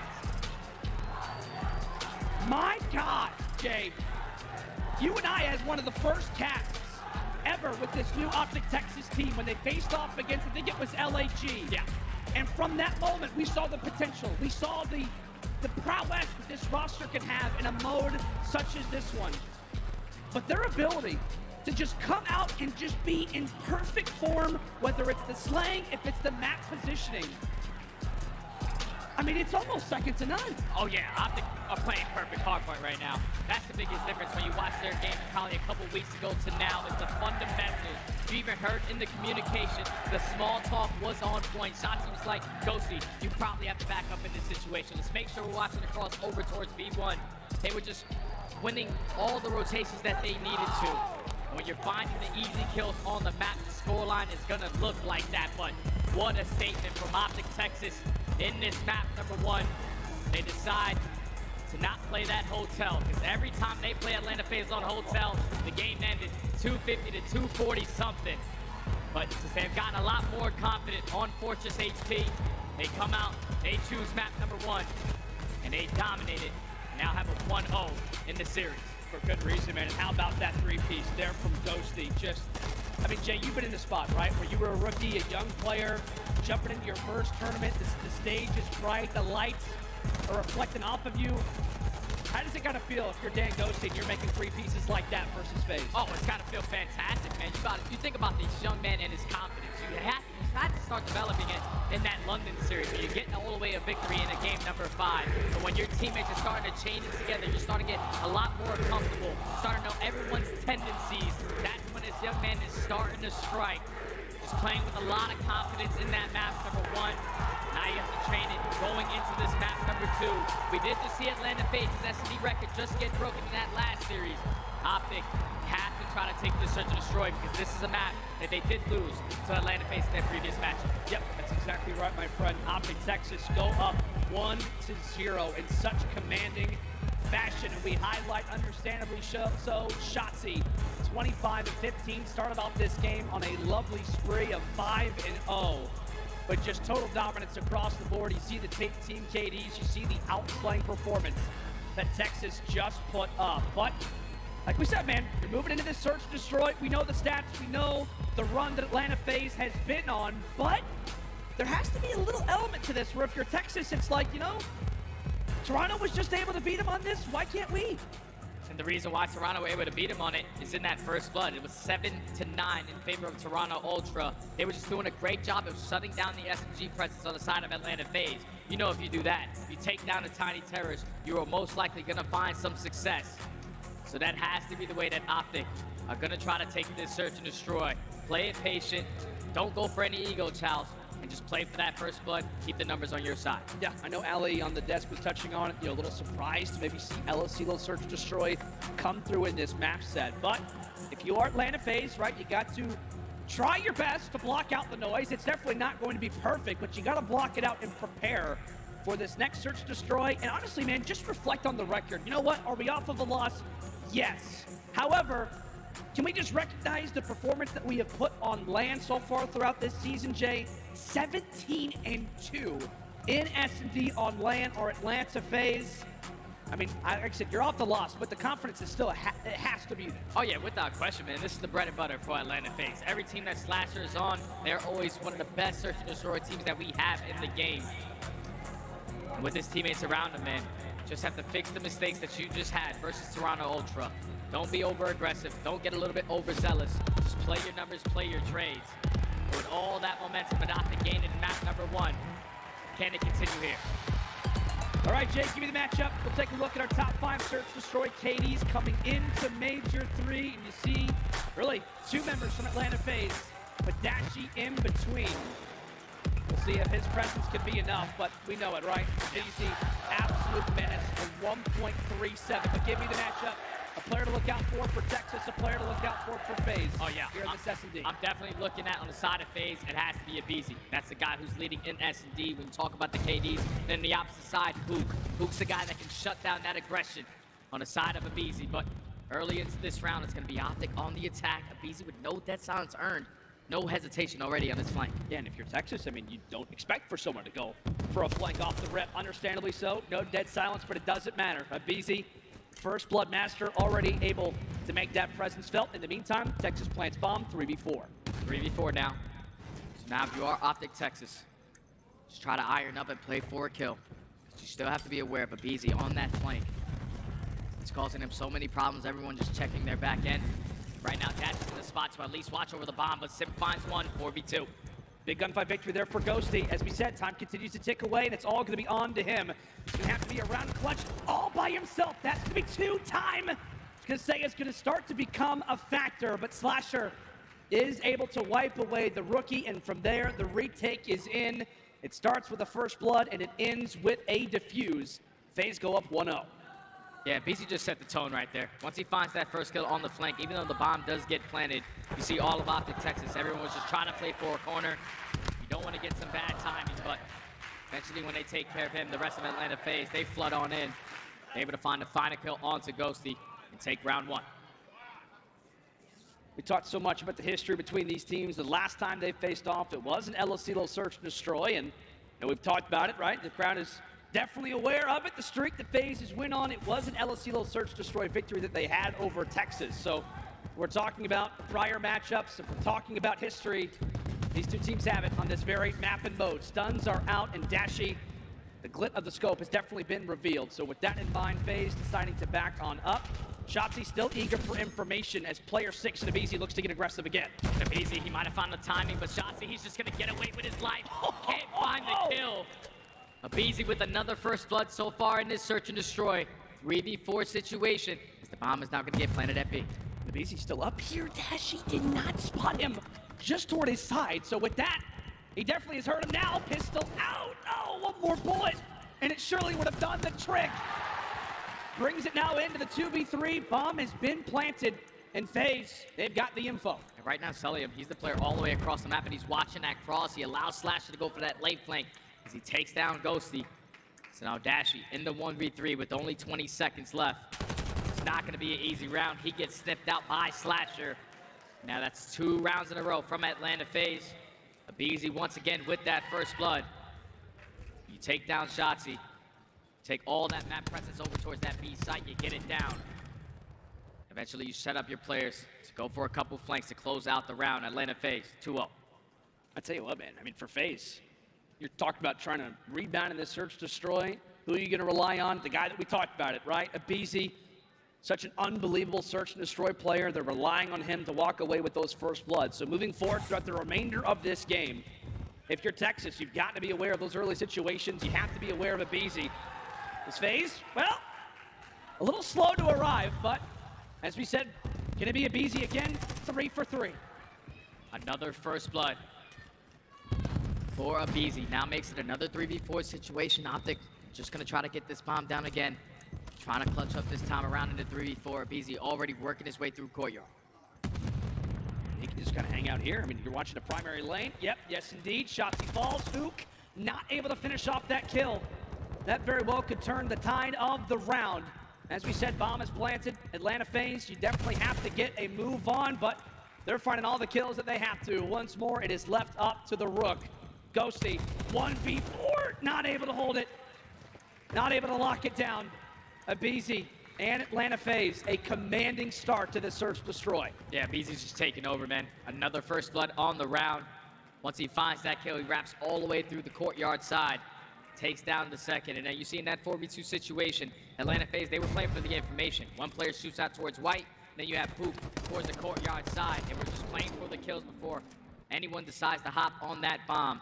They find it, they successfully get the defuse, and so far, flawless search and destroy from Atlanta, 3-0. Yes, indeed. Optic crowd trying to get behind their boys. It has not been a great performance so far from the SMG duo in Shotzzy and Hook. Still yet to get on the board as they will look to try to change that up. Did a better movement there for Shotzzy, but can it actually equal out to a round? That will be the question as Texas desperately look to try and walk away with the first blood. And it very well could be Hook that's able to lead the charge. Dead Silence popped. Dead Silence pop. Does he decide to push his way through these double doors? Atlanta FaZe, they're just playing a mid-map setup, just trying to cut off every single angle, making sure no players are going on that flank, but it's none other than Abizi. There's no way, Jay. Already finds himself in a great position. There's no way. There is no way! 4 for 4 out of Abizi. Oh, Dashi goes low. At least evens things up, but for Texas, they have just had to work so hard. And being down in man count, Shotzzy now brings it into the 3 versus 2, 30 seconds on the clock, and now for FaZe, a pick would be huge. Slasher able to deliver, as Hoop does get found out, but started off as Atlanta FaZe success. Texas eventually turned the tie, but now it's gonna fall onto Shotzzy again. Grabs the timing, now into the 1v1. Slasher has yet to grab the bomb! Ant-Man to the rescue! Texas finally able to grab a round, but how much did it take? Took Shotzzy to find a 3-piece and clutch up a 1v2. Right there, Atlanta FaZe. Once Shotzzy finds that first kill in towards bottom pool, that's the player with bomb. Slasher was all the way already at that B site. Celium was sitting towards top money. They just didn't want to put themselves in that situation of fight Shotzzy in a close range engagement. Eventually don't work towards that bomb plan. Shotzzy with a much needed clutch finally get one on the board for Optic. See if Texas can start to build a little bit of something off of that. As we head in and round number 5. Shotzzy, understandably so, gonna try to be the beacon for information. Meanwhile, you've got Ghosty toward the top side of your mini-map. He's able to lay in a few shots. I believe that's towards Celium. So shots exchanged, and now it's about time to get something going. Bomb in the back of Hook. The biggest thing for him, Jay, is a first pick would be huge, but if he dies, that bomb could be in a very awkward spot. As here comes the Brigade.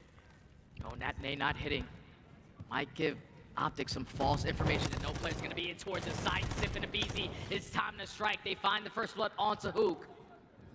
Now already in the 3v4 with only 35 seconds left, Optic have to make a move. And for me, the biggest thing is that Shotzzy's able to pick up that bomb, and he will be able to get into this B site. Celium ends up dropping Dashing. I believe he's got the info that Shotzzy has got to be on this bomb site. It ends up going down, but in a 2v4. Ghosty on one side of the map, and now it is all up to Shotzzy to try to fend for himself. How long can he hang out? How long can he last?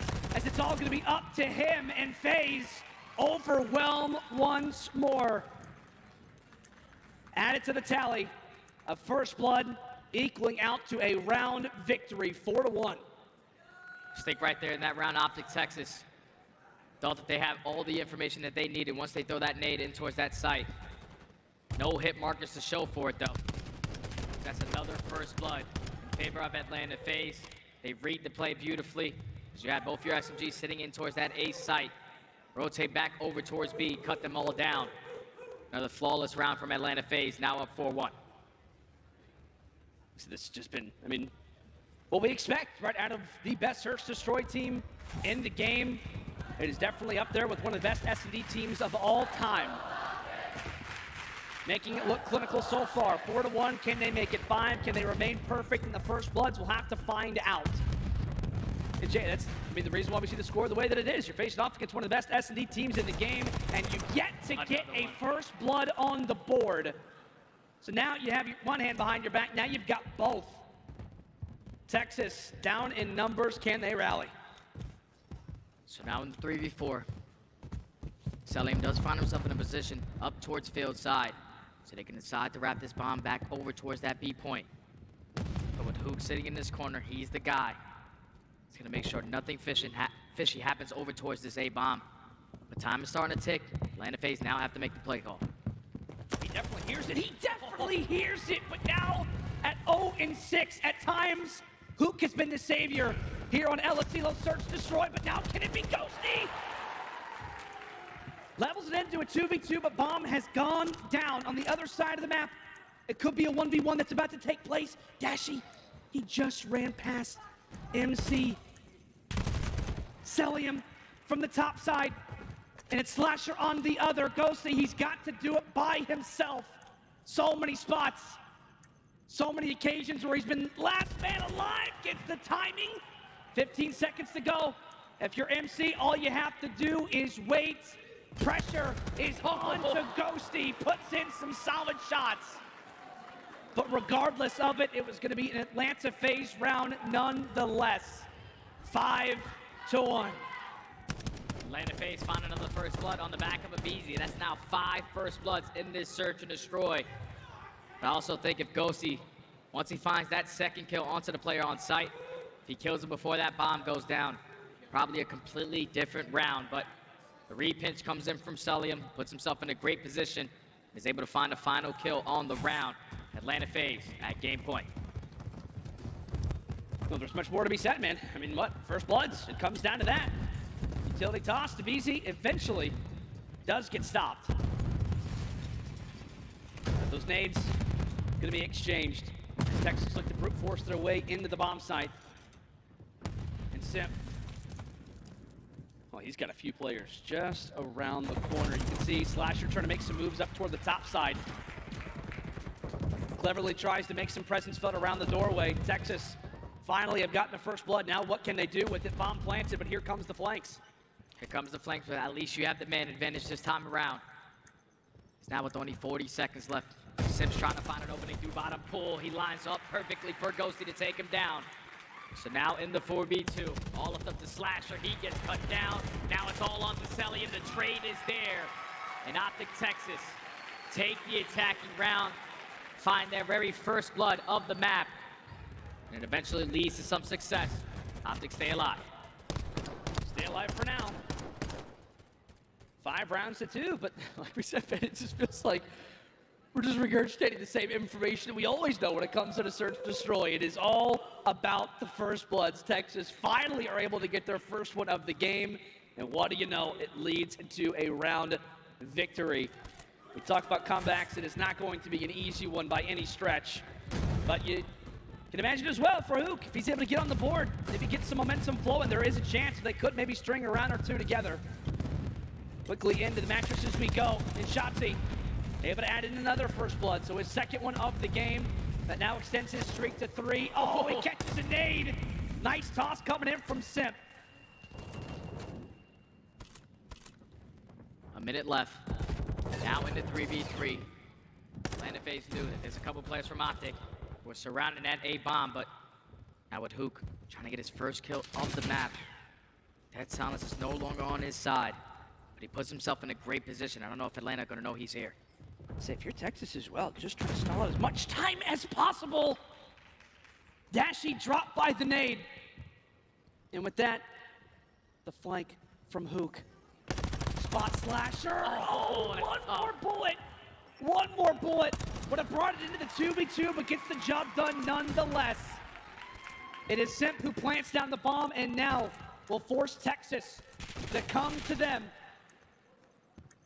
Who gets all the info right there, but he goes for the chow onto Slasher.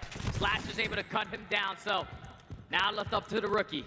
Can he keep Optic Texas alive with the 1v2 clutch? Time is ticking, but he gets the information at least onto one player. Slasher, he just got to escape. Slasher just has to try and waste as much time as possible. Ghosty, realizing such, now has to go for a sprint. Knife is out, and understandably so. This is a search and destroy that is gonna go the way of Atlanta FaZe. The knife is out, and it's a knife to the heart to Texas fans as they hope that they could make FaZe sweat again here on El Asilo. But that is the search and destroy roster, Jay, that we expected.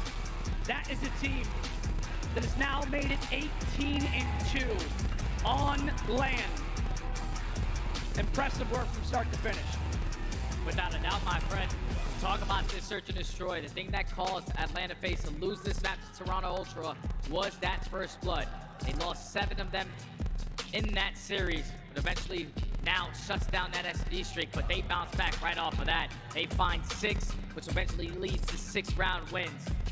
Just whenever you put yourself in a man disadvantage on a map like El Asilo, there's so many angles that you have to try to pay attention to. Atlanta FaZe did a great job of cutting off all the openings when they had that first blood on their side. And that's basically a flawless search and destroy from Atlanta FaZe inside a series up at 1.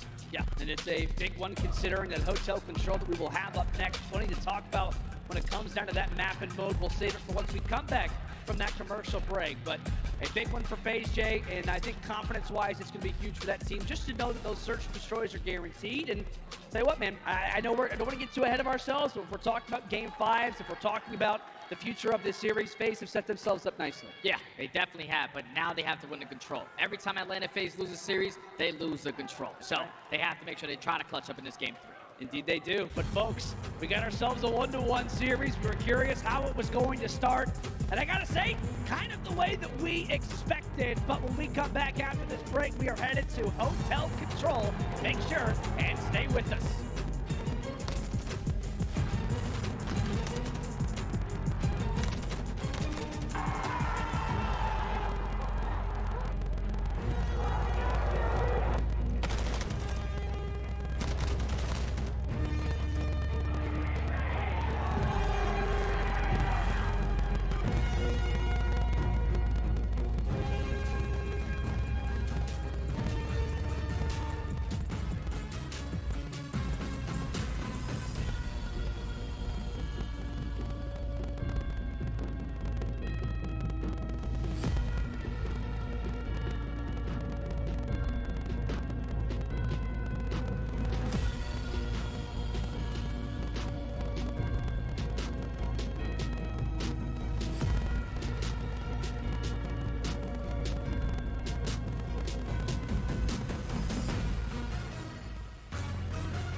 The Call of Duty League is presented by the GMC Hummer EV Pickup, the world's first all-electric super truck.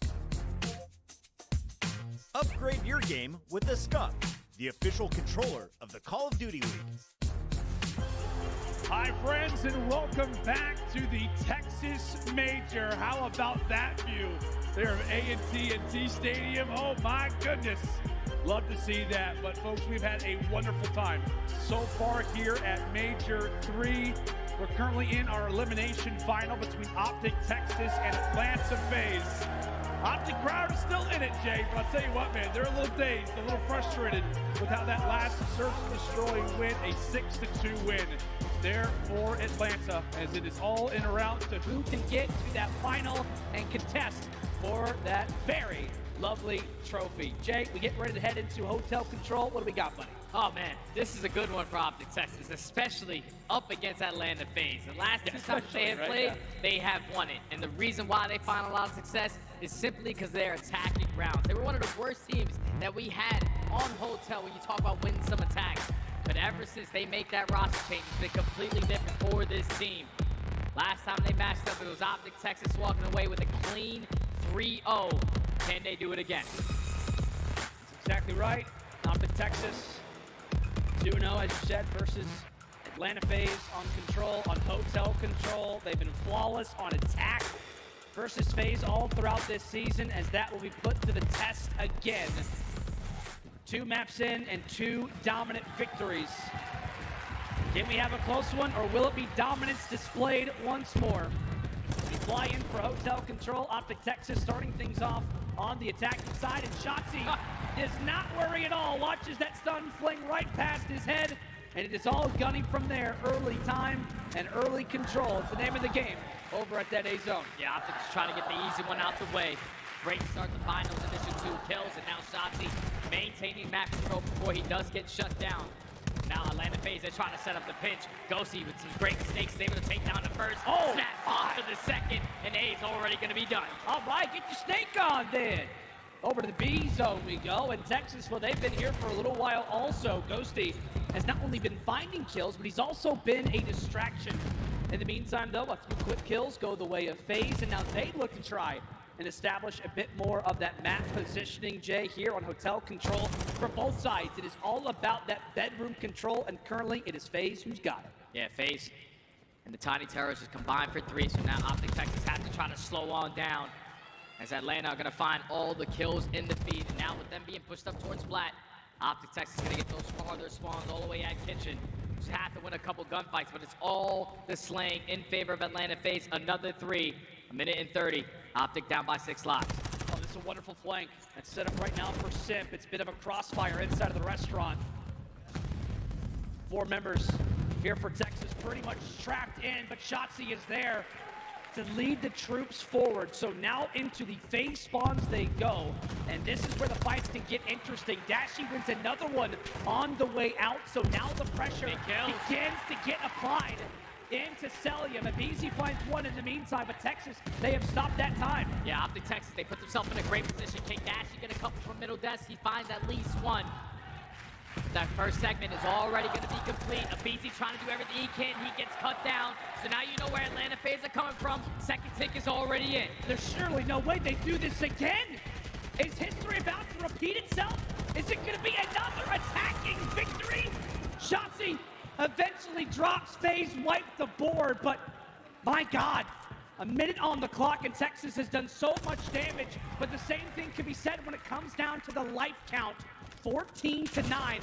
These have got to be quick and efficient kills now for Optic. Oh, and a BZ on the flank. A BZ on the flank at least cuts down the first. He's going to set up to try to take down 2, but it's Ghosty. Ghosty finds 2. Hook just has to try to stay alive, but Slasher takes him down. So now, only 6 lives remaining for Optic Texas. They cannot get bedroom control as Sip finds 2. Only 5 lives now. One last push. 35 seconds to go. A BZ now brings it into 4. Texas pretty much playing a search and destroy when you got an objective on the line. Patience pays off there for Bruce. Time continues to tick, and Hoops found the second, but take a look at player 8 in Celium. He's prepared himself for a flank. The same thing can be said for Simp, as they are able to win both of those gunfights. And now it is all up to Dashy and Hook, and now the nuke ends up falling. FaZe. It got close, Jay. 2 different times Texas were just on the verge of capturing that zone over at B. But FaZe hold on, and they win their first defense versus Texas this season. That's a big round right there out of Atlanta FaZe. Just maintaining bedroom control, influencing the spawns to go in your favor. And when they needed to clutch up, find a couple kills to get themselves out of their base, it was Celium and Simp able to do it time and time again.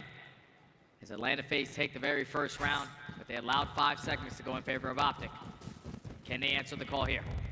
See what they can do. In the meantime, Simp has found himself on a nice spree. One more, and he will have that cruise missile. Gets the assist for that one, stunned up. And really, for Texas, you've got everybody wiped off the board. In the meantime, Simp, he's also found that kill. So he will have that cruise missile. Eventually drops a team kill. In the meantime, for FaZe, means that they don't have as many members inside of Restaurant as they would like, but they get those close spawns, and this zone is about to move quick. Yeah, all 4 players from Atlanta FaZe on this side of the map. Just gonna try to close out this 8-point. Force Optic to play a couple exit kills. But Hook, he's actually going for a pinch. He does get cut down though by Slasher. So if you relieve that pressure from that angle, second ticket's about to come in, but unless Shotzi and Dashy have something to say about it, they find 3 kills. Now it's all on Slasher, but at least Atlanta FaZe getting those close spawns. Yeah, right now Ghosty anchoring those spawns, so it is going to allow for FaZe to be very, very close inside a kitchen. And with that, Simp, he's found himself a lane. Does he go for the objective? No. Fits to go for the flank, and that does not pan out. As we said, right now for Atlanta, they have not fully captured A by any stretch. Only 1 tick, as a matter of fact. And with losing a few of those gunfights, they're saying, all right, well, let's at least try our efforts now at B. 30 seconds on the clock. Atlanta can make another minute added on if they can grab all of these segments. But they are having to work right now, Jay. Yeah, Optic Texas doing a great job of just keeping them off the time, finding the kills when they need to. As they wipe them off of that B point. Now someone's got to make their way over back towards A. 23 seconds, but Atlanta FaZe are going to get those kitchen spawns. They're able to stop that clock. It's all going to be on Hoop, but his teammates are here to help. Oh, I was going to say it, BC. Great spot to be in. Slasher wipes away the 3rd. And from there, FaZe, you can see what they do. Those arrows, they put 1 person on the objective, and now it is time to allow for the boys to fly, maybe even to fry. But Dashy on the other side has also earned a cruise missile, eventually does hit the deck, and now for Shotzi, his life becomes that much more impactful, that much more important. As FaZe are here, but here comes the streak. Bruce is investing it now. Yeah, we're investing it, trying to get the information to our teammates of where the rest of Atlanta FaZe are going to be located. But Shotzi unfortunately runs out of ammo in that gunfight. Doesn't drop, goes back for the chow, but eventually does get taken down by a BZ. So right now, Atlanta FaZe, they're just putting a lot of pressure on. You have to try to clutch up, get a couple kills. Ghosty at least finds 1. Oh, and Ghosty not able to stay up. And now once more, FaZe are on the point. Dashy's at least able to exchange for 1. Shotzi, long-range shots. He will drop. And now from there, FaZe continue to get picked apart. That's a massive gunfight there for Hook. Aggression being established again as Celium is able to punch in another segment. So we'll be tied in segments. 30 seconds to go. Can it be the round for Atlanta? And it's 6-6 in lives remaining. So you basically want to slow down the game. Try to play a little bit of TDM. Now Atlanta FaZe have 1 more good push. Try to close out this attacking round. It's going to be Slasher making his way all the way to the back end. The rest of his teammates trying to fight for that bedroom control. But Optic, they aren't budging. They are holding strong on their setup. See if FaZe can make a bit of a dent. Shout out to that free cam shot. You can see every single player from Atlanta as they start to force their way in. But Shotzi able to save the day, and Ghosty will wipe away the last one. We head into round 3, completely even. Same exact thing that Atlanta FaZe did on their very first defense. Optic do exactly that. Maintaining bedroom control, having your SMGs pushed out in certain angles. Shotzi's a very difficult guy to try to take down. So every single time they needed a saving play, it was Shotzi finding 2 kills every single time. Already sitting at 18 and 14 with 2,200 damage on the map, leading his squad. All tied up in segments. Optic Texas had to try to take this attacking route. And last year, man, we were in this exact same position at Major 1. They faced off in, I think it was the winners finals as well as the grand final. Shotzzy was the guy who erupted right in that game 5. I think it was on Tuscan. Regardless of it, Shotzzy answering again, receives a beatdown, but survives on a fraction of health. We'll see if he can make the play again. Goes for the crossover and eventually falls. Early wave wiped away. There for FaZe. Solid hold on the defense. And now it could be a chance for Ghosty. Meanwhile, I think he's just trying to join alongside of the rest of his team. FaZe clear the bottom side of the map, and that now forces Texas to go into restaurant. Yeah, you have to make your way over towards the diner. Shotzzy does a great job taking down Slasher. That clock is now going to stop. So they're trying to extend that time. Dashy finds a huge kill onto Sip on the flank. Snakes are in. Ghosty trying to take down his player towards mid-connector, but all of Optic Texas, they are here. They're finding a couple kills, and now with Shotzzy in this position, you have to make sure you are ironed up if you are Atlanta FaZe, because he can cause you submission. Yeah, man. 21 and 15. Shotzzy having a ball. FaZe are going to try to go for the last second push at this. And if Shotzzy can get here in time, he very well could lighten the load just enough. Trades are in. Texas still with the favorable fights. Sip, give it one last good push, but Dashy wins that 1v1. And from there, Texas take the point. Another minute added on to the time, and here comes the play toward the back lines. A healthy push at that. Sim at least able to change things up a bit more. So map positioning, Texas, they've still got it, and Dashy going on a spree again, now on 4 in a row. Yeah, but you see all of Optic, they're trying to locate this player that's sitting in towards bedroom. Slasher, he's the guy that was sitting towards back flat, you cut him down, so now you have bedroom control. All of the Atlanta FaZe players are gonna spawn out towards back spa. Shotzzy at least finds the first, Shotzzy finds the second. The stack is gonna be here. First segment about to be complete. Take a look at player number 4. He's the one who's lightening the load. He's the one who's making things easier. Zip calls in the streak. Can it do any damage? Yes, it does. It cuts away Ghosty. Huku's trying to make some plays, eventually falls, and now it is all on to Shotzzy. Stays alive. Shotzzy giving it his all. Eventually does get dropped, and now a minute on the clock. 5 segments once again earned. Can Texas make it a full 6 and go up 2-1? We will have to find out as Hook making his way toward the back. It is he and Dashy who could be the ones to make the play. On Hook, might have just got great timing because that stun did knock the neck. Should be able to find this kill onto Celium. Now you have all the information that you need. The last 2 players from Atlanta FaZe are going to be spawning all the way across the map. You don't have any bedroom control. You want to try to slow down and play TDM. 8 and 7. The lives remaining. Optic Texas is trying to win this one. Oh, they are indeed, but Simp, a great nade onto Dashy, so that will clear the B point for a moment. Hook, he's switching between weapons, going back and forth, dive onto the point. Can they cap it? Yes, they will!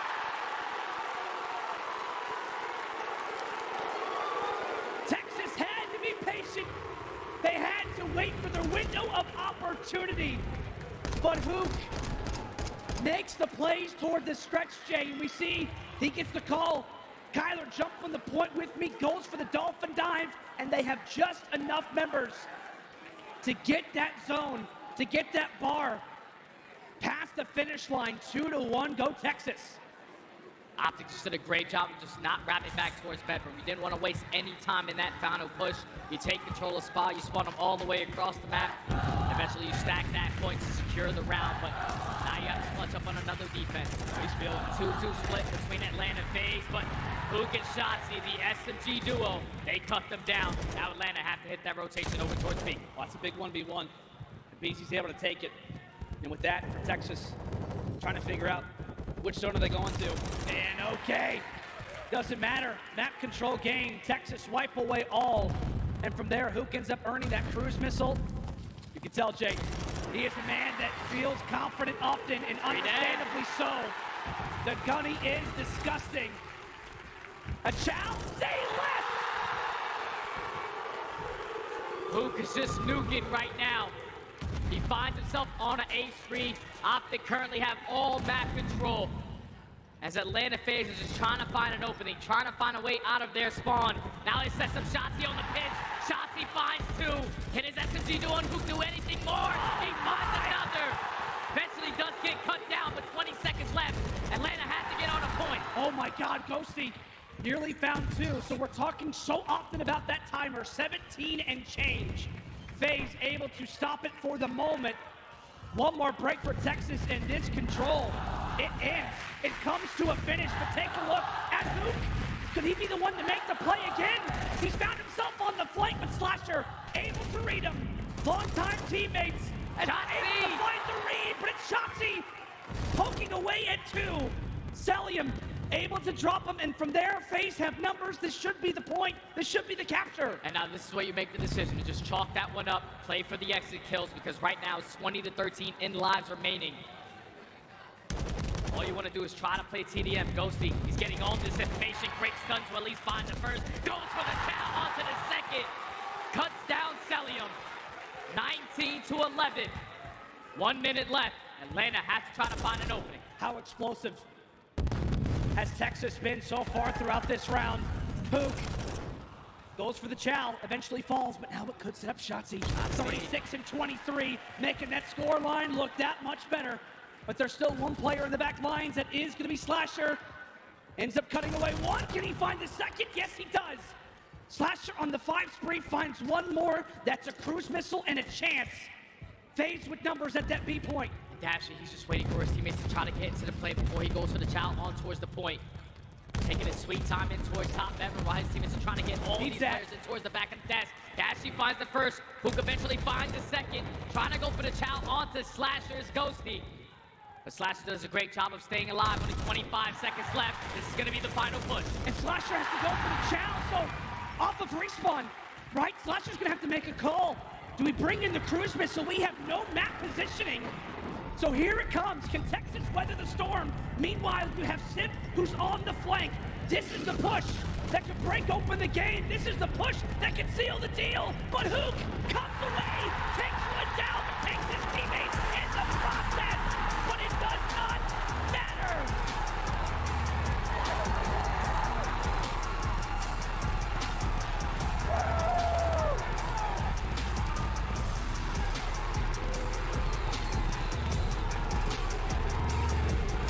Optic Texas. We talked about their attacking rounds on this map. They were flawless. Up against Atlanta FaZe, they lose the very first one, but this time around, they take 2 defensive rounds, which were nailed by this all the way to the very end, and clutch up and take the control. Now up 2-1 in this series.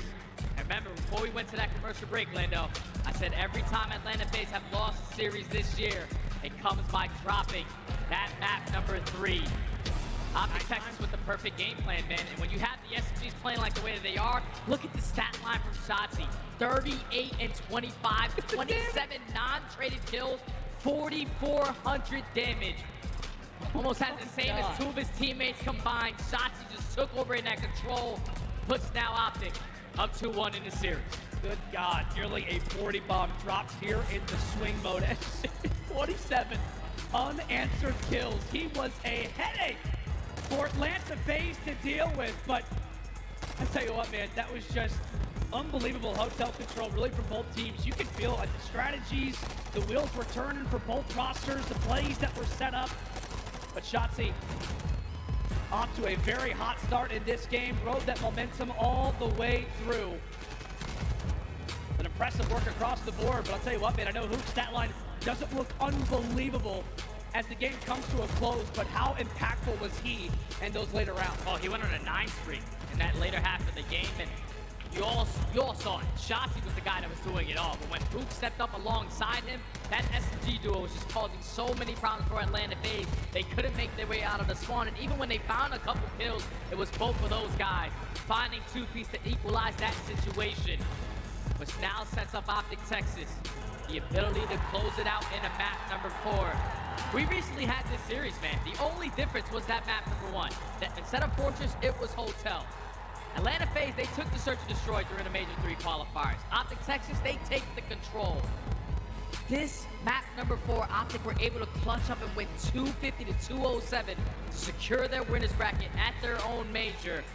So it couldn't be any better for Optic Texas. You beat them on this map, you have to try to do it again to make it to a grand final. Yeah, you absolutely do. So far, it has been great work for Texas in the respawns.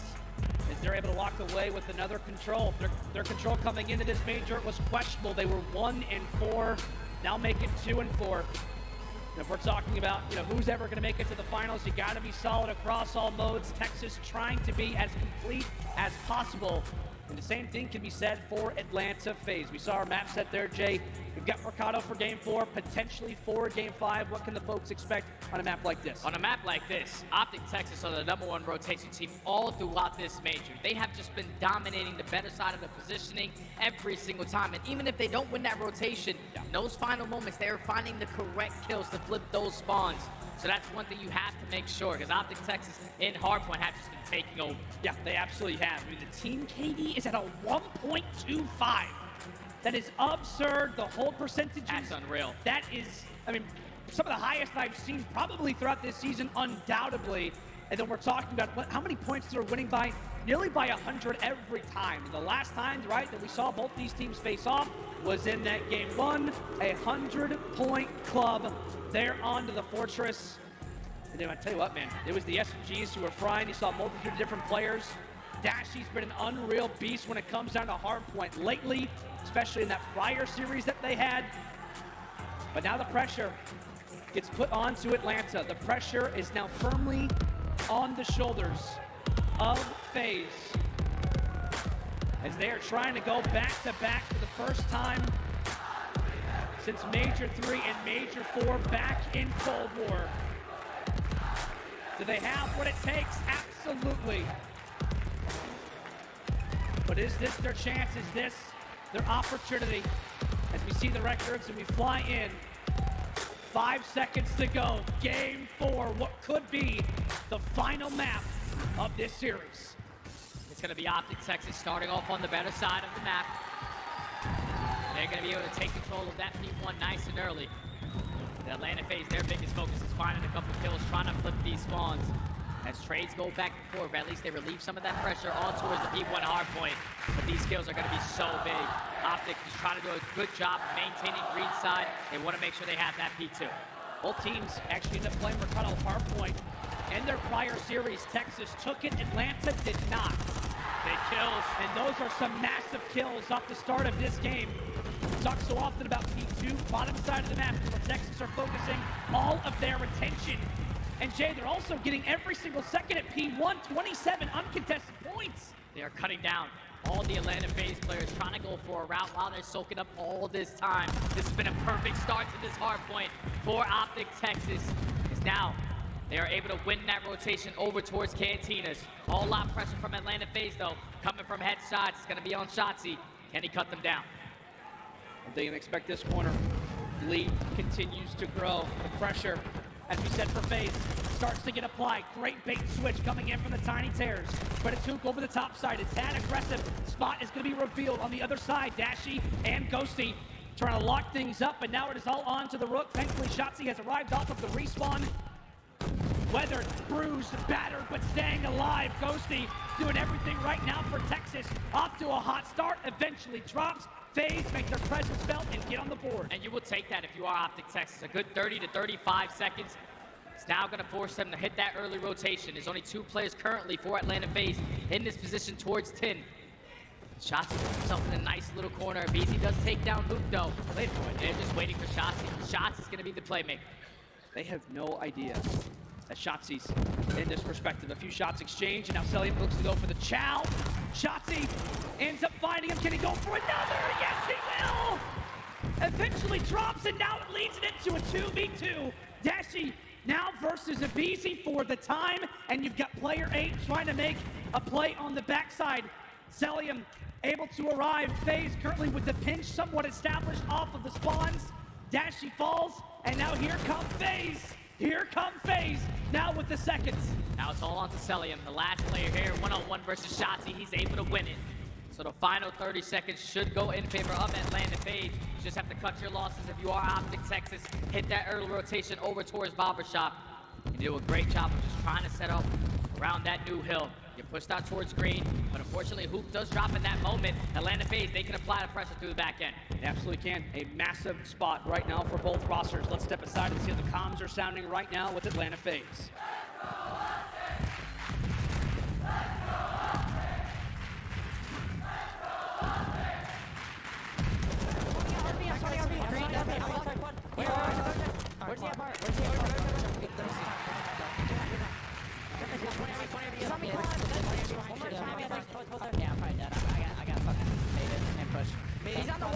on top wall. He's on the wall. Yeah. Hold on. I'm trying to cover you guys. I'm thinking it. Bottom right.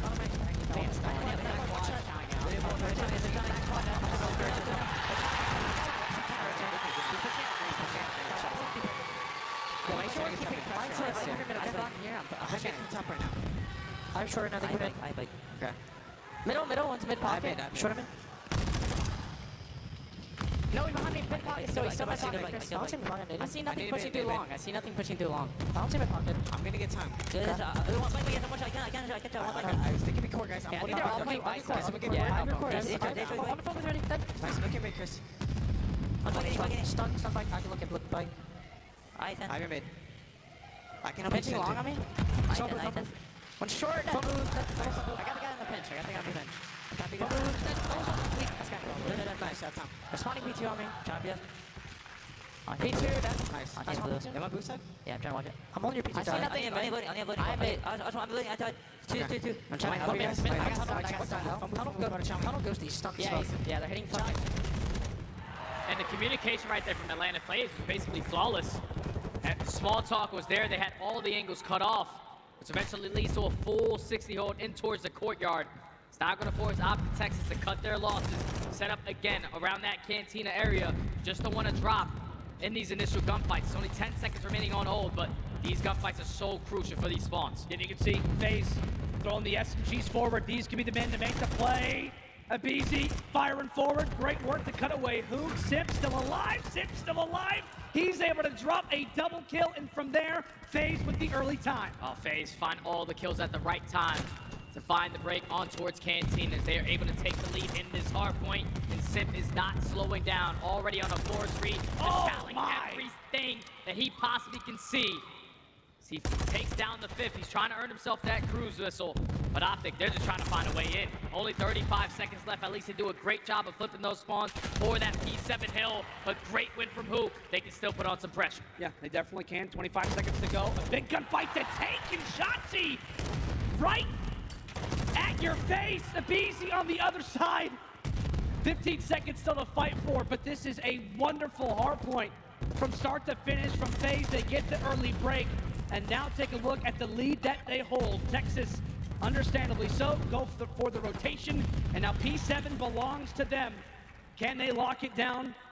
Or can MC, with some wild long-range shots, make another opening break? Shotzi setting up a perfect play. Spawn all the way out towards 10, but setting up this repaint in towards Barber Alley is exactly what you want to do. The spawn Atlanta FaZe all the way across the map, but Slasher does a great job of taking care of him. With only 40 seconds on this hill, Optic, they have been holding this one down. They have indeed. 30 seconds still to go. Ghosty eventually does get dealt with in the back alley. Shotzi there for the trades. It is chaos going down right now in the parking lot. Shotzi winning a few fights. Let's step aside now and see how the comms are sounding with Texas. I have all your P4 side, by the way. I have all P4 sides. They only go middle, guys. They go middle. Alright, they go middle, by the way. CT. Cell CT. Where are you spawning, guys? I spawned in. Okay, one guy's deep banana. You said banana? Yeah. I don't see him. No, one guy's L and banana. I'm just framing banana. I don't see him banana, by the way. Oh, that's banana. Cell, deep banana. He's on my double. He's like that. He's good. Yeah, I got time. Nice. So you can listen. I see and shit. Back Lamar 8. Yo, he's cross deep left. 2 of them. One guy's banana. Banana. 2 of them. They're going head. I'm helping you head. What's my head? Head. Guys, top RB. One's going got heady. Slash, go before. I don't see him, by the way. What's before? Playing to the soldier. What's before? Get the first kill. Yo, one guy's like, nice. One guy's L, I think. I don't know that. Look up. Where is he? Yo, someone keep shot Barbara. Oh, he's on me. Right side head. One shot. I got him. They're hitting middle. Yo, he's nice. They're sunning. You look at it. He's on point. One's on point. Okay. Good. P7 spawn. Yeah, I'm watching. Look at my head. I know. Yeah, I can look at my own hedge now. Shift. I have hedge. Okay, I have sword. A great check in there with Optic Texas, but we gotta focus on this next hard point. This is the one that could break open the game, that could lead a charge and a comeback. But Hook ends up dropping 2 in the meantime. Abizi ends up making his presence felt over at the Cantina. Open time right now in a 10-point game. And it's all on Abizi. He's still the only player here for Atlanta FaZe. He's trying to stay alive for as long as he can for his teammates to get back into the play. There's a couple Optic players that are in this situation are going to take them down. Neither squad is fighting for this time right now, but Optic, they know how crucial this 30 seconds can be. They're finding the kills. Now when you push this and free that in the feed, you keep on going. You want to get over towards the next hill. They're trying to tame these 2 hard points. They close it out now. Oh, I was going to say, that could be the play. Shotzzy eventually falls, and from there, Atlanta FaZe now have got to lock this one up. The crowd starting to get behind the young gun. Ghosty, 21 and 12, currently on the 3 spree. Has got both that tack and Vaznev in hand, and now makes it 4 in a row. Could it be the break? Could it be the break? Slasher falls. It's all on to MC. It is all on to Celium. Abizi, though, ends up finding the 3rd. It's now all on to Shotzzy. It is now all on to him, trying to stay alive and snake for as long as possible. Does he have the gunfight? The cavalry has arrived. Texas are here. 20 seconds to go. Atlanta FaZe, they need to find an opening. They're running all the way across the map. Optic are trying to close it out now. Ghosty finds a big kill onto Abizi. Sip at least finds a trade. All out pressure's still gonna be here, but eventually Atlanta FaZe, they're able to find the break. Optic is still trying to win it here, though. And with that, let's find a few segments. I don't know if they got the tick. They did not. They did not get the tick. It's about this rotation, and FaZe are here. FaZe are here. They're going to be able to set up for this barbershop kill. Who knows that one player is going to spawn out. You take care of him, and now you're setting up that pinch. You have Blue Control. You have Barber Alley. Look at the spawn for Abizi. These gunfights are big. These gunfights are massive. Oh, Simp ends up going low. Shop's the only man alive. All you need is 1 second if you're Texas. But FaZe right now have got one heck of a setup, and they're not losing their gunfights. Dashing, a bit of a slow performance, starts to make his presence felt. Look at the spawns. That makes the play. The spawns are close. This is your chance, Texas. This is your chance, and there it is.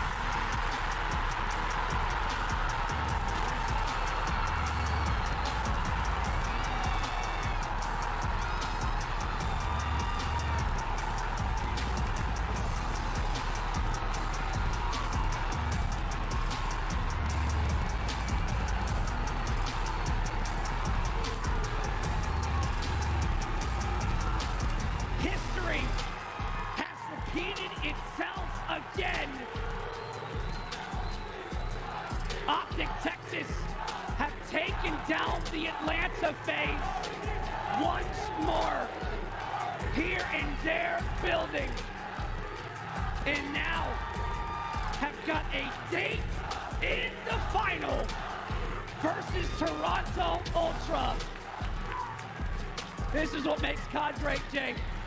An unbelievable story and a crazy run that is extended now here for Optic. Optic Texas, man, from losers round 1, had fought in their way all the way back at their own major to make it to the grand finals. What a performance from them, man. Both of the hard points were stellar. They were in control every single time they needed to.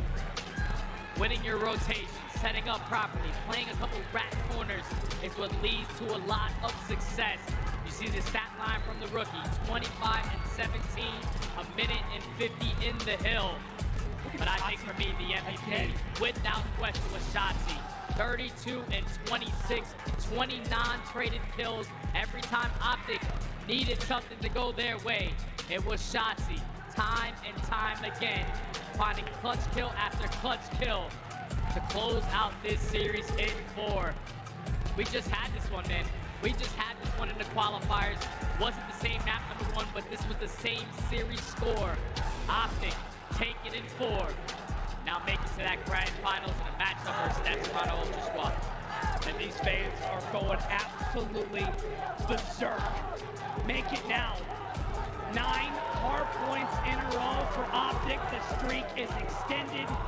And now make it 9-1 versus Atlanta FaZe since last season in Vanguard. We got people going crazy, understandably so, Jay. Wild stuff from Optic. They get it done. They get it done, man.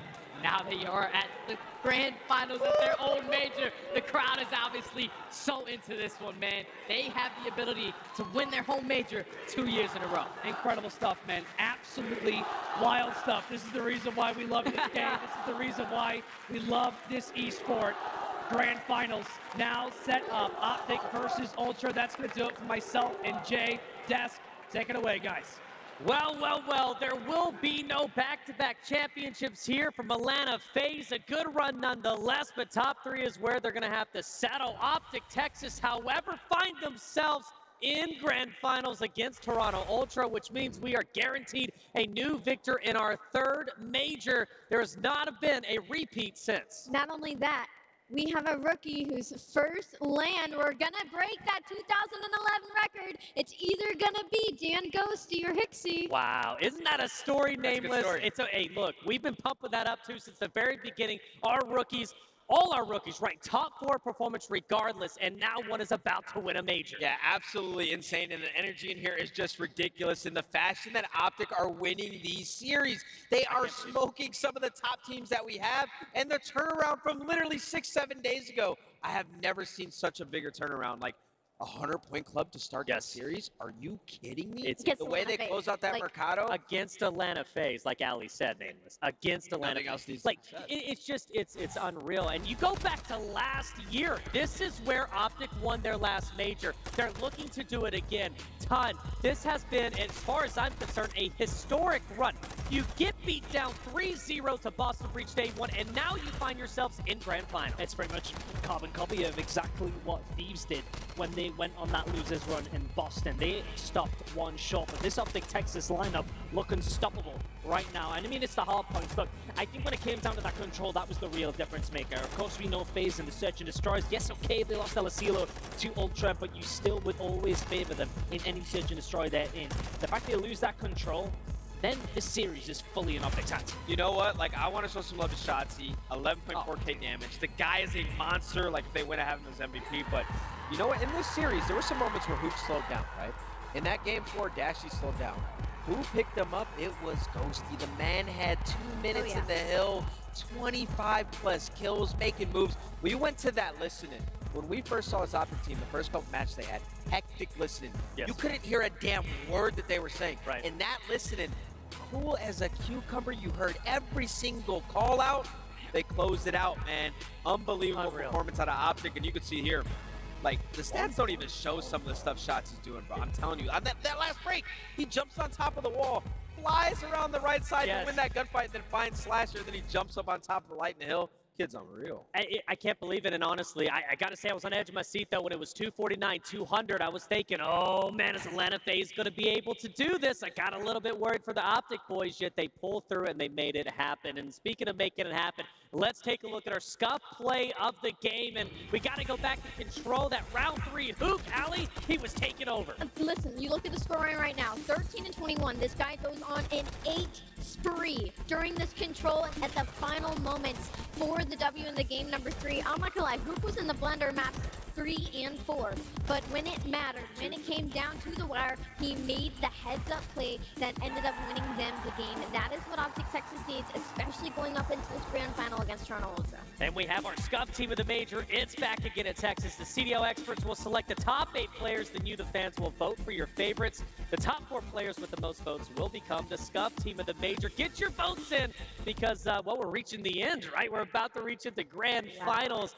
I can't believe it. It's been an absolutely insane weekend. Let's take a look at the bracket, though. We know what grand finals are at the moment. Of course, it's going to be Toronto Ultra going against Optic Texas. But I want to take a little bit of a jog into the past. Ton, what do you see? I mean, one thing I want to talk about, just before we get into the team in the major, kind of carry on. Elliot Gorillas going out, but the story of Marquis B coming in for the squad and getting a map win underneath his belt kind of shows Vegas Legion's problems with control, of course. That's maybe a conversation point, but what an event this has been. And we have one more banging game to go on.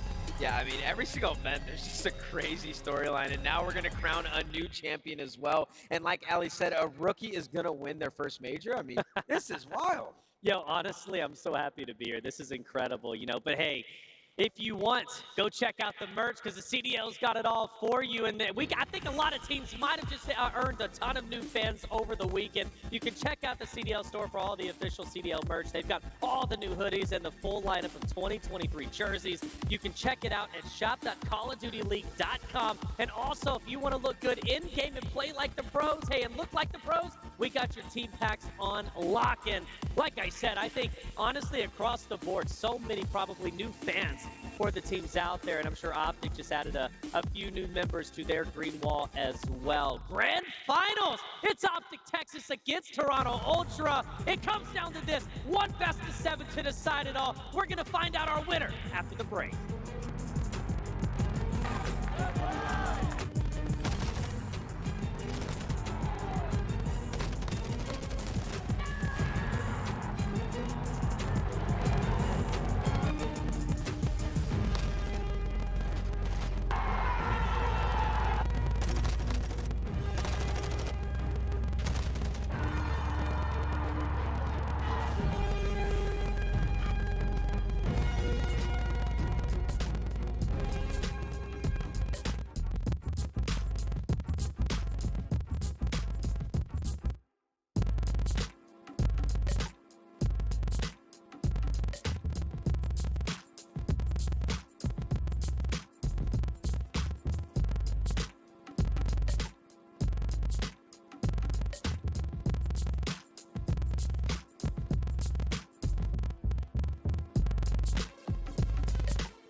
And welcome back, everybody, to the Call of Duty League Major 3, the Optic Texas Major, here live at the Esports Stadium, Arlington.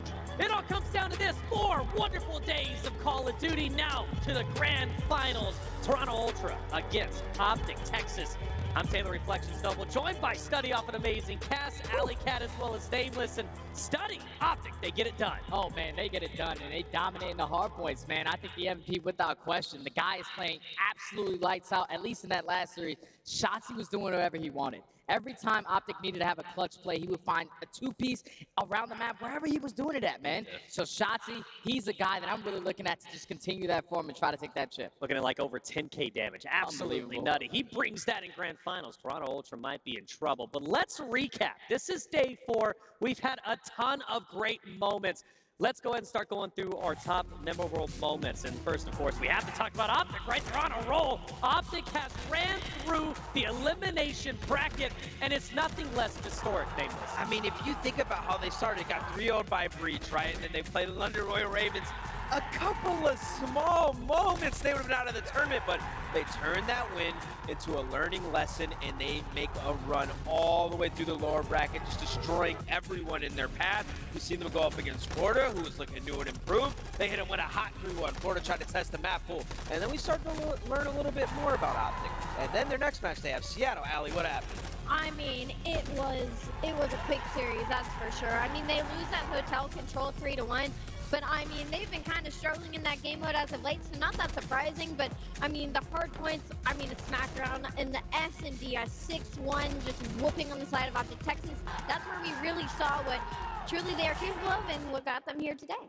And again, just the fact that it starts beating London Royal Ravens. Had a lot of questions. Was it going to be enough? Oh, you beat one of the worst teams in the league, at least when it comes to CDL points. And yet here they are. How well would have London Royal Ravens done? Who knows? But let's talk about another exciting moment that took place. We had a coach come in to sub. Marky B representing LAG, winning a control study. This was crazy. Oh, yeah, this was definitely insane. But once again, I just want to give a big shout out to Arcides, man. I really hope that everything is going right with him. Yeah. And he's able to get back onto the battlefield. But yeah, when you talk about this map, like Marky B beating Placer in 2023 on a map like Force Control, I could have never thought of that one. And he went on a 5 spree, and, you know, and the crowd showed him so much love through the series as well. And I'm mad that we subbed him out for that map number 4. I think we should have kept him in. He was just getting started, you know what I'm saying? Right? Now we never know. We never know what would happen. Well, we were thinking he was going to stay in. He didn't ultimately. We understand why, right? But Marky B, he definitely performed well. He got 13 kills, 13 deaths, so he didn't go positive or negative, went even. I think that's respectable. Dude, he's living all our dreams, bro. This guy came in, right? Ripped the sweatpants off, put on his jeans, said, I'm ready to go. But the crowd was so lit, man. It like was. That might have been second loudest it's been outside of an It's so funny. I talked to him afterwards too, and he's like, "Man, I wish I would have got a haircut before going up on stage." Like, normally I get a haircut, before every major. This time I skipped out on it, and I ended up on stage playing. So, but I think he was looking fresh, and the crowd loved him either which way. Las Vegas Legion, though, they make a great run, one that I think a lot of people weren't expecting, especially the victory that they managed to get. Yeah, I mean, they just seem to match up really well against the LA Thieves. This is now the second time they beat them in like a 30-day span. Also, winning 2 matches, starting lose bracket is already hard enough. Yeah. To win 2 matches and then beat a team that got top 2 at the last event, that is a world championship squad. No easy feat. So, shout out to the Vegas Legion. We've seen them on Twitter a little bit stressed about the time slots and stuff that they got. So they're going to go back, figure out their control, try to get a winner's bracket spot, and make some deeper runs that we have in our tournament. Either way, when you look at Legion and this team's history, it has been pretty terrible up until this year. So that man in Temp, who has weathered the storm on this organization, hopefully they can find some success going forward. And Old Man Clay, right? Old Man Clay also carrying his weight too. Good to see him up there. And, we questioned Las Vegas Legion. They needed CDL points so they can qualify. And Clay is him, and he's making the job done, or at least he's getting the job done, I should say. And not to mention, Legion is incredible in their own right. The run was great, that big win against LA Thieves, but Florida Mutineers too, right? A team that also needed to show up and show out because they needed CDL points to qualify for champs. They beat NYSL, a big upset. Yeah, that was insane to me, man, because when you talk about the Florida Mutineers roster, they were one of the worst hardpoint teams that we had all season long. versus that NYSL roster, they take both of them. So that's an insane thing to me. I'm wondering, like, did New York got to go back? Like, this is a team who won Major 1. Yeah. Ever since then, they've just been looking middle of the pack. That's probably the biggest question mark to me at this event, because I really thought New York were going to be able to have a decent run in this tournament. They were looking pretty good headed into it, so they got to go back, figure out what's going wrong, fix their hard point. And they were #1 in so many places on LAN as well. Like we talked about, yeah, their Major 3 qualifier online wasn't that great, but even when we were heading to the Major, they were the #1 hardpoint team on LAN, #1 control team on LAN. So the hopes were really high. Definitely the most traditional upset in the fact that Florida Mutineers were able to pull that one out. But the curse didn't go with them for too long because Optic Texas shut that down quick. They definitely did. Optic Texas continue to go, and they're on a roll, and so are our rookies, right? They're on a rampage, all 4 of them getting top 4 in this major, and we have at least 3 of them still to play. I'm talking about Hixie, Scrap, Ghosty, 2 of those players going for their first ever major win, which making history, which hasn't been done since 2011. Hey man, can I just give a big shout out to challengers as well? Because you think about Hixie and Scrap, these guys are teaming with each other, right? Having some success, and now they're sitting in a grand final through the winners bracket. Then also Ghosty, this guy's been turned up when they needed him most in that game 4. He just turns up. Also, if he doesn't get that 1v2 early in the tournament, Optic might not even be in this position. So, you know, all these guys fighting for a championship, it's just crazy to see. And then Beans as well. Beans, quite that's right. Surprise. That's right. Yeah, Beans as well. I love stories like this. You know, it's sensational to see a player come in and really live the dreams, I think, of a lot of Call of Duty players out there. And I love that you mentioned challengers, Nameless, because it's like they grind over there. It's not easy. It's the gauntlet. And then to make it up to the big stage and then to perform, Allie, that's not an easy task. I completely agree. I mean, it's on the biggest stage against some of the biggest teams, right? And our rookies ended in the top 4 here. And like one of them's winning their first LAN since 2011 and their first inception of the CDL. I think this year has been such an impactful year when it comes to bringing up challengers players and seeing what they can do for rosters, because in previous years, you know, when we finally see a challengers player get pulled up, it's usually on a lower team like that isn't having a lot of success, you know, using when it wasn't Vegas Legion as Paris Legion as an example. And we see like Dan Ghosty get put into Optic Texas, like one of the biggest rookie moves we've seen. Now he's in a grand final. We see Hixie put on Toronto Ultra when they weren't even technically struggling statistically. Yeah. So I think this has been a huge year for putting eyes on challengers and the reason to bring up players onto your team. A lot of pressure on the rookies, but they're all rising up to the occasion. Again, just to reiterate, top 4 for all 4 rookies. That is spectacular. But let's talk about winners finals. We had an upset, Toronto Ultra against Atlanta FaZe. Toronto Ultra ends up winning, securing their spot in grand finals. Study, I think it's fair to say, this is one we didn't expect. Oh yeah, we definitely didn't expect it, especially Toronto Ultra taking down Atlanta FaZe in Search and Destroy. That was the one that caught me completely off guard, because obviously Atlanta FaZe, they're the best Search and Destroy team in the game, but when you take that mode away from them, you see what it was able to do in the rest of this series. They're great in Search and Destroy. They are the best team in Control. You win those 2 maps, you set yourself up for a lot of success, man. Toronto Ultra, they just came out swinging versus Atlanta. That's what I'm saying. Like, where do you take Toronto when it comes to Control? Yeah. Like, everywhere. They're so good. You know, we get a Hotel in that series where, you know, FaZe have looked pretty good at Hotel at times.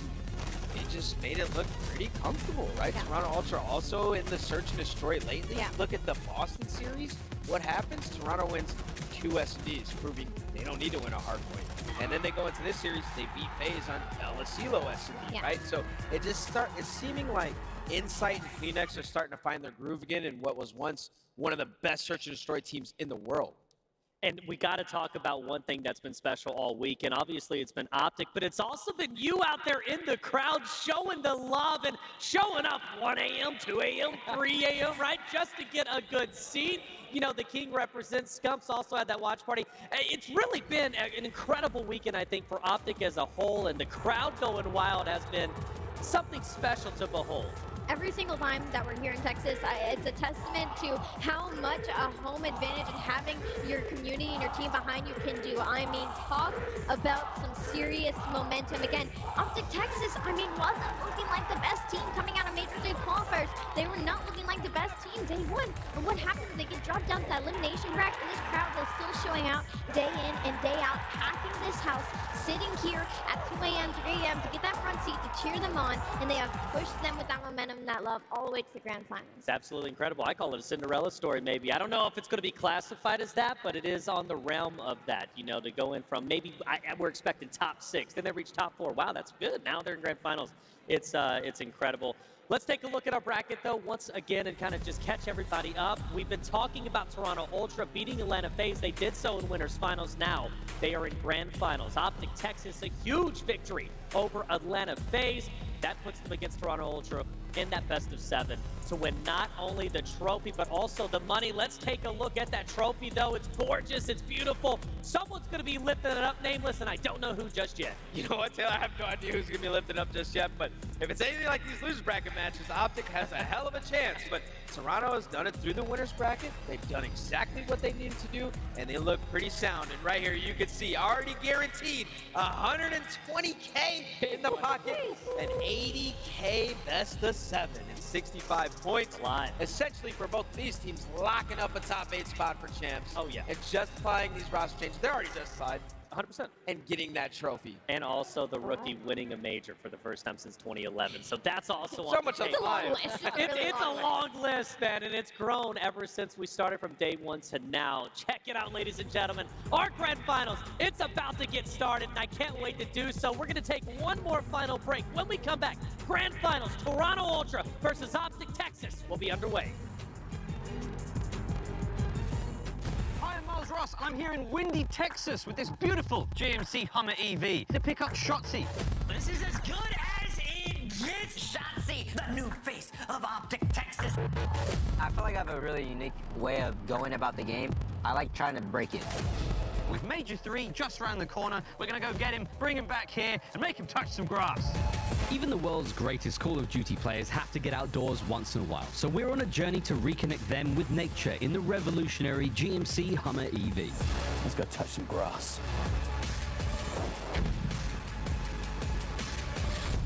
This is the Hummer EV. It's cool. We're having a lot of fun. See you, dude. Every time. But we had kids in Boston, they pulled up and they were like, yo! It was 2 young dudes, and I was like, we wheeled in, like, what's up, boys? Me and like, what's up? And they were like, what is this? Like, hey, you boys play Call of Duty? They're like, yeah! We're like, pigs, we rolled up. It's so funny. All right, we're on the road. About to go to the Cedar Hill State Park. We're going to touch some grass. Oh, here we go. Everyone's looking at us, by the way. Welcome to the GMC Hummer EV. You ready for something cool? Yeah. Hands-free Super Cruise. What? Dude. Isn't that crazy? That's insane. You're not even touching it. No, I'm not even, like, eyes on the road, but hands are wherever they want to be. This is crazy. Yeah. Yo, I love this car. Oh, yeah. Let's start things off. In between Major 1 and obviously Major 2, a lot happened. Scumpy, shocking the world with his retirement. The community shocked by this announcement. A new era of Call of Duty begins. What was this whole period between Major 1 and Major 2 like for you? Honestly, dude, if I had to explain it in one word, it felt like a movie. Okay. Because everyone knows Scum's a legend. One of the most famous Call of Duty players of all time. He's the man. Yeah. What was it like getting a team with that guy? There's nothing but good things to say about that guy. He taught me a lot of things, and people say that, like, you know, he transferred the torch over to me, and, you know, I'm trying to, I guess you could say, live up to his expectations in a way. Is there a lot of pressure there? Like, do you feel like he's got big shoes to fill no matter what? Yeah. Do you feel that pressure? No, the only reason I don't feel that pressure is just because I'm doing what I love doing. Shotzi, an incredible round! Just dancing around the map. Well, you mess with people's aim, their centering, their auto aim. Like, you found a way to change the game and find advantages that not many other people can do mechanically, which is amazing. Yeah. You know, that's truly a you thing. Yeah, no, 100%. As long as I know that I'm trying my best and I'm giving it my absolute all, then I'll always be proud of myself. You've got the ice IRL. You're keeping it chill. IRL, I love that. Let's talk Major 2. This Optic Texas lineup just made some serious moves. Scump's not on the team anymore. Dashy off the team, back on the team. And they bring in Hoop. You had a decent run, cut a little short. And Optic are gone from major number 2. I can't complain, honestly. All you could really do is just take that one on the chin. This Optic team has not been together that long. This is a win in my book to get to the Final Four. And go back to going to practice every single day and try to improve. You haven't had a normal team situation. We're coming up on Major 3. You're the host. What's the sort of thought so far? Going to the major, you want to feel as prepared as possible. Practice definitely gets more intense in terms of the minutes that we put in. After practice, ideally, I like to play 8s just to get those extra reps. It's all about sacrifices, and I understand what it takes to, to be at the top. This is a lovely place. Look at that lake out there. It's beautiful. Holy smokes. Didn't even know we had lakes over here like that. Wait, you're too busy being one of the greatest gamers in the world. I don't blame you. Too busy trying to win tournaments. Too busy trying to win tournaments. We're gonna park, touch some grass. Touch some grass.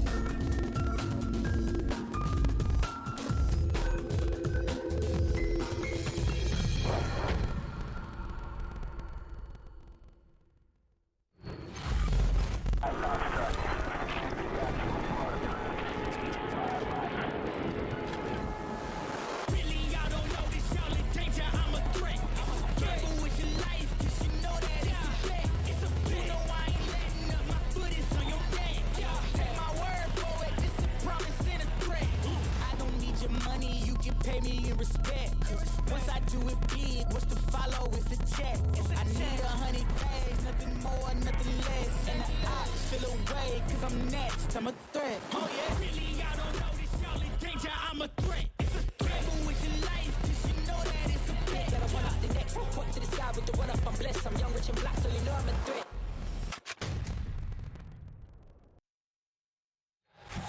And welcome back, everybody, to the Call of Duty League Major 3, the Optic Texas Major at the Esports Stadium, Arlington. It is time for Grand Finals. We got Optic Texas versus Toronto Ultra, best of 7. Big moment for both rosters. We've set the storyline up. You should be caught up either way. I'm excited for this to go down, and we'll get our predictions, I'm sure of it. But we got to start breaking down these teams, and let's start off with Toronto Ultra, a team that beat Atlanta FaZe in what we consider an upset. They made it here for a reason. They did make it here for a reason, and to be honest, I think like the biggest edge Toronto Ultra might have in this series right now is in that search and destroy, right? They go up against our best search and destroy team in Atlanta FaZe, and they end that 15-win spree, where Optic has been kind of back and forth when it comes to that game mode, and in the best of 7, you're gonna need those search and destroys. Gonna need search and destroys. Search wins championships, right? Yeah. Nameless, that's kind of one of those things back in the day that we used to say, and still holds true today. What area do you think they'll struggle at, though, if they do have a struggle? When it comes to Toronto, it's got to be the hard point because they're solid at it. But when you look at Optic, 9 straight hard point map wins. That is absolutely ridiculous. But to Allie's point, she talks about the search and destroy and how Toronto's been good there. 6 straight control wins. They have been absolutely obliterating everybody in control. Teams on their best map. When we look at Boston, cooked them on LSCLO, compromised them. So Toronto, they do have some edges in this series, especially in particular to this map set. Well, it's been best of 5s up until this point. This Grand Finals is going to be a best of 7, so it's going to be a bit grueling. I think let's pull them up. Let's pull up our maps and modes, see what we're rolling with. Ali, I want you to start off. What are we seeing? I mean, I think this is a pretty big square up across the board. I think that hotel hardpoint is kind of going to set the pace for it. You're going to be looking at your SMGs to get hot and fired up really early in this series.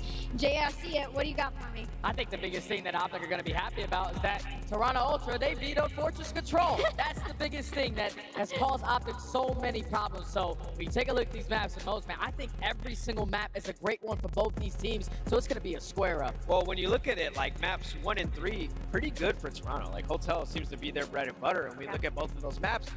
This is the team Optic played when they formed their roster, and Toronto hit them with the hot 3-0, so it's come around full circle. Toronto sitting in a good spot in terms of the early maps. Well, our stage is almost ready. The teams are about to battle out for that trophy, for the championship. But for us, we have one more task ahead of us. We have our predictions, and I said it before when they were about to go against Atlanta FaZe. I'm going to say it again. I'm an absolute believer. Optic Texas has won my heart. I'm going Optic Texas. I think they win this entire thing. What do you think? I've been choosing against this team all weekend long, and they are just consistently proving me wrong every single series. So this time around, I gotta go Optic Texas, man. They are playing lights out in hard point. They're winning some controls. I'm going out. All right, Allie, what about you? I feel like there's so much power in my head right now. That's right. Let's go, Allie. I can't end it here. I can't. I'm going with Toronto Ultra. Going Toronto Ultra for Allie. That bumps the crowd right up. Nameless, it comes down to you. You've been going against Optic for a while now. You went with the Atlanta phase. Have they converted you? You know, I had a lot of time to think while I was on my knees in Walmart. And while down there, I decided Optic, they just look way too strong, so I'm going with Optic Texas. Going Optic Texas!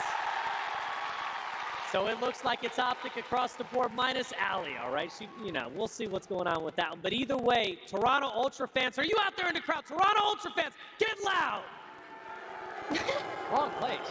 Wrong place. I'm just asking. All right, Optic Texas fans, get loud too. Landon, let's bring the teams on stage.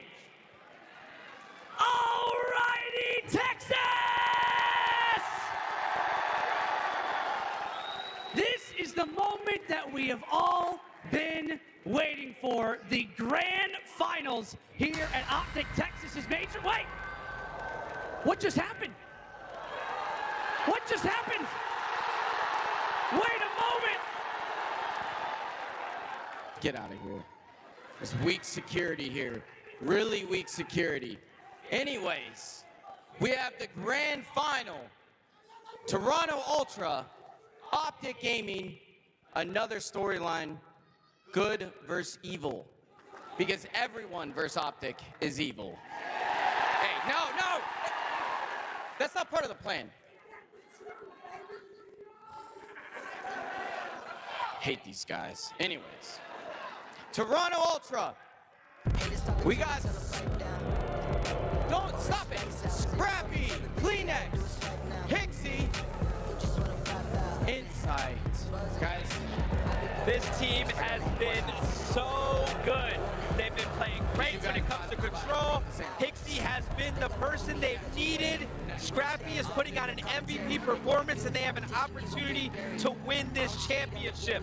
They have to go through the green wall in front of their home crowd. Can they do it? We'll find out. Bring out the green wall.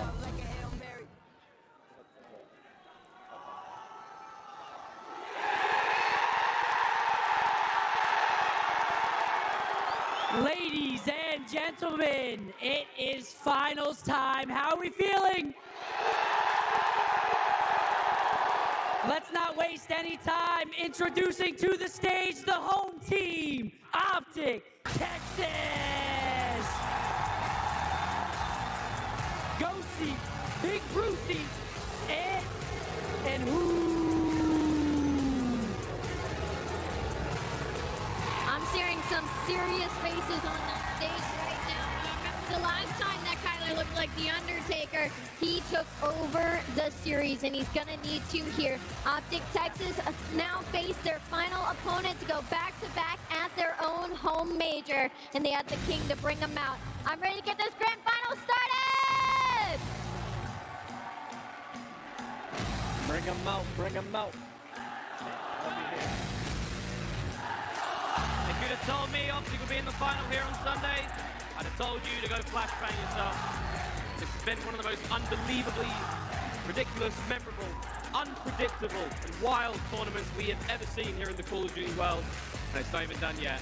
There's plenty of time to add a little bit more spice to that flair. Miles and Chance take to this grand final. It is going to be a true privilege and a pleasure. I'm actually lost for words. And like the two teams that we have right now, Optic are currently on a 9 hardpoint winning spree. They have achieved the flow state. They can see the future. Shotzi has turned into an absolute god on the map.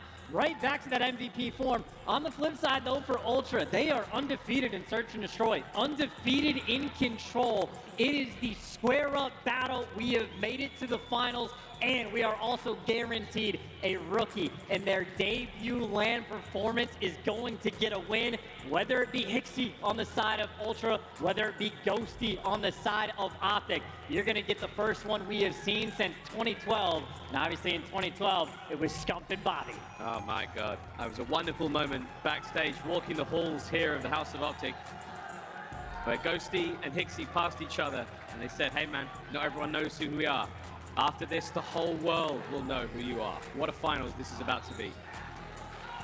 And I just cannot imagine the chaos that Optic have dealt with the past few months. The roster changes, the retirements, the drama just with the staff involved with the team, and even for the first 2 days they had in this tournament alone, sheer insanity. They have made it here to Sunday. You have on the side of Toronto Ultra having to get past Atlanta FaZe, the thing that has been the team that has troubled them over the years. They've achieved it. It is rookies getting after it. We are kicking things off. Greenberg Hotel. Here we go. Into the first, an entirely sold out week of Call of Duty, a packed house here at the Esports Arena Arlington. It has been standing room only for days in here as we have put on one of the most unbelievable contests. And here we go, straight into this grand finals. Can Optic continue the run here in Hardpoint? We will find out. Greenberg Hotel, the stage is set. The curtain is rising. We're ready to roll. And Optic, the team that is best in rotating versus the team that is best in breaks. Well, here's your opening break. How much life does Optic have left in the tank? They have fought their way through incredibly tough opponents, and now the last one. Can Ultra do the unthinkable and pull away a major upset here against this home crowd? So far, so good. Chance, they haven't got a lot of time, but they got the kills. As strong of a start as you could ask for, getting the clean forward down towards the end. Scrap already rotating over, trying to keep these players contained, but Shotzi so quick on the jump, making sure that if he wants to rotate towards New, he can do it. If you want to chow the time, go and get it. It's a beautiful shades of green and purple. Of course, Optic will be the green arrows on that minimap. Toronto Ultra, the purple. And as you can see, that hard point is going to move once every minute. Currently, no one in it. Over towards the right-hand side of the minimap we go. Well, you've got the map manipulation coming through from Optic. They got the right side spawns. Nade kill to boot, and Shotzi in prime position to get these cutoff kills. And Mr. Demon Time himself, who, hey, he's going to drop there, but should get a good spawn. Maybe not. Optic actually spawn out. Oh, their time to pounce, but Bruce there to shut him down. A sweet 2 for Bruce there. Over towards the hard point we go. Optic Texas there in it. His first 250 points. So far, a wonderful hold out of Optic. Can they find any more here? Ghosty yet to get on the board. Shotzi holding those players at bay. That Vaznev, though, is not going to do too much damage. Just scrap there. Cleans him up. Forward to the point we go. Over to Dashi. Takes care of one. Hard point still open for a low. Toronto Ultra with the time, and now the lead. And there it is, man. Your team that is best on rotating, but the team that is best at breaking, getting through, and clean shots from scrap as well. Ripping players off the headies. They had the advantage with the trophies. Those final 20 seconds, Optic, they're going to fight tooth and nail for them, but Ultra going to collect, and that buys them a good chunk of time to set themselves up on this rotation. Optic will obviously be there first, and Shotzi going to cut them off as they try to make the move. Go to our third hard point now here on Hotel. Over to the kitchen. Aprons on. Time to fry, boys. Great dodge. Nice work there from Scrap to stay alive. Optic with the hard point and push that front line out. And look how much Ghosty is slowing him down, though, right? Until you find this, man, you can't make that break to the hill, but Scrap reads it the whole way through, but Ghosty still buying time. Hixie tries to make a play as Ultra are trying to just find that avenue into the hill. Scrap finally gets the help to get those back spawns. Now you jump on time. Here comes the hit from Ultra. 2 players through the side, one on the back door here, inside trying to get things going. Looking for the shots with the Vaznev. Here comes the Optic reinforcements. It's a break now, the contest. Here comes Ghosty. Nice nade. Going to soften up Kleenex. Keeps the play alive. Oh, Hixie and Kleenex finds 2. That's going to be the hold for Ultra. Chef's Kiss, absolutely wonderful on that rotation. They took their time. They played the kills in the back. And as soon as they had those spawns, they just overwhelming. So Ultra going to have a bit of an advantage going into this new hill. But here we go. The team best at rotating again versus the team best at breaks. We try for the 3rd time. Optic to the bar we now go. Big win out of Ghosty. That's going to be time going away to Optic now right off the rip. They've got a bit of a setup to work with. 2 members of Ultra up for now. Watch for the counterattack. Dashy's job to watch out for those players. But Hixie, in his first major grand finals, 10-7 already. I mean, that's as clean as it gets. He is keeping up with Kleenex as well. Found his way into the point. Reads Ghosty as well, but it is straight to bound. But again, the break from Ultra is there. Out-rotated every single time. Hasn't made a difference. They still have the lead, and now they're going to run it up as Scrap has that mid-map control. It's a huge 30 seconds to get for Toronto Ultra, pushing the lead further forward. Covering fire from inside, trying to keep these players at bay. No more time, though, to be had. You managed to save the point up now. It's Texas. They're on it, and they're soaking it up for a mo. Kleenex, though, 11-9. He has been an outstanding individual player all tournament long, and he's looking to get it done again. Ghosty, though, slows the spree, ends it, and that's Scrap to Optic. Look who wants to get ahead of the game, though, right? Hixie is on that very early rotation, so now Ultra, for the first time, are going to be set up towards new, and we get to test Optic's ability to break. It's like 3 players are going to work through the kitchen side, but we know what's going to happen. Snake's out and about, but Toronto, for the moment, only get 3 players. Trophy system's down as well. That means anything thrown other than bullets is going to get eaten up for a moment. And Hixie, though, he's eating these players up now. Kleenex, there's the reinforcements. Here come Ultra. Push these players back. Don't let Optic get any close. That's the game plan right now. 12-8 out of Hixie as Dashy sits up. Oh, a close encounter of the Shotzzy kind. However, Dashy wins it. Pressure now off the hard point for a second. You're running out of lives in this position, Optic. They need the reinforcements. And you gotta love the gameplay from Ultra, right? They trust their brakes on so many hills, but they wanted to get here early, and they have taken full advantage. Optic not able to touch this point, and they might have to chalk up all this time and try to save themselves on this rotation. Now, number 2 Shotzzy does spawn out, and 15 seconds is gonna be worth fighting for, but it gets red, and if Ultra break through kitchen, they're gonna pierce the next hill as well. Kleenex pierces Dashy. Ghosty in the back line now. Big tags, then damage from the nade, not enough to get the job done. There's a final contest over the few moments there towards the end of that restaurant hill. Now we go out towards Glass. This is the parking lot area of the Greenberg Hotel. That top wide open hard point, very vulnerable to kill streaks. And if Ultra can snap the S&D win streak that, Atlanta FaZe had, they're going to do the same thing in the hard point. That was another beautiful rotation, breaking Optic down. Back inside the hill, you get kitchen control as well. Hixie needs a little bit of that AR support, though, because Ghosty and Dashy waiting to make the jump. Here comes the jump. Hoop from downstairs. Ghosty and Dashy waiting for it. They can't find Hixie. Stay alive here. Kleenex is softening them up. Trade's now done. Open hard point. 25 remaining.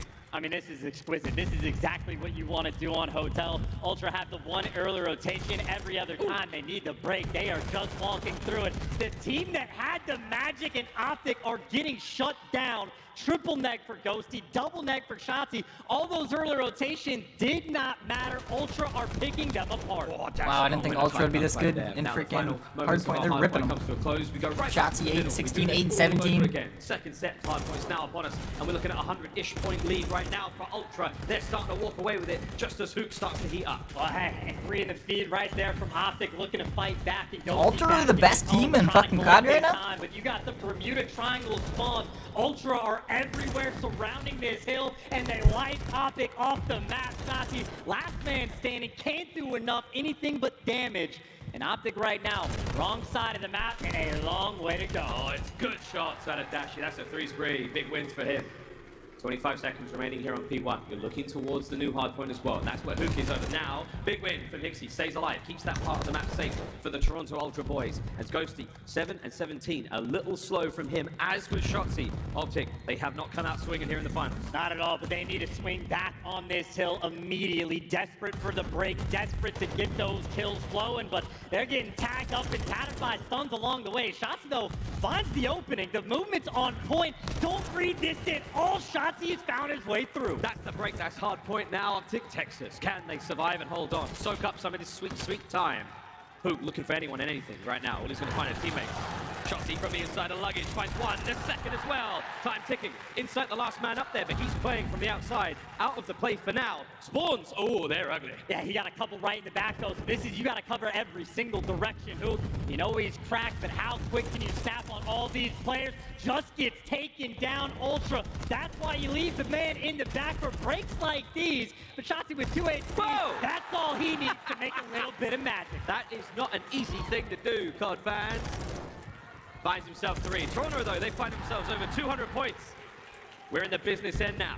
And you had Optic, who needed the break on P2 in this moment to have a life in this game. The exact same situation, but now over towards Kitchen. Ultra had the 4-man stack, a very tight setup right around the point. And Optic don't have a lot of time to waste. You need to break this quick. Ultra have got a great setup now. 3 players the inside of Kitchen, 1 on the outside. That 1 player on the outside could go huge. It's Scrap. Here comes his first kill. There we go, number 1. The rest of the members of Optic not that close, and the clock is ticking. You are running out of time. Optic Texas. Can Ghosty find any more? No. Scrap holds the line. He keeps them at bay. His teammates finding the time as well. Contest on the close side of the point. Can anyone get kills on the inside? Dashy 1. It may be done. Hard point still in the hands of Ultra. Absolutely. Beeman is Scrap. There's the 5 spree in the back, and Ultra have this in their grasp to snap the streak in the hard points from Optic. Shotzi found his way inside. The trades are in. 15 seconds to go, and Ultra take game 1. Oh, Kleenex though guns him to bed. 24 and 19. The final few now. 10 seconds for the win. Dashy gets 2. No more to be had. Hook wins 1. And with that, the hard point is safe for now.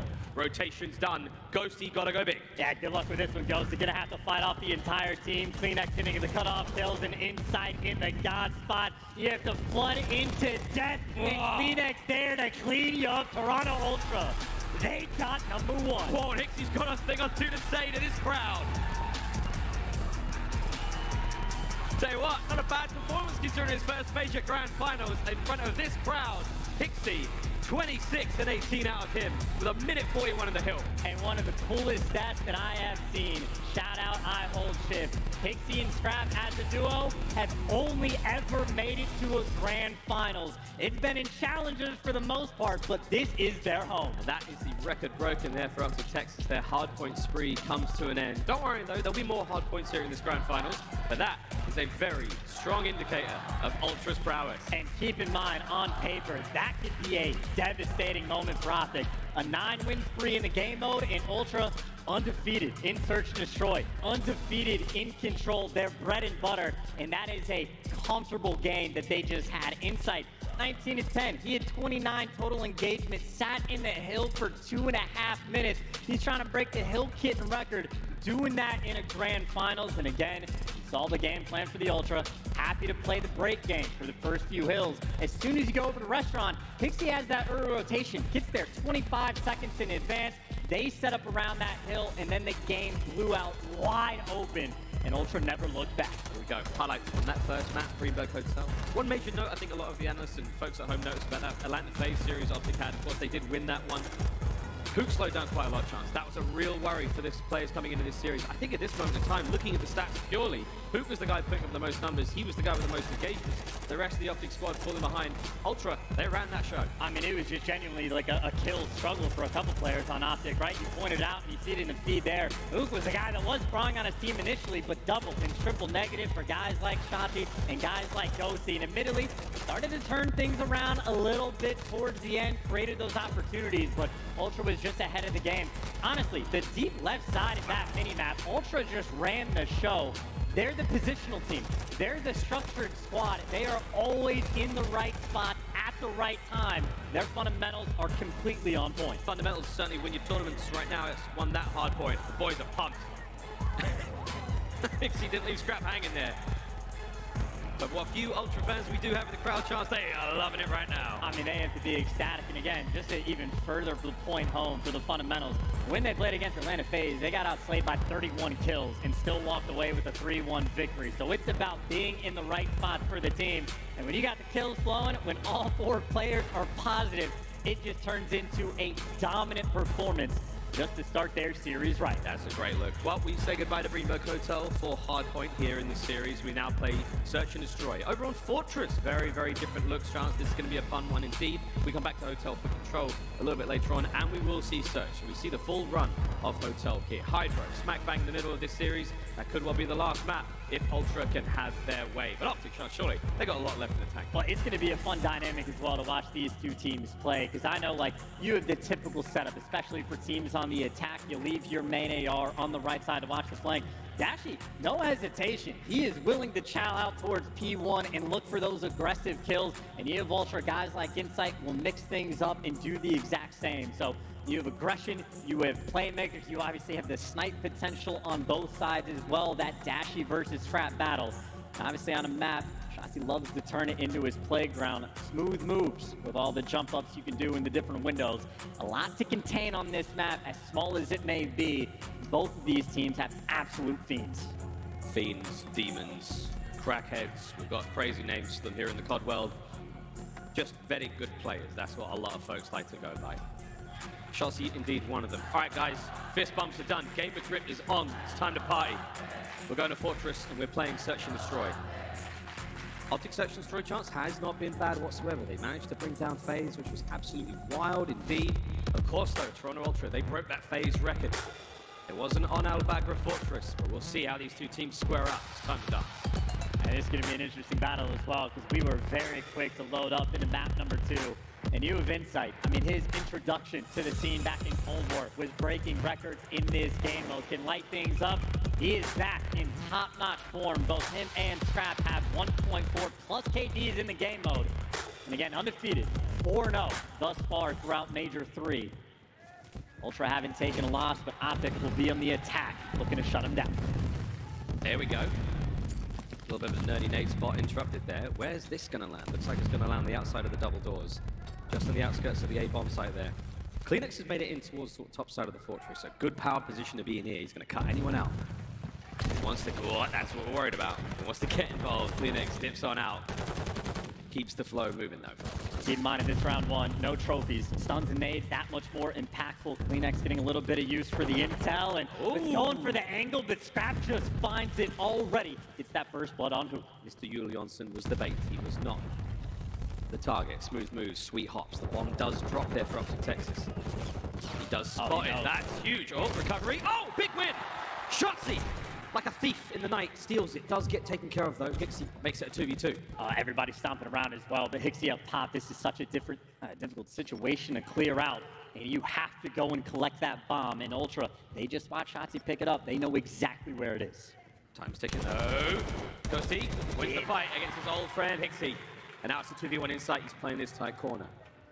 All what he is doing here, he's playing off the clock. He's playing off the sound. He knows what it is, and he lines them up. Oh! Guns him down!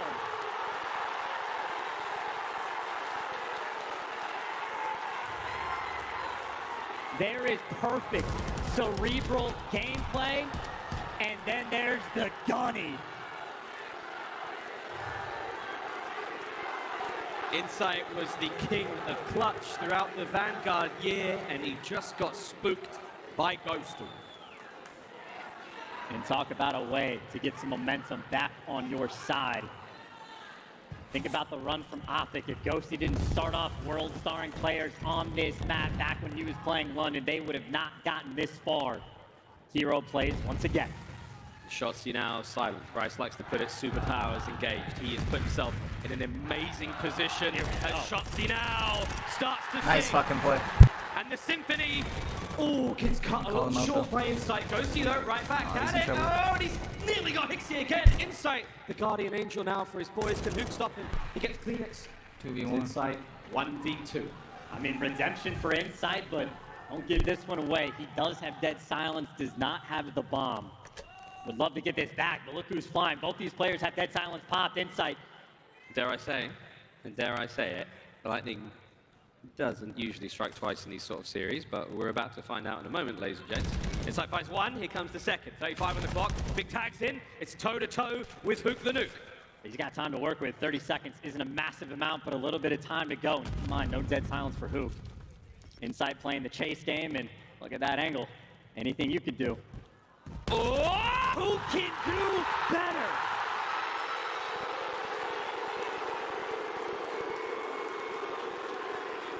That is another 2v1 situation. Insight has found him in very similar situations. That Hook deja vu. I want a heart rate monitor on Hook. Ice cold. He could be dead, you never know, man. Wow. 2 rounds, back to back, Optic Texas.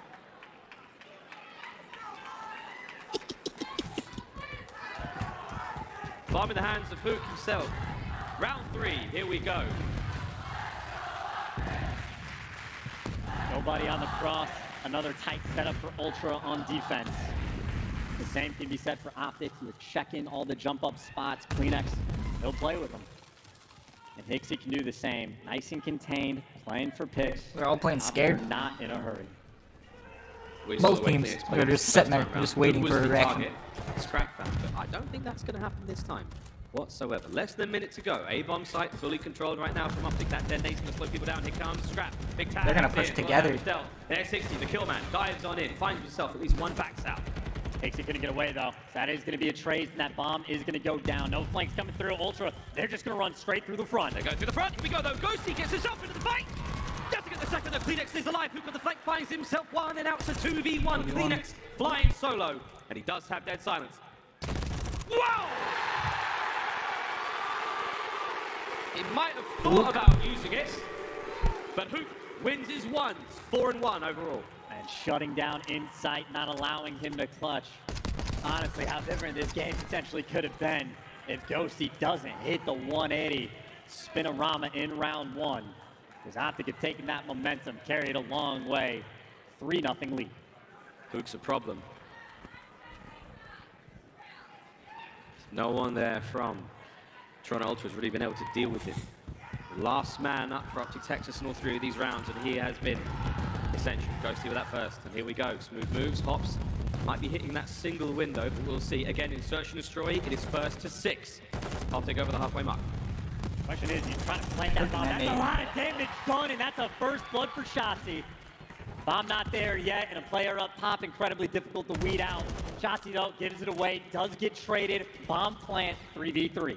All smooth and steady for Insight there. He's going to hold that one down. 5-3. Bomb planted now for Ultra. What are you going to do, Optic? 35 seconds. You have to get onto that bomb and defuse it. Hook makes his way in. Ghosty starts proceedings. Hixie finds one and dips out immediately. Can Hook find himself anything here? This is going to be his 5th kill in a row, and if he can get it, 20 seconds. They're just chasing, but now Hook's flying with 2 HP, but Hixie trying to stay alive. What is the timing going to be for the 1v2? And Scrap, the question is, how many spots can you check? They got it in time. 4-0 Optic. 1 second to spare on the dot. It takes 7.5 as Dashi, the agility of a cat, leaps onto that gallows and saves the day. It's 4 straight rounds for Optic Texas. And that is great reach from Hook as well. Flying when he needs to, getting that kill in the nick of time. If he's a half second slower, they do not get that round. Pushing the pace at the right moment. And for a team that's only gotten 2 first bloods, Optic have been on point. Don't let the scoreline fool you. This is an amazingly close game of Search and Destroy. Every round has come down to a matter of moments. Kleenex, so first blood, wonderful start. He finds himself 2. Any more to be had? No, maybe not. Gonna pump the brakes, just like that's a 2v2. Yeah, again, the first bloods have only been halfway decent, but they have been able to even up the odds. And Scrap on HP, crawling away for his life, and the bomb down, and Shotzi up pop. You see this at the start of the round, but this late, can you make this read? Question is for Scrap, he finds Shotzi, he got a 1v1. He knows where Hook was. Can he do it again? Hook the nuke! Oh my god, dude. Just like, I'm fucking challenging, go. The inimitable Hook, 8-2. There is simply no one like him. When he's hot, he is untouchable. Dead silence does not pay off for Hixie. And if there's a gunfight on the map, he's taking it. Hook does not waste time. He is in a hurry to collect this trophy. Jumps on the kill instantly. If his teammate calls something out, whatever they call it out, they're gonna die. All right, so we came into this map. Optic, they were the guys running the Search and Destroys. Toronto Ultra, Optic were running the hard points. Toronto were running the Search and Destroys. Shoes on the other foot now, ladies and gents. Okay, Ghosty, by the way, with the tag 56, getting in the mix. Gets that first blood. Trying to suck that extra bit of life away from Ultra. An instant 3 versus 4. Hixie, though, evens up the odds. Opportunity to plant this bomb. Got a 3v3 and Ultra on the pick game. They've been on point. Trades Ghosty as well as Scrap gets his second. Dashi, last man standing for the 1v3. So 1v2 now. Whoa, spots it. Recharge. My God, that is ballsy. Bomb down now, so Dashi, a lot of work to do. Has dead silence, so with that activated, he'll move around the map silently. This is a waste of time, though. He still thinks Scrap's in the corner. He doesn't know he got out of dodge by the time he figures it out. And now we should have the information. Now you can start playing, but only 30 seconds left on the clock. You're gonna have to fly. He's got to go. Bruce has got to do something special. Scrap's got the back stairs covered, and we'll find out in a moment what happens. There's the snakes. Big tag, finds one. Player playing deep. I don't think he heard the shot, and now things get real crazy. There's Hixie. Oh, and he knows the back on out. Will he hold it? Or will he check that bomb? And there is the fight. Big damage. Not enough time, though, for Dashi to get this outstanding round there from Toronto Ultra. The re-challenge, but 2 seconds too late. Great work from Ultra. They finally get on the board. And Dashi is a terrifying man to go up against when he is beaming like that. Scrap over peaks for a split second. Gets eviscerated, but Hixie a little bit quicker just on the peaks to make sure he's not hopping that bomb and had the timing down perfect. So smart play for Hixie, and obviously a big 2 from Kleenex just to open up that round. Ultra have avoided being 6-0. Full sale in the House of Optic? We'll find out. This crowd's not going to let it happen, and it's not like that. I don't mean it that way. Scrap first blood. First blood. Hey, another one in the books. This one a little bit cleaner. No trades. You see Hoop wanted to go and take care of Kleenex, but already out of dodge. It gets baited into death. That is bomb down up top. That is a 2v4, and this is Ultra the opportunity. Just trying to pick them apart, but from downtown, up high. Ghosty for 2. Ghosty for 2 from the hip. Now he's got a Baznev, but now he's looking dangerous. No way. The rookies. Toe-to-toe for Ghosty. This is the ace for Hixie. The round. And Hixie secures it. He gets his buddy back. If Ghosty had clutched that, they would have erected a statue in his honor right on the main stage of a 1v4 like that. Talk about Ghosty, the amount of pressure he has to feel coming into this tournament and how great it must be now. To have the crowd behind you, this man has been making plays all weekend long. Ghosty and Hixie, long-time friends, former teammates, they know each other's tendencies, and a 1v1 like that, my God, it paid dividends to know. Hey, Ghosty loves to pump the brakes in that kind of 1v4 situation. 5-2. Optic on defense. And that battle for first blood as well. Optic playing with the idea of flanking through P1, but I think Ultra a little bit privy to it. Insight's going to be locking this down. Window jump ups being covered by Kleenex. Ultra waiting for Optic to make a mistake. Uh-oh. Inside. Backs on up. Plays defensive now as Hook. Oh, there he goes again. Trying to keep track of Superman. As far as Insert knows, Hook doesn't even use his legs, he just flies everywhere. Scrap those spots, at least one tags in. Shotzzy eviscerated, taken care of. First blood again. There's that first mistake. Optic overcommit just a little bit. You back the player down behind gate. Kleenex still responsible for the jump ups, and here's the move to try to get this bomb down. Kleenex keeping him at bay. It is only Hoop behind enemy lines. 30 seconds, that bomb's going to get planted. Ghosty's making moves. No one using dead silence just yet, so it's quite a noisy introduction to the game. Hit all, and Hook, he finds one. Ooh, Kleenex wins the gunfight, though. 2v3, Ultra, man advantage. Yeah, Ghosty has a trophy as well, so he's going to be loud. Dashi, though, with an AR. He's been in the same spot before. You know what kind of gunfights are going to be taking. But you have to beam. Can he do it again? Nearly. Ultra, 3 rounds in a row. Those tides are turning. And early on, the first bloods were a little bit back and forth. Ultra, as of recent, have been on point. Scrap has 3 in this game. Hixie and Kleenex have provided as well. Ultra taking their time on the attack. They've been very stagnant on defense as well. Maybe an opportunity for Optic to make a move. Still map point here for Optic Texas. They're yet to crack the final code. They're so close to the finish line here on Albagra. Nades up. That's going to meet the trophy. Optic looking to overwhelm the A-bomb site here on offense. Nobody quite there yet. And there's no funny business. I think Optic can feel it. Using attacks to back him down. No waste of time. Trying to go for the bomb play, but Ultra going to jump on it. Ghosty does get traded for the 3v3. Shotzi flies into action, finds himself one, and oh, look what he does. The unexpected 2v2 right now. As Dasher in the back stairs. Damage dealt, will Shotzi spring. He knows those players are wounded. There goes one. Does he know that the bomb site has been abandoned? Because Ultra now, they're hunting down his teammate. Will Dashy's gun be at the ready? 25 on the clock. Well, Shotzi had to cross back to the bomb. He knows both players weren't there, but Optic lost the intel, so they're gonna have to take the chow. Take the challenge on the gallows. That is a powerful position to be in right now for Ultra. There's the gunfight. Perfect timing, the bait and switch. In we go. And there we have the last member from Ultra diving onto it. Dashy now in the 1v1 against Hixie. And the tide has finally struck 12. There's the win. That bomb goes boom. Optic take the search and destroy. 6-3. The heavyweight matchup in the grand finals, blow for blow early on. The 9 hardpoint free win streak snapped. Ultra take it away. They were undefeated in search and destroy. Optic get them right back. Matt Hook, you have to give him his tremendous amount of kudos for those, what, first 3-4 rounds they helped win. Ghosty's incredible return there on Insight in the first round. Hook for the next 3, outstanding bounce back here in the grand finals. 1-1, we're all tied up here in this best of 7. Yeah, you know, give him his flowers for Ghosty, right? Not only that first round, top double digits towards the end. That is a moment where you see when he's in that 1v4, everybody falling like dominoes, just inject belief into the team.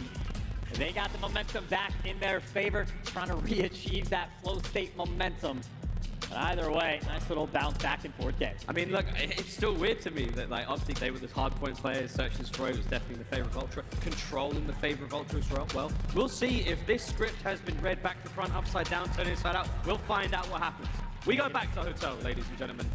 This is going to be an absolute banger of a grand final. We cannot wait to roll through it. For now, though, it's a very quick commercial break as we, here in the ESA, are going to get ourselves a little drink, a beverage, maybe a tinkle. And when we come back, we're playing Control.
After an explosive finish to the Search and Destroy, we're all tied up 1-1 here in our grand finals of Major 3 here in Arlington, Texas. The Esports Stadium Arlington has been jumping and jiggling. After that commercial break, we'll find out though who walks away with a control victory now. Optic Texas, Toronto Ultra, as things are starting to get a little hot. Wonderful though to see a closely contested matchup between both teams so far. That first Hotel Hardpoint, a banger. Search and Destroy on Albagra, a banger. Hotel Control, dare I say it? A banger. I mean, this is like one of the most interesting themes I think we've had through this entire tournament, especially so for Optic Texas. They were just banging their head against Albagra, couldn't get it done. They're 2-4 in control overall. As soon as they started getting rid of Fortress, they've been on point on the other maps, Hotel included. That being said, this is Toronto Ultra's bread and butter. They are the best team in the game on this map. They have beaten Optic twice. It was a 3-0 both times. Ultra, this is their happy place, but as we already know, Optic, when they get the hot hand, they look unstoppable.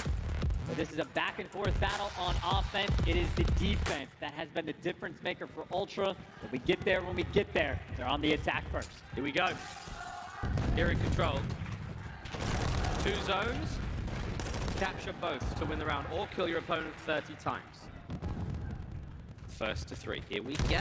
Straight into this one. Lovely trades. Both teams successful teamwork. However, first and foremost, insight for Toronto. He's got himself on the A zone. They've stopped the clock.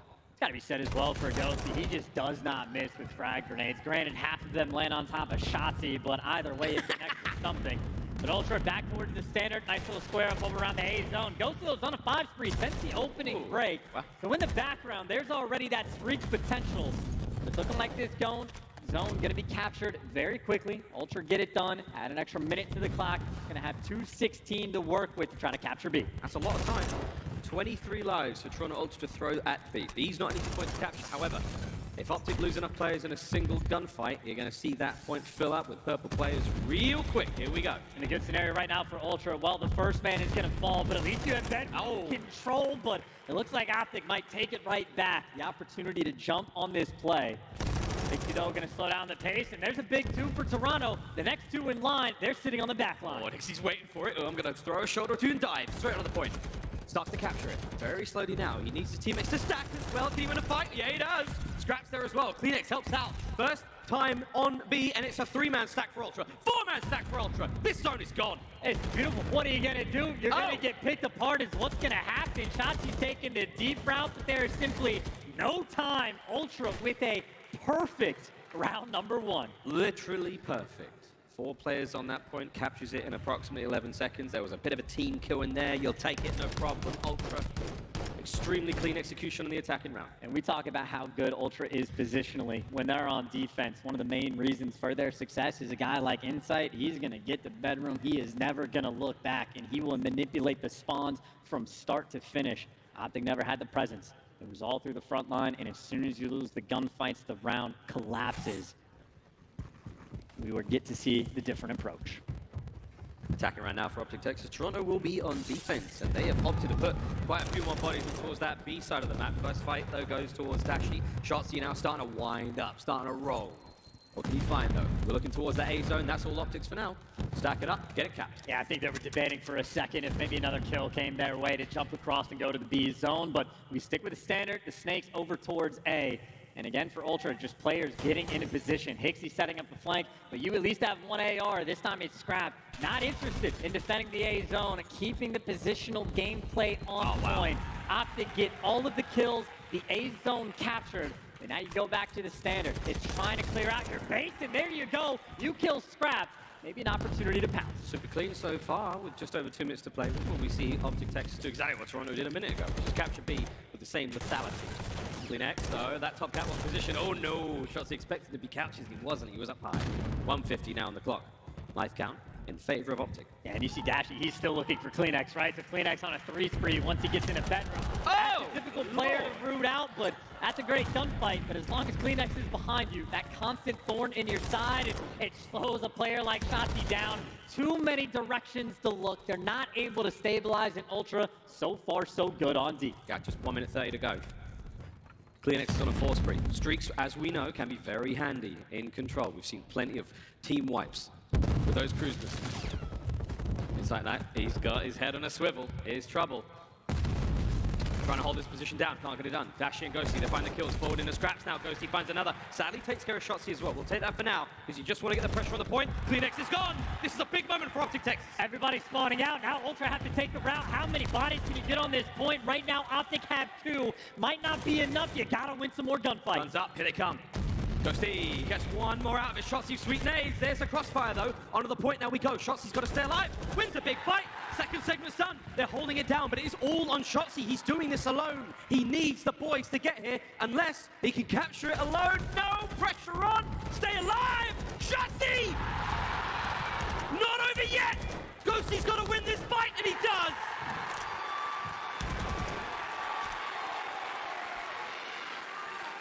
Optic tied up 1-1. And take a drink of water and get ready for the next round. As close as it can get towards the end, Optic had the extra bodies, and that is a cheeky little play from Shotzi. Jumps off the point, pulls the Houdini-act. Ultra player said, where did he go? Two-piece, shoots him in the back and sets his teammates up for the trades. Had to work for it, got the job done. Tied up 1-1. God's always been a game of milliseconds and pixels and crazy decision-makings, and some brains, they just flow different to others. Wow. 12-5 from Ghosty. He's turned up here in the control. Optic defense. And he had the perfect opening break last time. Ghosty started off on a 5 spree, so at least off the opener, Optic have been clean, got the hallways under control. You know their challenge, they're gonna get 2, and you're trying to put the pressure over towards the B zone. Dashy's over here, Big Bruce locking it down. Different kind of green wall over there by the A zone as they win it. Optic's line does not break. Dashi now over here, we call this the Godhead. Very difficult position to kill him from. He's gonna deal with everyone from Toronto Ultra in a minute. Here's his first fight. Oh, no, maybe a second. He gets the trade through. There's only 2 members of Ultra on the point, but they're stacking B. And they're also ready for the flanks. It's 2 players, but they're trying to look the right direction. Insight wins the first shot. Down. Oh! And Ghosty from out of nowhere. You need a trophy if you want to cap that point. Another from downtown from Dan. Ghosty gets them off the point. 45 seconds to go. Shotzi clean this up. Oh, get it done. Scrap using the body of a fallen comrade for cover. As Insight manages to get at least 1 space to play with here on A. It's all on a Dashi to keep him off it. That's like the ultimate COD strat, just laying in a body, using it for a little bit of defense. And obviously it's just that setup back towards the A zone. Optic though, they want to take the fight. But if Blink got through, Ghosty found an opening. He might get traded, but everyone else wins the gunfight. Insight though, picks up the big 2-piece to keep Ultra in the mix. And they get that final kill as well. Nice little stack over towards A with 22 seconds on the clock. I might try to get more bodies to make sure you keep it secure. Control though here in the CDL, it is never over until it's over. That's 2 segments gone on A. You're close to finishing the 3rd, and just like that, bang, 1 minute 20 on the clock. Ultra is still in this. You're gonna have Ghosty in position, top bed, Dashies down low, couches with them. They got options. Working the flank though, Fuka's gotten traded. And I think Ultra maybe deciding trying to cut back towards the middle of the map. Kleenex is going one way, Scrap's going towards the other, but Ultra a lot of presence right now through mid. Oh, Kleenex, bad timing, great timing for Hoot though. Scrap now trying to pick up where his teammate left off. Insight backing him up as well. The 2 assault rifles right now for Ultra. They're poised up, waiting for something to happen. They're desperate to get onto B. There's only 2 segments there left. Yeah, 2 sort of split plays on the map right now, and you have Optic just with a quadrant around this zone right now to keep them contained. But you found the 2 ARs. You know they're around blue desk, and Insight starting to make moves on the flank, and the timing goes his way. Takes down Hook, but now you're in a pinch. You still have Ghosty living inside the bedroom, trying to buy you that time. Shotzi soaring, and here comes the 2nd segment on its way out. Hixie last man left up here on the point, and he's pinched. Can he get help here? Yeah, Kleenex arrives. They find a kill or 2, and the fight is not over yet. You're looking at capturing the point. It's basically the same round all over again, but this time Shotzi wins it. Holds the line for a moment, up now to Dashi. Can he win any more fights? And it's the face smash into the hill. There's no flanks coming through from Optic. You have to win these gunfights. Dashi gets one with an aid. Hook finds 1, cleans up the 3rd. Unlike that, ladies and gents. The life advantage is simply too much. It's 15 seconds to the final 5. That's huge if they can win on defense. Round. That'd be huge. Don't overstep, don't overstep. It's the same thing. Post up on Eddie, win the gunfight. Ultra, it's the last ditch effort to the point. No openings on the map. Optic are gonna shut it down. Wait, it's not over, just staring. Totally. Wow. 2-1. Optic take the lead. Map point. Here. It's 2-1. And 20 and 8 from Ghosty. What the? Talk about an MVP performance. He turned the momentum around for his team to not let Insight clutch that 1v2 on Albagra. And since then, the guy has been a menace. The late flanks through bottom hall, keeping his team in it. But on the flip side for Ultra, it is defense that they are now on. The best defensive team in the game on this map. They need it here to force the round 5. Control is never over until it's over. Hugo, he is the tip of Optic Spear. Ghosty somehow finds that. The third kill. No fucking way, dude. Optic a second. That was sick. As good as They're feeling it. It is gonna roll on through. The perfect, A's a lot easier to take, Ultra, too. The reason they are the best my team God. on defense, they can defend either zone. Optic, you still have your work cut out for you. Plenty of time to try to break this setup down. Plan B fails for Ultra. Plan A now defend the restaurant with all 25 lives gone. Here come the trades. An aggressive approach though from Optic Texas. Ghosty finds himself on that 5 spree. We're watching Hook though, comb the hall. Can he catch the player out? He does. Insight, taken care of, he stays alive somehow. But now you're looking for the cutoff kills, right? Higgsy's in kitchen, but you're going to deal with the spawners first. Hoop waiting for them to make moves. He's got Ghosty to help to watch the cross, but they're jumping through. They're flying in the kitchen, and they got that first blood. Dashy throws his ordnance, gets one out for the lethal. Wow! Scrap fights, 2 on the defense. Massive hold from He spawned behind. Number 8 got a good spawn.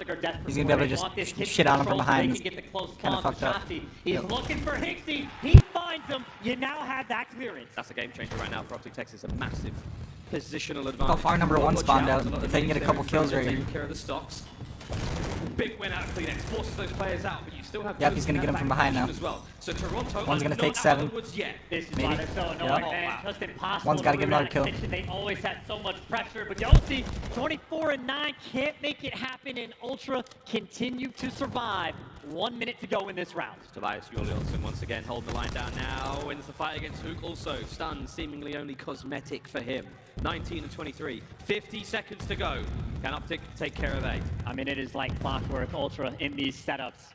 So Optic now slowing down the pace, taking their time. They're sending Hook on the flank. They're waiting to jump every single angle at the same time.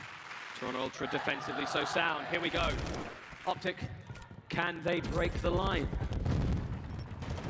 Guns are up. Here comes Scrap, waiting for any opportunity.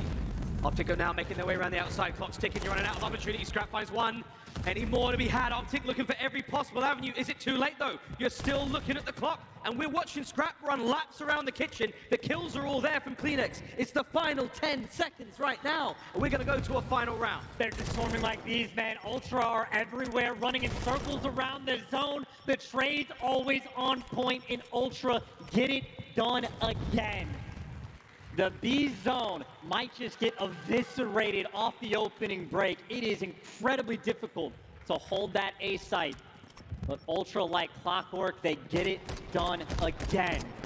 They have forced the round 5. Round 5. We determine who gets defense by whoever captures the most segments throughout the game, or it comes down to whoever has the most kills if they're tied on segments. Ultra captured the most. They will have defense. Here we go. Final round to get the advantage in the series. There have been some perfect opening breaks from Optic. They might need another one here. Here we go. Toronto Ultra proving to be such an incredibly strong defensive team. The bastion of our Canadian colleagues just north of the border here. Can they lock down Kitchen? It's all onto Kleenex to do this alone right now. And here comes one. Oh! Shotzi guns him. That's a 2-man stack for now. And again, Ultra so on point on defense. They can defend either zone, so Optic just took their options. They did not enjoy the last round. They're going for the more standard play. Get the A zone first, and then just deal with the bedroom control after the fact. Optic can get this done, but Alright, now we did the same thing, but the other side. Wow, Wow, they just got put in a blender though. They get a wipe, and they are going to consistently force these spawns in Kitchen. Insight is in his home. Yeah, that's all right. Insight, number 7 on the minimap. He's to the low left. He's forcing Optic to stay close to the Kitchen. They can battle their way out. That's one thing. Dashy, though, he somehow gets himself a 3 spree. And they got out of the spawn trap as well. There's been some deadly setups that we have seen, but Dashy over here opening up lanes. And here you go, Ghost. He's been a long time coming. He has been sitting on this cruise. Can he find inside or maybe a beautiful trophy? That's for the end of the day. Yeah, wrong kind of trophy, brother. Shotzi now through spawn. Alright, they're getting pressure on it now. About this play? No, I don't think so. One good wipe and they take it. Of course, pressure, but he overchows. Kleenex guns him. 21 lives apiece. Got the info. 125 on the clock. And he still loses looking the to get gunfight. Something done right now, Ghosty. Well, inside is falling as well, so now you're actually in the front open, so this is where the 50-50 gunfights come through. This is Optic's opportunity. Alright, they gotta win these gunfights. Don't let him get any closer. Ghosty diving on. Fight it two. His first segment on its way out. One guy's gonna flank on the side. Seven's gonna come from the side. Here come the reinforcements. The cavalry has arrived. Yep, that one. They got him. Kills going as Ghosty now. The guns are still smoking hot. Ultra with a counterattack. Dashi again over the top. Alright, these two guys, if they kill him, it's over. Get close. Second segment done. Optic, they're looking to close it out right here. They got the kill. It's still, no, still a game. God damn. Here on control. They just is couldn't insane. get the stack going. They didn't have enough presence on this zone, but you still have the bedroom control, and now you got a massive flank being set up, so Hoop just needs to keep him contained. Don't let anybody pass you. He shuts Insight down. A minute to work with. You have the bedroom control. You are getting the kills. You got Shotzi on the flank. This is when you jump. Or the flank is now open, but you take care of one. You draw the aggression of the defenders, and now you dive on the point. Two-man stack for Optic. They gotta push it. Guns up, ready for the attack. Ultra gonna go. Ultra gonna fly. Optic takes map 3. 2-1 lead. Optic break them down, one brick at a time. And they're going to feel fantastic with that kind of victory. The odds were so stacked against them. 3-2 on control. Optic will take the lead here in the series.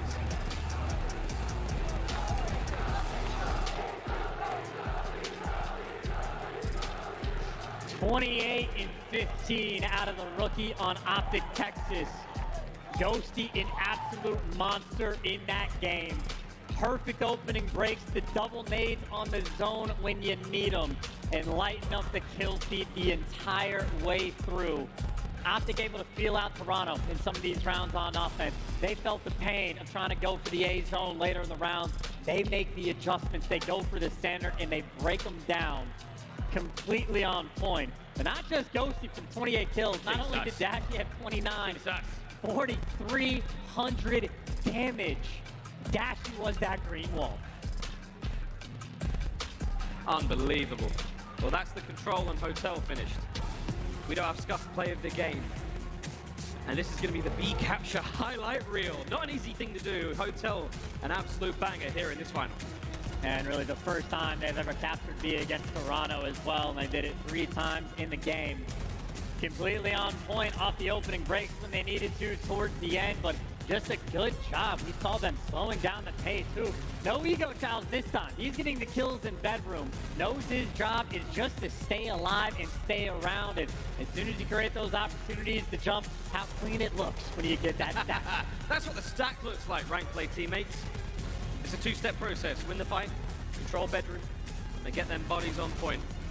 The more the merrier, I say, and right now Optic Texas smiling from ear to ear after taking the control and the search and destroy from Ultra. And honestly, I really do love seeing that play come out of Hoop right again. The ego chows have been just absurd this entire tournament, but picks the right moments to play it slow, took down Ultra on one of their best maps, and honestly, now they've done it twice in a row, because Outbacker Fortress S&D was another sweet map for Ultra in this series, but they get it done. Dashi and the rookie putting on for their team.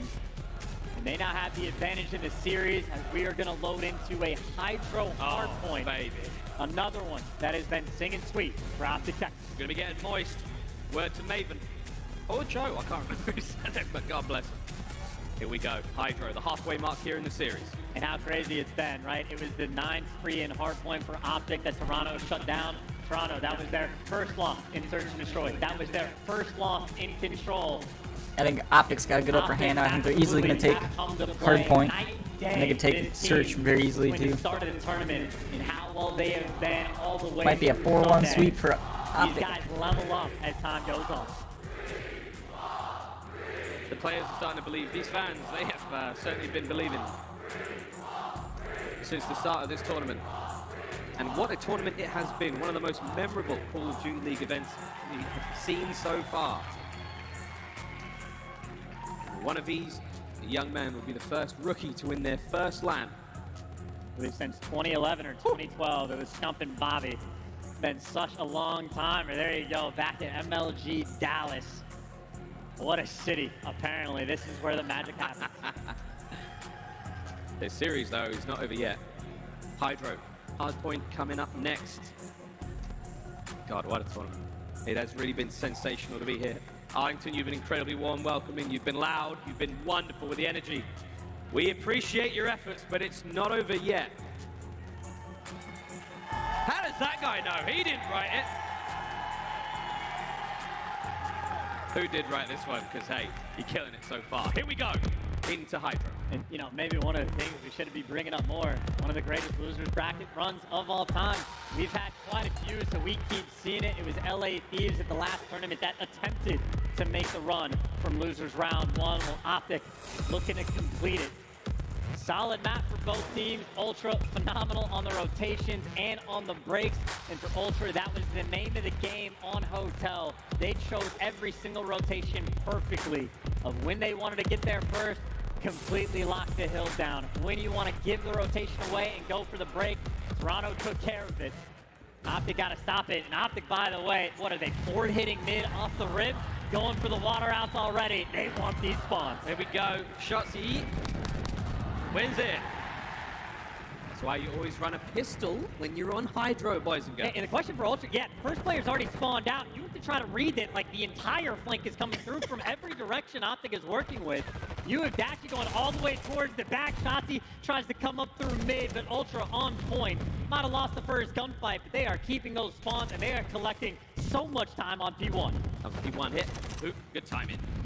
Those water plays are tough, man. I mean, sometimes you come out there looking like Aquaman, sometimes you look like the Deep. It's real rough, and so far, it's Toronto with the time, and Toronto with the map control. I mean, this is beautiful as well. Like an interesting attempt, I'd say, off the rip, but Ultra shut it down, secure on the rotation, get those trophies out and bound. Kleenex may be in position to fry, but where he falls, he will spawn right back up.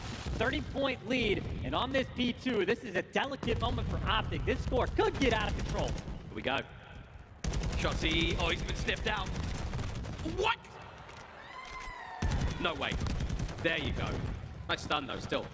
All the other swimmers from Optic, everyone's been sunk. I mean, look, we have seen a montage of these guys attempting to take the water route, so Ultra clearly have paid attention in this tournament, keeping everything completely locked down. And honestly, for Ghosty, it's a little bit risky. I was going to say, you don't want to end up spawning in the back, but look where they might come through. Number 660 spawns out because of the pressure. So this is 20 seconds to fight for, but Scrap still fighting on the time, and Ultra might be set up on photo, and they don't even get the final bit of Oh, nearly. Captain Jack Shotsy there dives on in the back, gets that kill, saves it for a moment, but the hard point is still so firmly in the hands of Toronto Ultra. And they just have players in position on the rotation. There you go. Inside actually gets chopped down. So a moment for Optic where things could have spiraled out of control.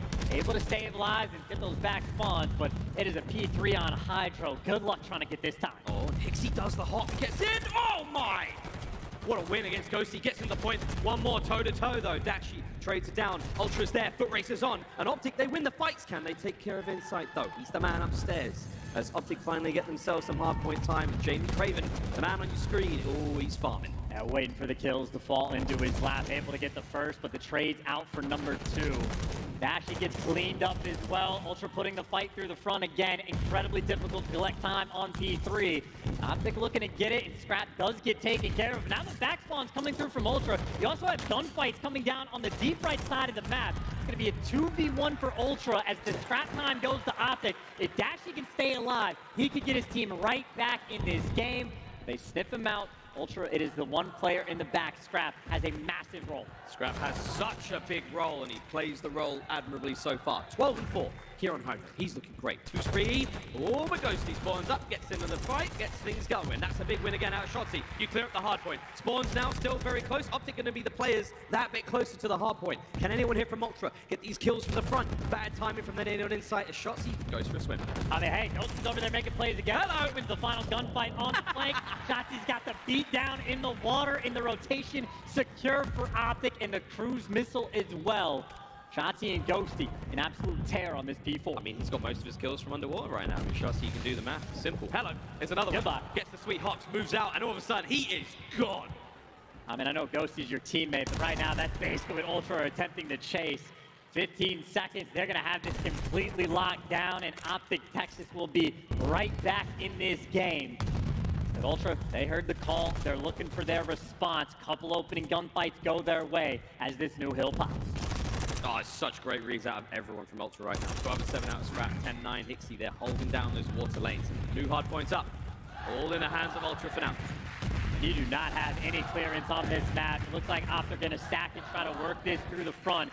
Luke's taking a deep route, but Scrap, question is, good vision, absolutely. Shotzi, though, trying to find the openings through the hill. It's trades back and forth. Ultra get them all, securing the time in a clean first wave, absolutely stuffed. Ultra, the submarine hunters right now. Anyone from Optic that takes a dip ends up in a watery grave. Here comes Kleenex. He's got eyes on another one. There we go. Holding the hard point down once again. Over 100 points we now from Ultra. And right now, Chance, if I'm Optic Texas, I'm like, look, the water plays are no longer working. Keep your feet dry. Oh, we'll see if they continue to swim. But you got Ultra right now reading these spawns as well. Hixie playing with the door, playing with his food, and this might be another clean wipe. Perfect four down. They had the spawns in advance. They have already flipped it. You already have Kleenex over for the dome control. Moment of the game. Ultra just played that hill to perfection. Unbelievable. 130-72. No one in the new hard point just yet. We go back to P1. Here we are. And another crazy hard point here on Hydro. Cruise activated from Shotzi. That's going to now soften up those players in mid, maybe. Or looking to flush a player throughout spawns.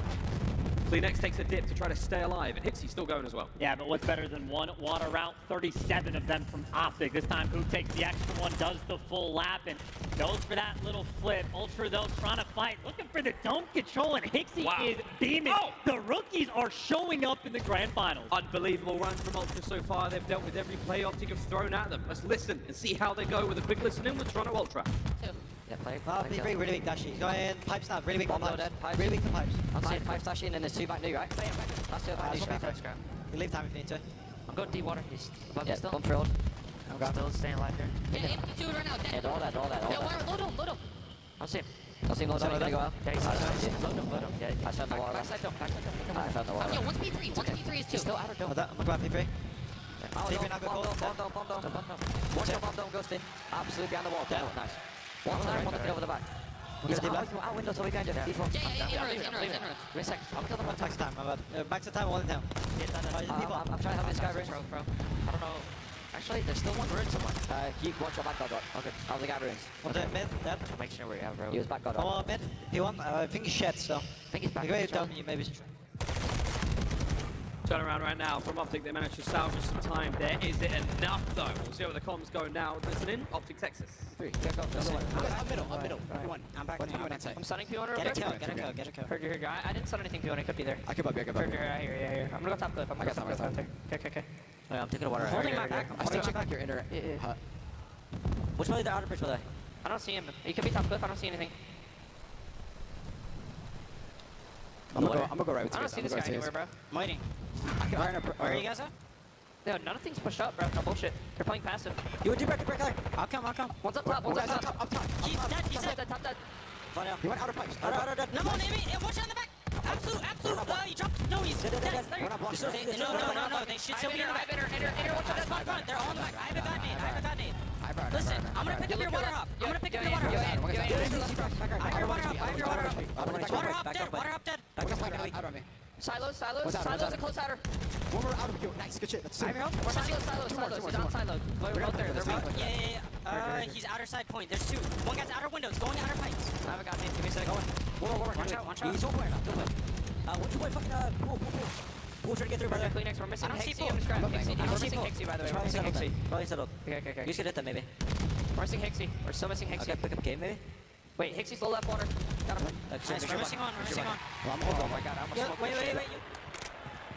Outstanding comms from Optic Texas. What a turnaround since the start of this tournament. You wouldn't be able to tell. This is a grand finals with a bunch of rookies in the mix with comms like that. Both teams on point, exquisite, and now Shotzi doing weird stuff in the back of the map as he is prone to do. But right now, Optic, they were reading the late flanks. They're calling out who's missing. Now they're going to try their hold. Hook's comms were in there as well.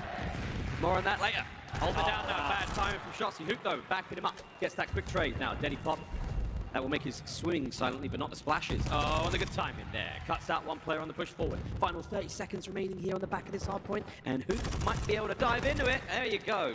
stops the bleeding for now. And an interesting moment for Optic because they basically got full 60 on the next hill, so you want to fight for the scrap and you want to rotate, but obviously that final 15 seconds is going to go a long way. Ultra will get past the 200-point margin. Sizable lead, and actually 2 players from Optic spawn out, so they don't get past 200, but they got a long way to go on this rotation. Shotzzy needs to make a play. You cannot get Toronto a setup. He's been caught out in nearly every single situation so far, and he finds himself here, and no, this one is going to be no different. The boys have arrived, though. Tracer done. Dashy wins it.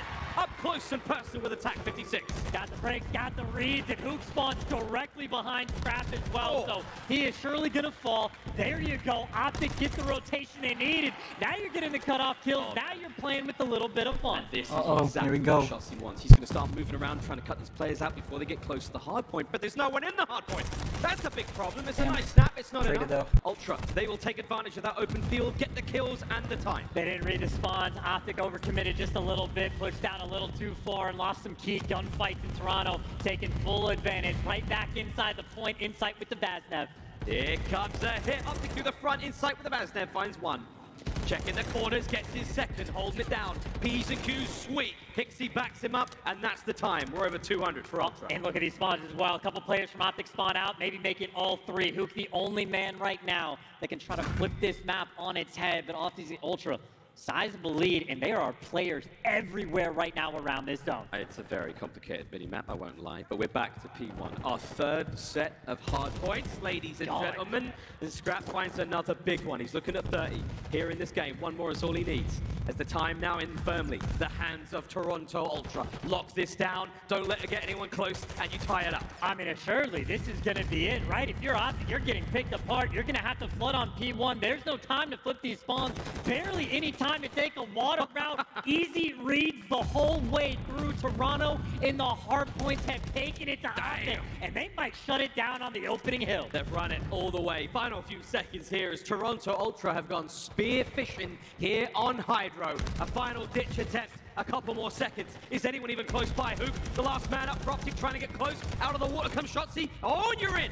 But now, the spawns are not on your side. Yeah, good luck with this one. You're going to have to fly straight into the mouth of Hixie. 248, 49. Gonna get the tick or to dive into the 2-piece. And Toronto Ultra, perfect in the hard points against Texas.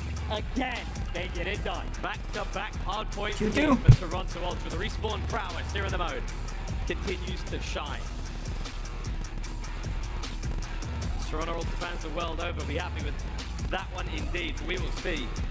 We're all tied up 2-2 with that equalizer found. We say goodbye though. Sakura, Hydroelectric here in this grand finals.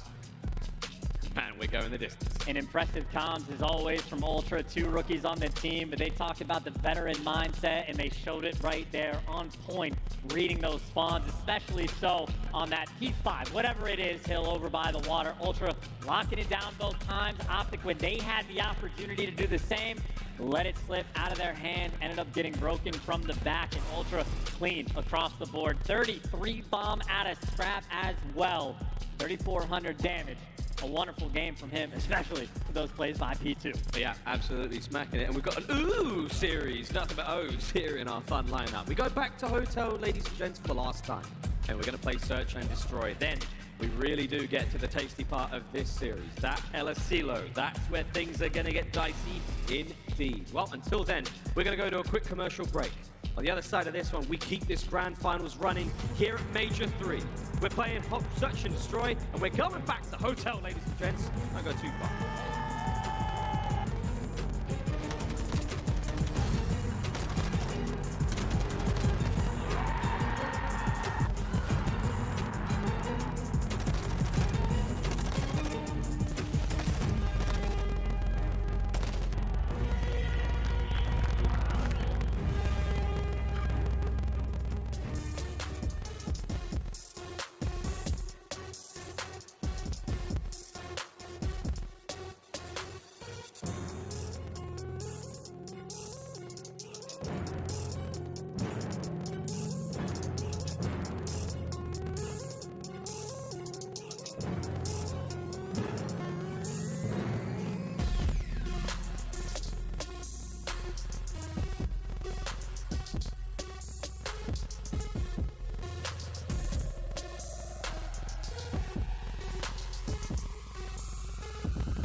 Toronto Ultra, Optic Texas, getting after it. Throw your predictions out the window. Both these teams winning each other's maps. Everything unpredictable throughout this entire tournament. Strap in. We got a long series on our hands. Oh yeah, we're only tied up 2-2 here in this best of 7. Both teams find themselves at the halfway mark, smiling. But one team, I think, a little more happy chance. Optic Texas are winning the maps they shouldn't. But Toronto, they're only winning the hard points. Hey, technically, the maps look good from Ultra after this point, but again, Ultra undefeated in Search and Destroy, undefeated in Control until they faced Optic, and Optic Hardpoint has been their bread and butter until they faced Ultra. Both teams rising to the occasion, both rookies showing out for their teams, taking turns being the playmakers, main slayers. All 8 players right now on point. We are going back to the hotel, back to Search and Destroy. A sniper for Scrap, a sniper from Dashy, wizardry around the map. Funny enough, a slightly better record for Optic. Typically, they're auto veto throughout the year. But lately, they've been on point. Hey, man, they've been on point as of what, the last few days? Yeah, I was like, you know how the conversation goes. I'm just like, wait, are we the best? Are we godlike? We can play this. This is fun. We'll see if they can get it done, but a tall task ahead, Ultra. No time wasted. They are storming this A site. They are tapping that site. Here they go. Dashy throws a shoulder and a couple of bullets. Doesn't get anything done, though. That bomb's in the hands of Pixie right now, and ow, that's sort of hurt for Kleenex. Nearly done. Smooth moves. Dodges the Semtex, no problem. This is going to be awkward for Optic, because now you're worried about a couple players that have crossed into bedroom, but obviously Hixie with the bomb, waiting for the nades to come through before he wants to jump back out. So much pressure towards the middle of the map, and who, I don't know how he knows, but he knows there's your first blood. He sniffs out Scrap in the restaurant side of the hotel and eliminates him from play. We'll see him in the next round. Again, first to 6 here in Search and Destroy. And Ultra still just completely unable to get this bomb down. Haven't made the jump just yet, and Dashy playing a tight corner. He is not going to move. If a kill falls into his lap, that's great, but Optic, they just have full coverage everywhere. If somehow the bomb got to be, Hoop would be in the play. Yeah. Less than 30 seconds to go. That bomb's getting planted at A. Hixie, he's going to be the man behind it, and there you go. Shotzi just waiting for his moment to strike. Dashy, he will be the one to get the first kill here on this play, and it's a 2v4. Numbers are not working out right now for Ultra. Ah, and lovely man is there. Dashy shuts the door, and Hook plays it perfectly, all down to Hixie. As Shotzi's going to immediately hop onto this one, there's not a hope in hell whether he gets the defuse or whether the kills are there. Hixie, an impossible situation to be in alone. Optic take the first. And that's just the perfect swarm from Optic around the site as well. Perfectly played by Dashy. Doesn't overcommit, no mistakes made. Lets Hoop come in for the kills. And even just for the fact that they gave up the bomb site early on, trusted the mid-map pressure, have the nades with no trophies if they ever go for the bomb plant. That is just a wonderfully executed round 1. The A-bomb site, a very popular location to get those bombs down here on Hotel B. Is in the kitchen, it's a little bit more spicy.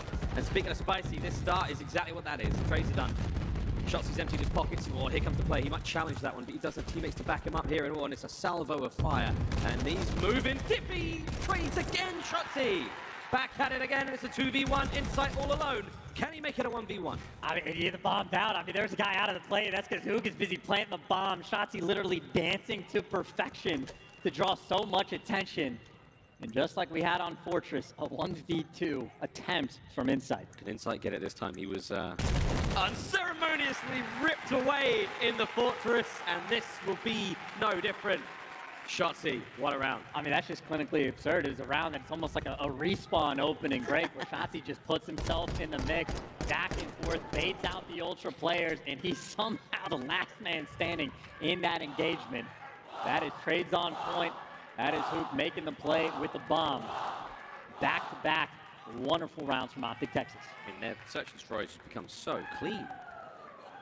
Unpredictable, difficult to deal with, gun skill on point. Communication has been the most unbelievable turnaround for Optic Texas in this tournament alone. We'll see how far it goes. Nades up, Shotzi getting in the mix. The mating calls in Optic at this event have been perfect. Already one marriage taking place. And on the rotation, back on defense, double stack over towards B. Shotzzy again just finds himself in the mix, drawing so much attention, and somehow gets the first blood. That is an absurd kill. He's on 2 HP, but just the movement to get himself into that place, that's unbelievable. A 3 spree for Anthony Cuevas Castro, and now Ultra find themselves a man down. Hixie still has bombs. They're mobile in that regard. Ice, the hardest player in the league to track, though. Ultra are going to have to just be constantly worried about their flank because you have no idea where Shotzzy just got to. So it's a 3v4. You're fighting players that can disappear, and you open a door and get shot in the face. Now a 2 versus 4, the ARs of Ultra. Yeah, at Insight now. He's going to move a little slower. Dashy, though, brings the snipe to the party. Oh, howdy doody. Spotted that one out. Clock's ticking. Whoa! Scrap, good night. Nasty snipes. Nasty snipes. Got it as well. We'll get that on a replay in a minute, boys and girls. Don't you worry. Nasty. Oh, he did. There was the first. Here comes the second. Lovely shots out of Dashy. One of the best to ever do it with the boomstick. Dashy doesn't miss very often. Neglects that round. And honestly, I don't know what the strat calls from Optic. Shotzzy, just go create some magic. Try to kill yourself in the middle of the map and then put yourself in a tough spot and just get away. First bloods have been on point from Optic past few rounds. 2 for 3 in that regard. Straight to the A site. A little bit of a bang out here. Whoa, wrong side of the bang out. Phoenix gets 2 before being brought down. Here comes the immediate rebuttal. And it's an absolute fiesta. Now and even Stevens in the trades department. It's a 2-on-2. Absolute blind counter there from Ultra, but yeah, it turns into a 2v2. We hit this round exactly on our bagger where Kleenex gets the opening 2 kills. Instant response for a 2v2. Deja vu all over again, but obviously without the bomb in hand, Optic have to work their way back to collect it. You pop that silence to go sit and spawn. So that's gonna run out.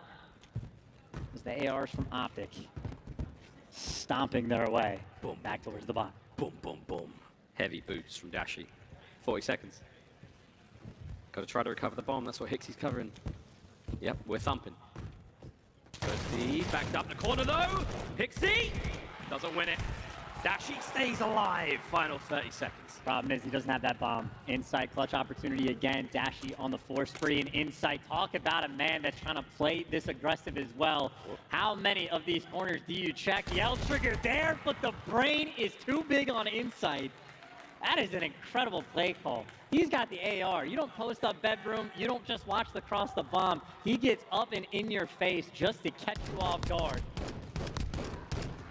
Ballsy moment right there for Insight, but again, and came into the grand finals with a 1.48 in S&D. You know he's capable of making the play. A little more than capable. Great read. Out of Insight. Dashy sticking with the sniper as well in this round. Shotzzy, Houdini, always the opportunity to make the play, but looks like they're not going to be dealing with the sniper just yet. Full out hit over towards this B site. Optic though, the counter's there. They have stacked. Oh, hook. 1 HP from Kleenex. Somebody sneeze on him. The rest of Optic are backed on up at that A-bomb site. They are shoulder to shoulder in there. Reinforcements now crossing over the map. Up on that and fucking Hook, light again. He's on TV. Good luck back in this spot. Oh, they got him as well. Tagged him out, forced him away, but Shotzzy's got the 2. It was all a ruse for him to get the first bloods. He even had the right gun for the job. Insight getting tagged up as well. Optic got pressure everywhere. Hook, though, is going to fall. This will be a 2v4. Somehow, from the egress and kitchen, Ultra have managed to snag a kill onto Hook. That's wonderful. Consolation points for now. And how long will it take for Optic to think the bomb is going to A? I also don't think that they know that Dashy has the snipe. But the patience might just pay off. Optic send everybody back over towards A.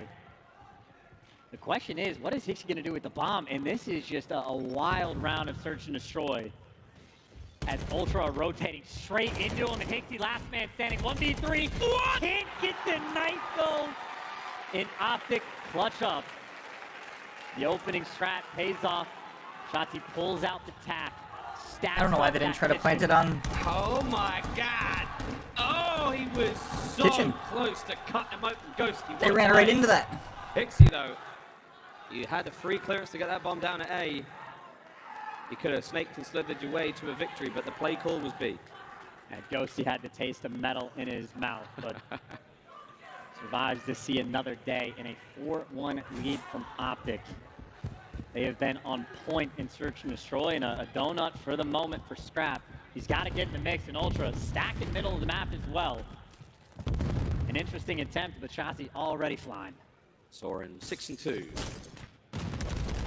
Nice win from Hixie. Backed up, Ghosty looking for kill number 7, there it is. 3v3. There's no one in the B side for the moment, not even doors open for players to watch, so they've been gifted this for free. And that's a bomb plant, that's a fast one. Oh, here comes the aggression! Wow, he flies out! Scrap gets himself on the board, that bomb does go down though, so now Hook out like a light. He is long gone. Ghosty's making his way across the map now. You're gonna see this 2v3. Ultra on the retake. I mean, someone's got to get the two-piece. Hook or Ghosty has to make the big play, and you got to be on point for the retake. They have taken control of Kitchen. Oh, Hook, dead silence activated. It's a 1 or 2 step behind door number 1. There's a couple of Ultra members. Here they come. Right in with Hixie and Scrap. Oh, they find all the kills. No problem. Toronto Ultra bounce right back. Scrap on the defuse. Good round out of him. He sorely needed to get on the board. Hey, that's a cheeky little idea from Hook as well. I think he's jumping up and down to make noise, trying to bait those players in to set up a little kill box there for him and Ghosty, but Ultra on point with the retake. 0 mistakes made. They grouped up together, retook the site. And I think shots into the wall bangs are coming through. Might not have been expecting 2 players to be there. And I think Ultra happy for the surprise. Oh, it's their second round win. We saw the comeback they made on Albagra was great. Have they got it here on Hotel as well? Optic slowed down only slightly. Shotzi continues to be an absolute menace. Ultra this time, they'll be attacking. Not easy to play against an absolute psychopath in search and destroy. Ultra trying to get the bounce back in the mode, and what's different from round 1, maybe more trophies out and about, or maybe it's just a different guy with the bomb in hand. Insight this time allowed to plant both SMGs. They've made it to the bedroom. Oh, it's a perfect plant situation now. Post-plant set up the front of Ultra. Here you go, Optic. We will put you to the test. Nades out, Insight, holding it down. Scrap doing the best he possibly can. What a read on a Shotzi. Fantastic first blood, and the pistol! Hook has been eviscerated, Kleenex gets his, and now it is all done! What a round out of Ultra. You know, Scrap doesn't even have to get a kill, and Ultra might clutch that 3v4 when you get bedroom control like that. Instead, doesn't even make his teammates sweat, picks up 3, and just runs the show on the flank.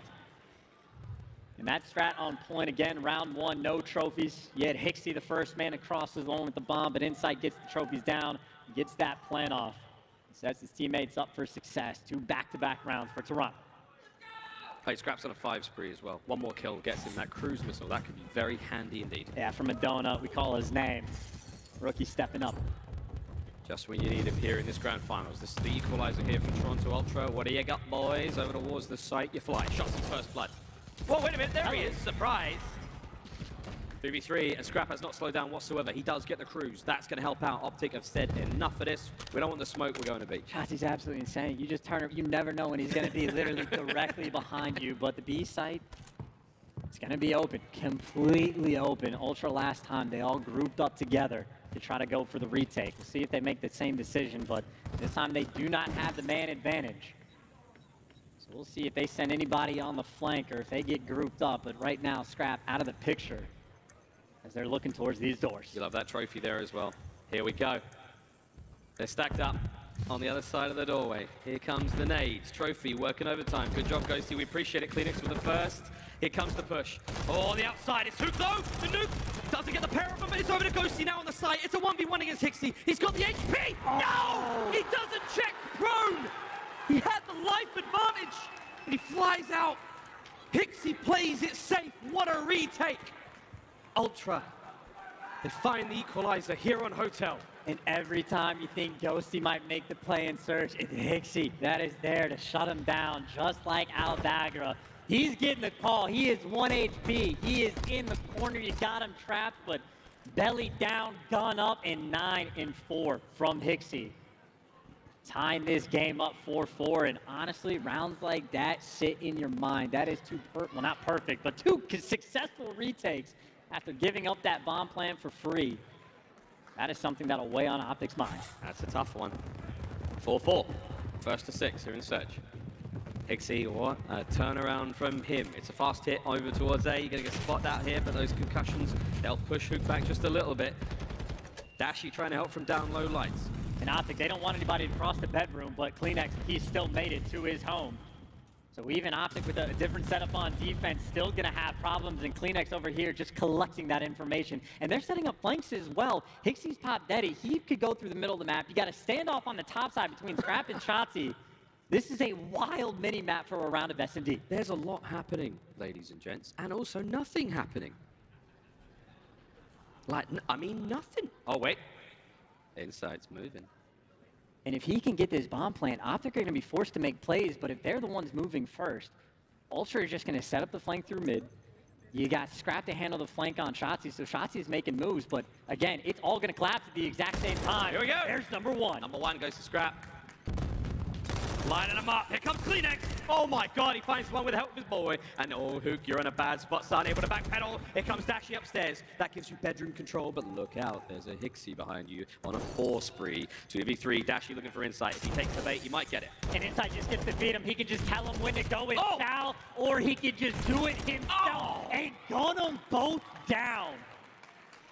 Talk about a round that is just executed to perfection. Every single setup, every moment. As soon as Insight gets that bomb plant, that was GG.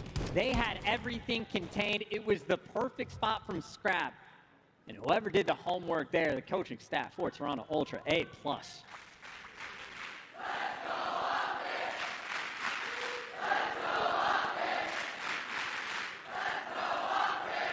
Map point, Toronto Ultra.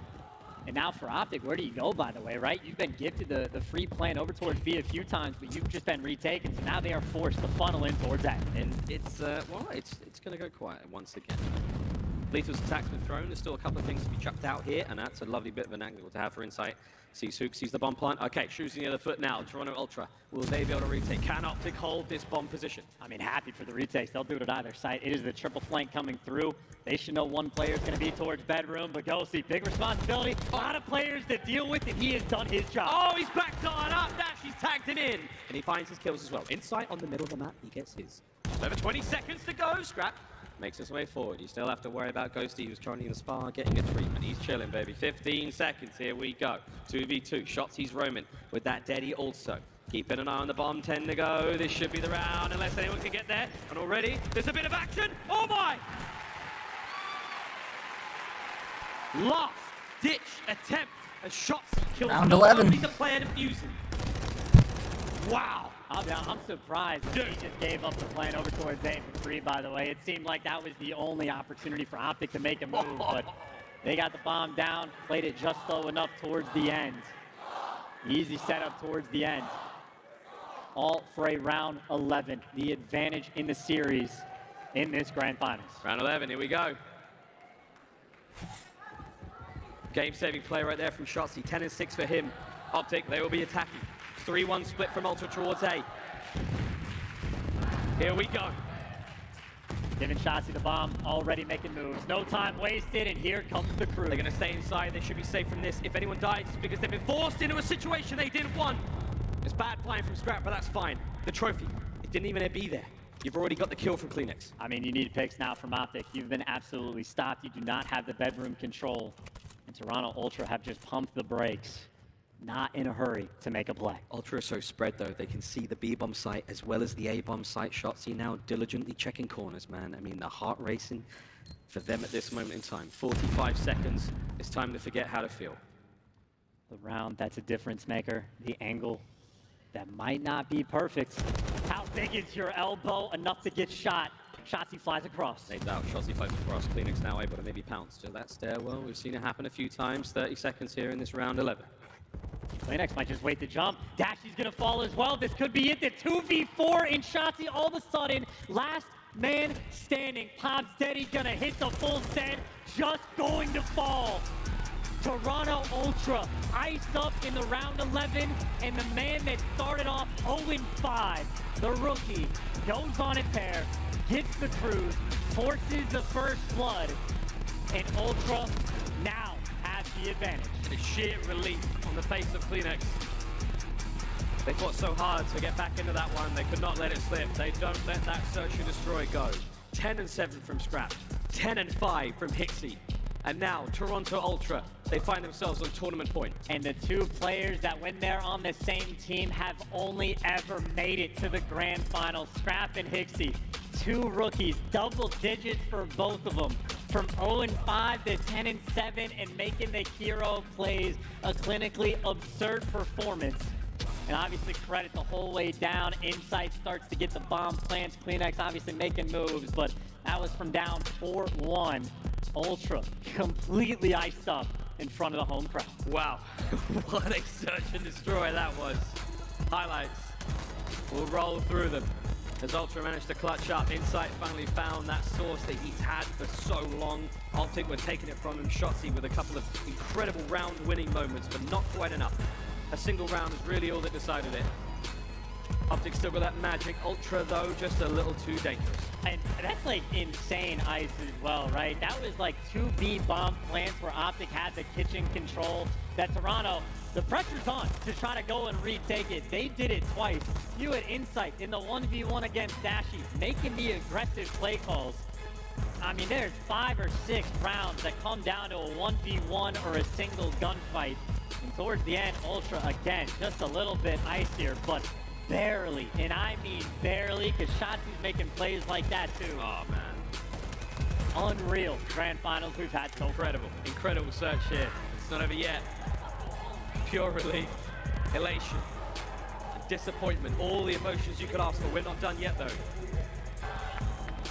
Toronto Ultra fans, hey, you're feeling good. It's not over yet, though.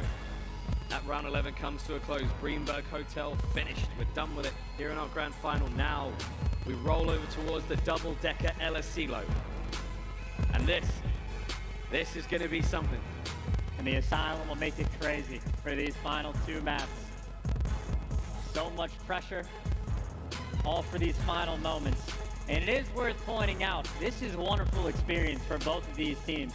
2 rosters, recently constructed, rookies on both sides of the stage. To get this LAN XP all the way in the finals can go such a long way as time goes on, as the year develops. But now Ultra can taste it. European players don't often win Call of Duty tournaments, but you got quite a few on that side of the stage, 1 map away. Alone in front of a crowd like this. JP. Pass on the final bits of words there for the boys. Optic, here we go. El Asilo, control. You need to win this to force that final map. And if we go to that final map, I mean, hey, at this tournament, right? Come on! Surely we get it.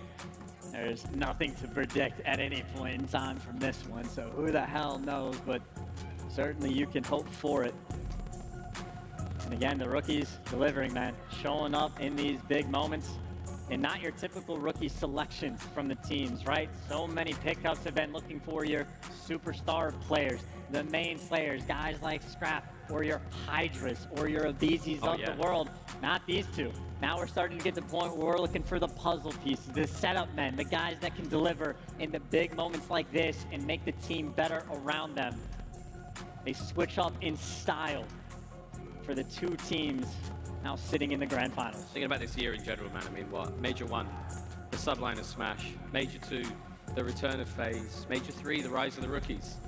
Someone's getting it here.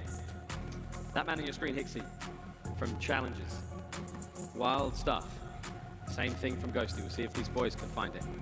For Ultra, this has not been a kind stage to them in the past, Chance. I mean, you think about so many wild moments throughout their careers here in the House of Optic, here in the ESA.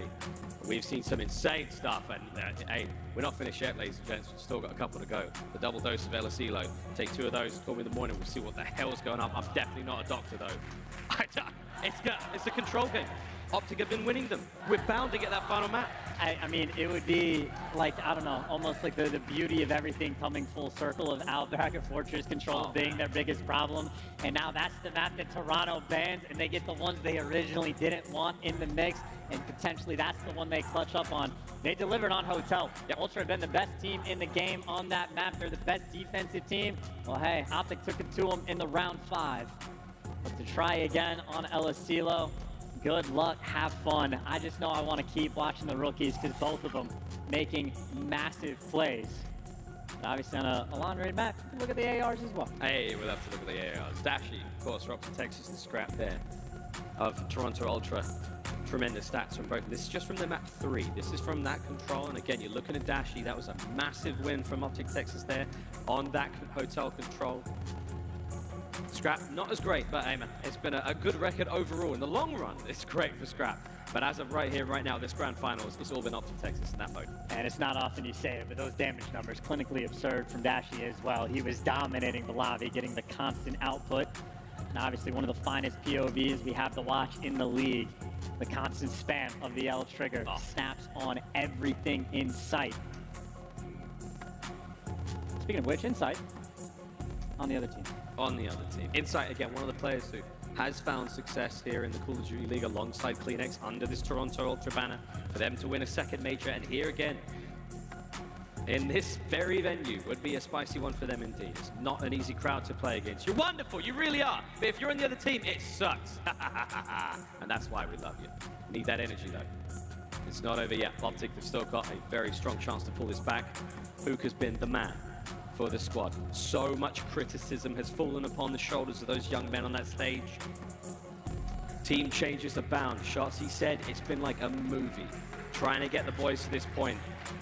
We'll see if this movie's got a happy ending before the credits roll, but here we have it. We've still got a third act to get through. Pelosilo control. Let's go. And we get to find out who the director will be in controlling the pace of this game. Ultra have been the better team in control, but they were hand-delivered their first loss by Optic in this tournament. But you see the stats, the record, so much better from Ultra. Absolute difference makers on the attack. Only a handful of teams have a positive record on offense. Ultra at the tippy top. Here we go. Into the control, Optic Texas, they will be going for it first. Defense, Toronto, they will be up. See how they hold it. Over towards A, Shots is already in. A little bit of pressure there from Insight. You know where he's going to be atop the pylon. Wonderful power position indeed. And Shotzzy, he's trying to take care of him. A lot of pressure on this side of the map. You need to clear him up if you want to get A. Yeah, Ultra, though, keeping things secure. Shotzzy back down and clean a house. Toronto, Ultra, get everybody. Four-man wipe, set up the pressure, and get in their face, in their spawn. You got a Scrap directly underneath you. You got the flanks rolling through, and Optic for the moment looking like they cannot buy a single kill. They're in the trap. Far right side of the map, that's where they're spawning, and they're stuck in that funny little shack, which very few people know what even looks like in their Hixie. Oh man, he's on top of the table here in this side of the map. Plays up one, the second no. Shotzzy buys his teammates some space to get out, but can he get out himself? The trap is very much still in place. And he's getting spotted the whole way through. Number 6 for Scrap. There's the next group he has. And you have 4 kills from Optic and 16 from Ultra. If Optic don't start shooting back soon, they're going to get stuffed. Finally 2 in the feed for them to open up the map just a little bit. And you see they're making the collection, moving over towards A, but it's the rookie here, Pixie, trying to slow him down. Oh, but Shotzzy! So hard to kill. Dashy now versus Insight. That long-range gunfight, and Dashy's just cut him in half. They're stacking it up over towards A. And because of the light disparity, you have to be on point for these next 2 zones and just set up the collapse oh so quick. You are down by 8. It's looking like the A zone gonna get captured. You see Ultra making moves towards the field side of the map. Make no mistake, Ultra still have the advantage in this round. Give them one opportunity, one chance, and they will take it. Optic Texas, they've removed A from the equation. They had a minute to the game clock. And now, damn, son. Still need the trades though, right? That's only good for one. You got Ghosty and Shotzzy attempting to work together, but you have Ultra with so much pressure on the deep right side of the map. And only a minute to go. Gotta be clean and concise when you try to break this down. And Shotzzy with the Vastnev. These are not easy gunfights to take. But he's gonna get one. Wow. Life count starting to get a little closer. We're on the point. Wait for the reinforcements to show up. Oh, it's the back alley play from CleanX who takes him out immediately. Straight on now we go. Trying to stop the clock over by B. That's going to be 40 seconds paused for now. Hook on the slow and steady capture. His teammates coming through, but once again, they don't have the numbers. They don't have the coverage. Yeah, Optic can't quite cover everything for the moment. They need a clean 4-man wipe if they want to have... Oh! Dashing with the knife again. Big Bruce can deliver. But it's 8 lives and less than 30 seconds to go. You're going to have to start to fly. Gotta get some big kills. Peel a couple of players, it starts with one, and then you get yourselves onto the point. The rest of Optic now trying to make their way forward. 18 seconds remaining, you're running out of time. Toronto Ultra just sit pretty, boys, win a couple of fights, and let that clock dwindle. Shotzzy gets the first. Here comes the movement, and it's Shotzzy again. Dashy looking for the long-range gunfights, but it's Shotzzy again, looking at the clock. Can anyone get onto the point? Optic fly, dive onto it. Gunfights down from Ghosty. Another big win from Scrap. Yeah, Scrap's gonna shut one down. Kleenex in for the kill, and the start was good enough for there to not be enough time. Ultra ice up again, and that was a devastating opening break. 16-4 in the kills department, just off the rip, just to set the tone. And we saw the stats from the first control where Dashy had the edge over Scrap. Not in that round. Scrap threw up 11 in a single round. Yeah, it was tough. That streak still to be played with, and that again on LSC low, so helpful. Optic had the tenacity to break out of that trap and get themselves over towards A. They captured it first go around, and the next thing you know, they're battling towards B. Let's see what Ultra have got. Can they capture both points this round? They're down by 3 segments currently. They also have options of where they want to make a move. Spreading out towards the middle of the map, and another team kill from Ghosty with the grenade. Maybe an opportunity from Ultra. Take advantage of the sloppiness. Ghosty makes up for it with a pick over towards Radio. Dashy does get traded. It looks like Optic has kept things secure. Opening fumble doesn't make a difference. They've stabilized A, but obviously Ultra swinging it over towards this B zone inside. You can find the power position. You can make things happen in this round. All bases covered. Optic nice and secure. Whoop, Scrap, nice hipfire. But that was sadly a teammate. Is it trap time for Toronto Ultra? No, it looks like they've got one player on towards A. Optic's numbers have gone a little thin. Off respawn, now flying into the fight. Kleenex, bad timing out of him. Shotzzy will take care of business. A, he's a little more secure now. Kleenex right on it. Not a lot of places to hide. And Shotzzy's going to make that read easy peasy, no problem. He's in the pinch though. Great work then from Optic again here on defense. Time ticking. Scrap. Good reads, but Shotzzy's gone. The most difficult player just to keep track of. He is behind enemy lines. He's going to be causing so many problems. You're going to have to waste so much time just to try to find him as he continues to shoot you in the back. No cruise missile though. He does get cut down as Ultra now the pressure over towards this A zone. 2 bodies on. Damn! Ghosty, what a win that was. You still on towards A. Hixie, the last man. Slow capture. Big fight now from Ghosty. Win this, you're looking in a much stronger spot to help A. But again, here comes the pressure. Kleenex, the man, sent in through that window to get the kill. Hook's now making his way on towards the point. Oh, and it's hit fire. Kleenex goes huge. That's 2 massive kills. 20 seconds. How he finds 3, I do not know. But now you should be able to put all this pressure over towards A. Optic, though, still the opportunity to fight for this. It's only the second tick through. Maybe try to flank if you want, or hit through the double doors, or maybe it took just a little too long. Shotzzy, though, he's giving it a try. Oh, team kill. Hixie, last man up on this point. Surely he doesn't get any more kills out of this one. That's the contest there on A. Hixie's now doing the dance. Kleenex fights too. Oh my. The Great Dane. 13 and 12. He is well involved. A gone. Tobias Juhl Janssen looking for another chip. They can do it here, and he's putting the pressure past this B zone. You got 3 bodies on the point. It's already a stack. The flank's coming through. Kleenex with the beams, though, through the fence, and they might just get this round. 2-man stack, no trophy, no cruise missile, 2 trophies in place. Scrap's trying to find kills. Ghosty from up top. Will he get any? No. Scrap locks it down. B gone. Toronto. Tournament point. Absolutely clinical, and Kleenex is simply built different. I don't know how he gets the 3-piece. I don't know how you team kill with the Semtex and bounce back towards the A zone, but multi-kill after multi-kill. Kleenex delivers. And this right here is it. Europeans potentially back on top. Repping Toronto, 2 rookies on the squad. 1 defensive round is all they need. Well, last desperate chant from the Optic fans here at the ESA to try to will their heroes on. Mount the comeback, force that final search and destroy, and things look very different. Can they get it started here, right now, on A? 2 of them go. He's just waiting for the moment to strike, though. Well, the nade's certainly going to slow him down. The trophy's going to help out Dashy, but Hixie there on the flank to cut him. They're looking at Pounce. They've got the swarm on the final moment to Shotzzy and Ghosty, the duo. Last man standing. Shotzzy trying to stay alive and buy his teammates time, and he's doing exactly that. Shotzi impossible to kill, and meanwhile, Optic have put the pressure over towards B. They leave Shotzi to die because they're trying to set up for the B zone hit. 1 second on Akon. Pressure now towards B. Hixie trying to stay alive. Waiting for the teamwork there from Ultra and his Kleenex. Oh, he's found the pair. That is tremendous work. He's got 3 in a row. Hixie now dead silence pop, flying forward. 1 minute and 5 remaining. Optic fighting their way forward desperately, trying to get onto A. Optic desperate in this moment. Scrap waiting for the kill. Knows Ghosty's on the point, checking all the corners, got the information they need to help him out. This feels like a slow game. Ultra right now trying to suffocate Optic. Trying what they can. Scrap. Can he get Hook? Yes, he does. Shotzi stays alive, though. Again, here's the contest. Kleenex is back on the point. Shotzi wins the fight. The Guardian of A keeps it good, and now he might be able to complete the capture. So close, there it is. 21 lives. Optic Texas with the lead, and they've captured A.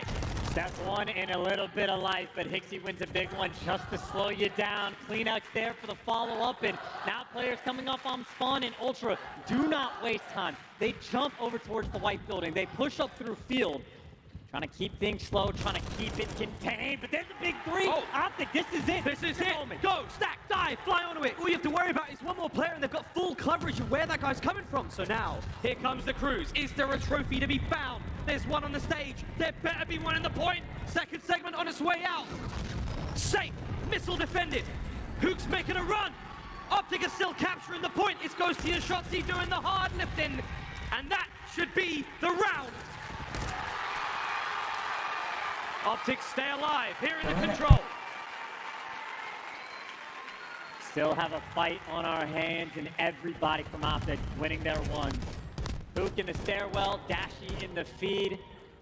A collapse on the round. They jump on the point. They still have life in control. Big slaying round as well. Optic outslayed them there. Rewalls roaring. Ultra still. One more round's all they need. Here we go. Lend them your energy, Arlington. Dashi on a 4. Need him to go big. Optic still feeling the pressure.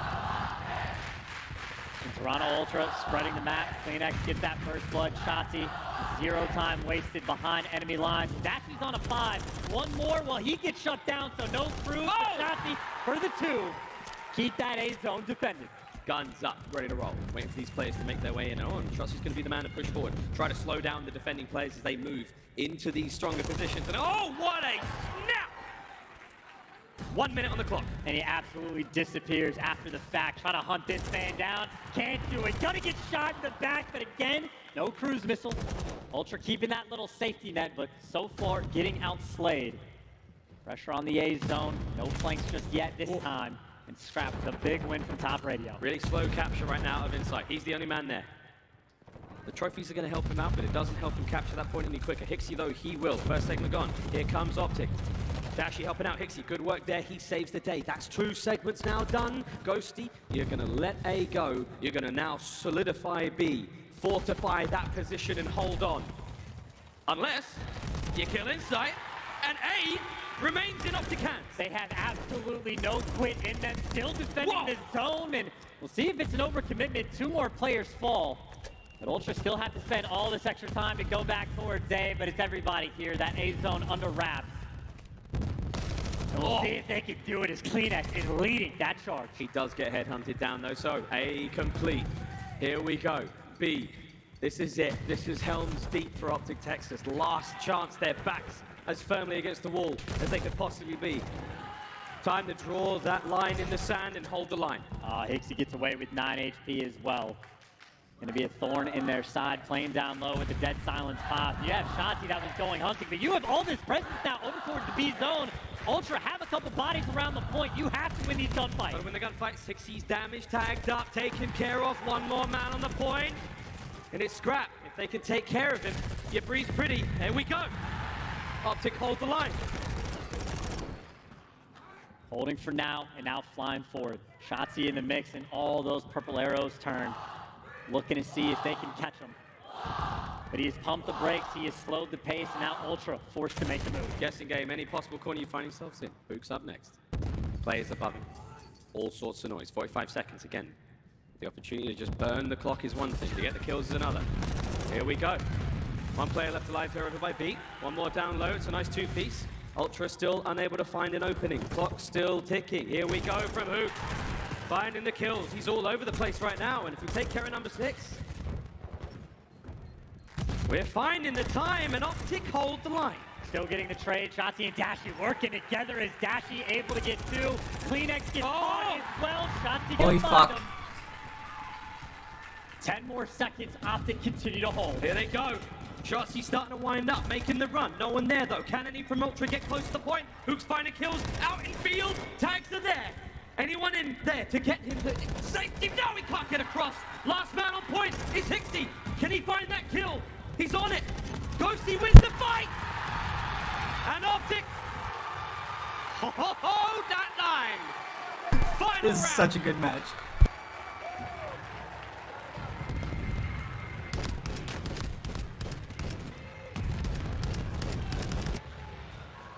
What could be the final round of the tournament if Ultra get the win. Optic's got to win last round here to Optic, force they've the got the fight in 'em. last map of the Defend series. that zone. And Ultra here they wins go. and it's over. The control reverse sweep. Trying to force that game 7. Ultra have managed to secure defense. Game Optic 7, will search to be destroy attacked. if they make it that far. Final round of the LSCLO control. Let's get it. We saw their stats, 27% on the attack. They need it here, and they are flying. Shotzi and Hook making moves, but trying to go down low. Couple trades coming through. Shotzi just here to give you options, but he just flies through a door into death. Ultra controlled on defense as the hit's going towards B. And they're committing to B. There's a lot of lives here. Ghosty runs up, smokes one.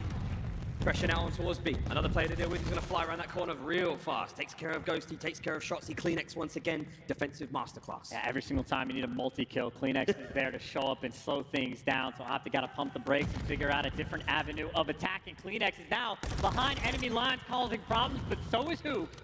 In 42 seconds, the clock gets stopped. That A zone, that's where the hit's coming from. Hoop desperate to stay alive. Dashi and Ghosty find the kills. Optic stack A. It's long gone. No one is anywhere near it. Alright, they got a minute 40 to take B, forcing map 7. It all comes down to B again. That's a massive 3 down right there from Ultra. Now you're going to be spawning up in a deep pocket because Hixie has found his new home. There's always a man behind enemy lines, and Shotzi trying to get through, but he gets caught.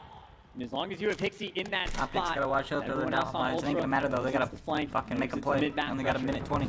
They know where to look. Insight's chilling over by Pi. Kleenex, well, he knows something's up. Will he catch Dash? He does.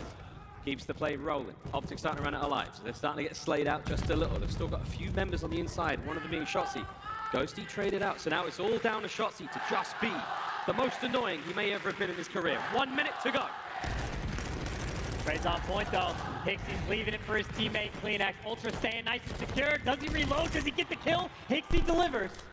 Still that pressure, but it's Look one man on like the zone. Ultra's Shotzi gonna win the found the route. championship He has right made here. it to the zone. Yeah, he's captured the point alone. Tagged up, damaged. Not enough to stop it though. There's the Uh-oh. trade through. Ghosty opens up a lane. Able now to get some reinforcement. Forward, Kleenex low once again. Kill number 34. And here we have it. 45 seconds remaining. And keep in mind, it's only 11 lives for Optic. They have to make it clean, but they're getting picked apart. Scrap the rookie on a 5. And Kleenex on the flank. It's going to be freebies. Kleenex, the free kill. Shoot in the back and hold up that trophy. Final few moments, here we go. 30 seconds and Ultra are your champions. They're roaming LSCLO right now like the madmen they have played as all tournament long. Hook's still in a position to maybe get onto the point. Tagged up, Hixie's there. In comes Shotzi. A 1v1 against Scrap. The timing doesn't work out. 15 seconds to go. It all comes down to Hook. And he gets shut down. Ultra are gonna do it with 10 seconds to go. Locking it down on defense in the Ultra's cruise the missile champions. again. If there's the trophy, it might only be Ultra's. It takes down Shotzi. It's all up to Ghosty, and he is gone. Oh, Ghosty gets eliminated, and this is it. Final moves from Hook. No, it's done. Toronto. They clutch up into control. And they will tell tales of Toronto's triumph over Texas here in this tournament. The fairy tale comes to an end as Toronto Ultra do the unthinkable in Texas. They not only walk into Optic's house, they raid the fridge, and in a moment, they'll take that trophy. And for one of the most criticized roster moves made throughout the stage, Ultra, they don't miss anybody at all. They got their trophy. They got their win. And for the first time since 2011, Pixie does it in his first. He's 1 for 1. 1 for 1, and Scrap. Welcome to the big leagues, Hixie. Welcome to the big league, Scrap, and welcome back to that main stage. Toronto Ultra are your Major 3 champions. All the trash talk in the world, the clean confidence of the Ultra Boys. Untouchable in this tournament. Only dropped a few maps. Undefeated, undeniable. And for a team that had just been bouncing in that top 4, they found their tournament. They found that recipe. The first time since Cold War Major 2. We'll see the boys in purple. We'll see the Kings of the North lift the trophy. The entire team on stage there, the coaching staff, everyone there absolutely elated. They've come all the way across the border, here down to Texas. An incredibly hard-fought battle and well-deserved for them. What a finals it was. The miracle run from that Optic team who, again, seemingly had no right to be in this grand finals. What a run they left. And hey, you have to look at that team change thing. Hey man, there's a lot of life in that squad. They simply run out of gas, and a team like this, we're never going to let it get away from them. Not even this incredible crowd here in Arlington could take that victory away from Toronto. And those two duos, unbelievably impressive. Insight and Kleenex get revenge against FaZe, take those guys down into 2 roofs. Every single time they have teamed together at a tournament, they make it to the grand finals. They do it in the Pro League, and they walk away with the win. There we go. The breaker of records, the breakers of hills. Congratulations to Toronto. What an unbelievable tournament out of them. All the way through that winner's bracket, man. I mean, you got to tip it. It was a sensational tournament, man. With Kleenex, one of the most incredibly impressive individual performances we've seen.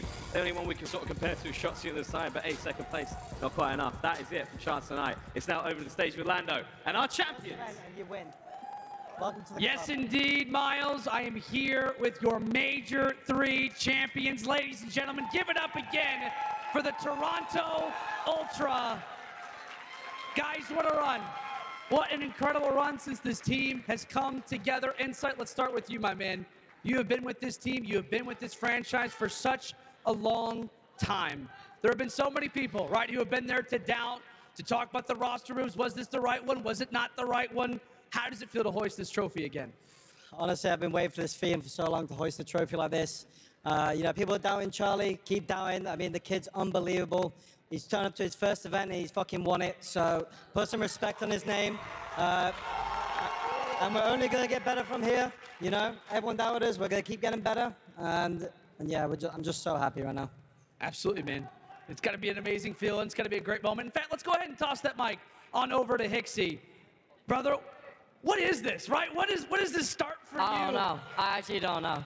I can't even put it into words. Obviously, it was only a month ago I was at the Boston Challenge event. I placed top 16 or something, and it was looking bleak for me. But then, obviously, a month later, it's crazy how quick things can change, and I've somehow won the first event. I actually don't know. Well, I'll tell you what, we've been bringing it up all weekend long.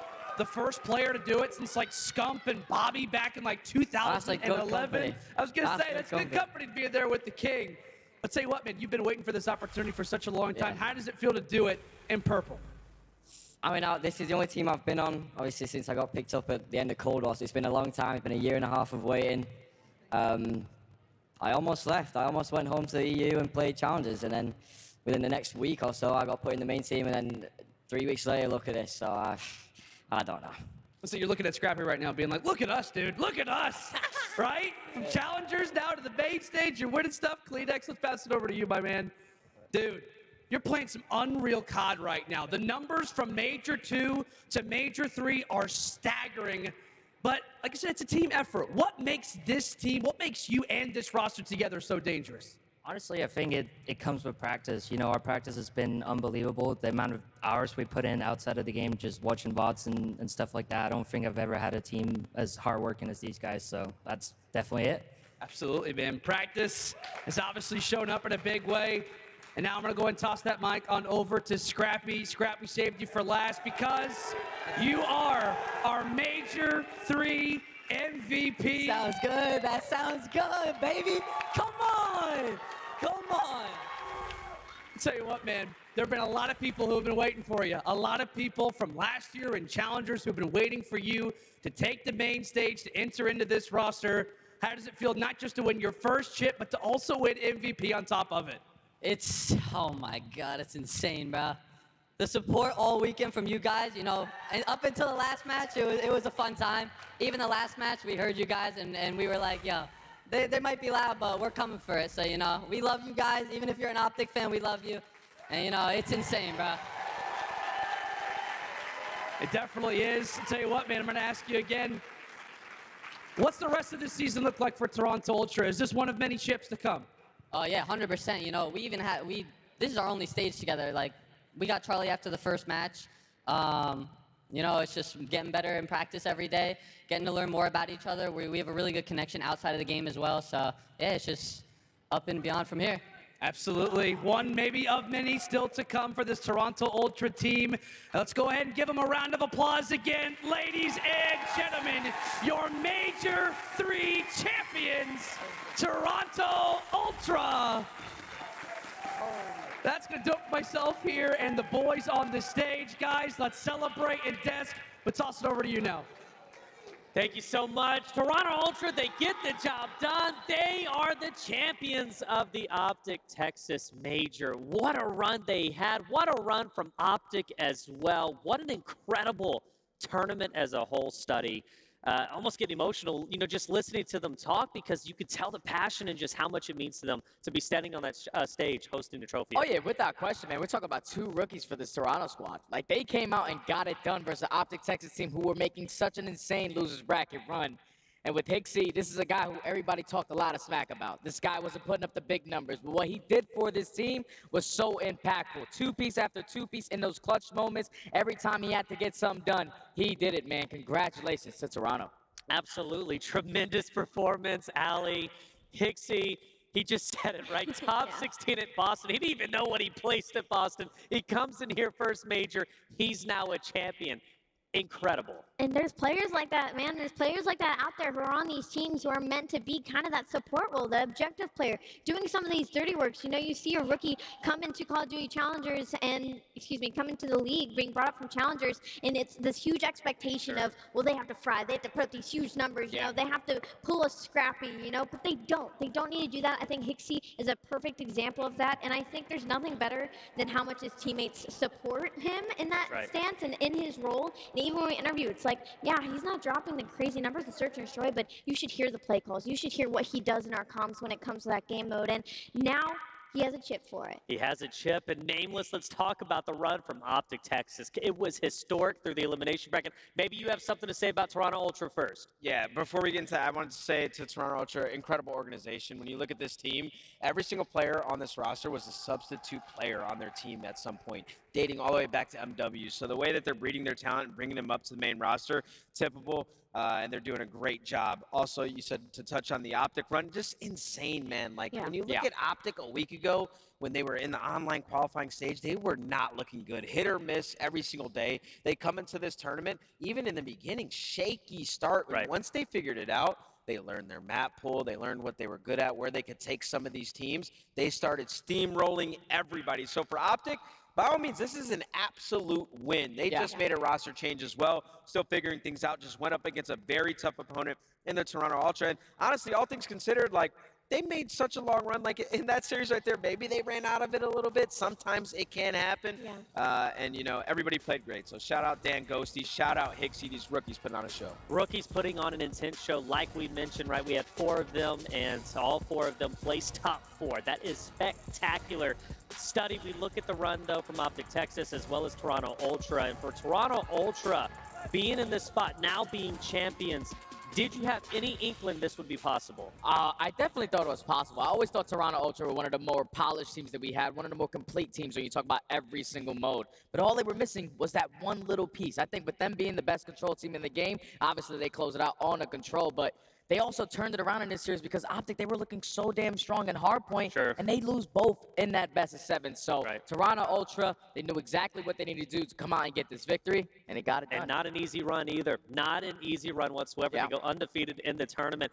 MVP, though, Scrap, I think it's just so great that he was able to win it. You can see how much it means to him. Beast, bro. Major 3 MVP. He is a beast. He gives the most entertaining interviews. Allie, this is well-deserved. Absolutely, and I feel like this is a player, you know, obviously he has a loud mouth, he likes to talk that trash, and it was always that big question of like, is he gonna back it up? Well, he did back it up, but like, now he's backed it up 2 times. Like, now having the championship, I don't think we'll ever hear the end of it when it comes to Scrap, but again, I mean, very well-deserved. He put up performances all weekend long. Like, not only in grand finals, all weekend long, it was Scrappy making the plays, so shout out to our MVP. You know, coming into this tournament in the statistics, he was like top 5 in a couple of different categories. He was top 3 when it comes to control, 1.3. Guys, in that final, Scrappy had 15,700 damage, the highest in the lobby, and he had a 1.33 going positive 33 across that series. The guy is a beast. When you think back to the key swing moment in the series, they're down in that hotel search and destroy. He makes a big play, pops a 3-piece, the second kill with the pistol, and that gets the ball rolling, the momentum back in their favor. From that point on, through the end, there was no Optic had no chance in the series. No chance at all, and but still, great for Optic. Yeah, absolutely. It's not a dig whatsoever because, I mean, the fact that they made it here was spectacular. Let's take a look, one final look anyways, at our bracket. It was absolutely insane, and you could even say insane from the very first matchup, Seattle Surge versus LAG, going to a map 5. That kind of set the precedence for the entire event, and I'm gonna let each of you go through, or at least study at least, what matchup to you was the most intense and the most surprising? Oh, without question, man. If you take a look at that Boston Breach and Ultra roster, like that match for me went all the way down to around number 10. Ultra were able to clutch on up, and they did it by losing both hard points in that series, winning the 2-3-5, man. That was the most insane one for me. He's crazy. FaZe Surge. I just want to say, funny, Boston, this is like the second time they've gone Game 5, Round 11 during the winner's bracket against a team that ends up going to win the tournament. That's tough. My bad, Boston. Final pricing, Toronto Ultra getting that 200,000. Optic Texas taking home 120. You see 1 through 8, technically 1 through 7 when you got that tie. But Florida Mutineers, Los Angeles Thieves rounding us out. Congratulations to them. They had some huge wins, one beating LA Thieves, the other beating NYSL. 2 matchups, 2 teams we didn't think were going to lose as early as they did. What an event. The Optic Texas Major did not disappoint, but all good things must come to an end. This is one of those good things coming to an end. Study, what are your final words before we get out of here? Oh man, this is the most insane major that we have had all year long. We all thought that Optic, with the way that they came out and played today, that they were gonna go home the champions. But Toronto Ultra, they had the ice, they clutched on up. And now we got 3 different champions on the year, man. Right. That is insane. It is crazy, isn't it? 3 different champions. Who's going to get back-to-back? Will we even have a back-to-back or a second champion? Well, we don't know just yet. Allie, it was a pleasure working with you. What are your final words? It's a pleasure working with you. Yeah, you did great. Good job. I thought Jay was going to take that a totally different direction, saying that we thought Optic was not even going to make it. But, you know, obviously not the perfect ending, depending on who you ask. But can I say the storylines, I mean, you had everything you could have asked for.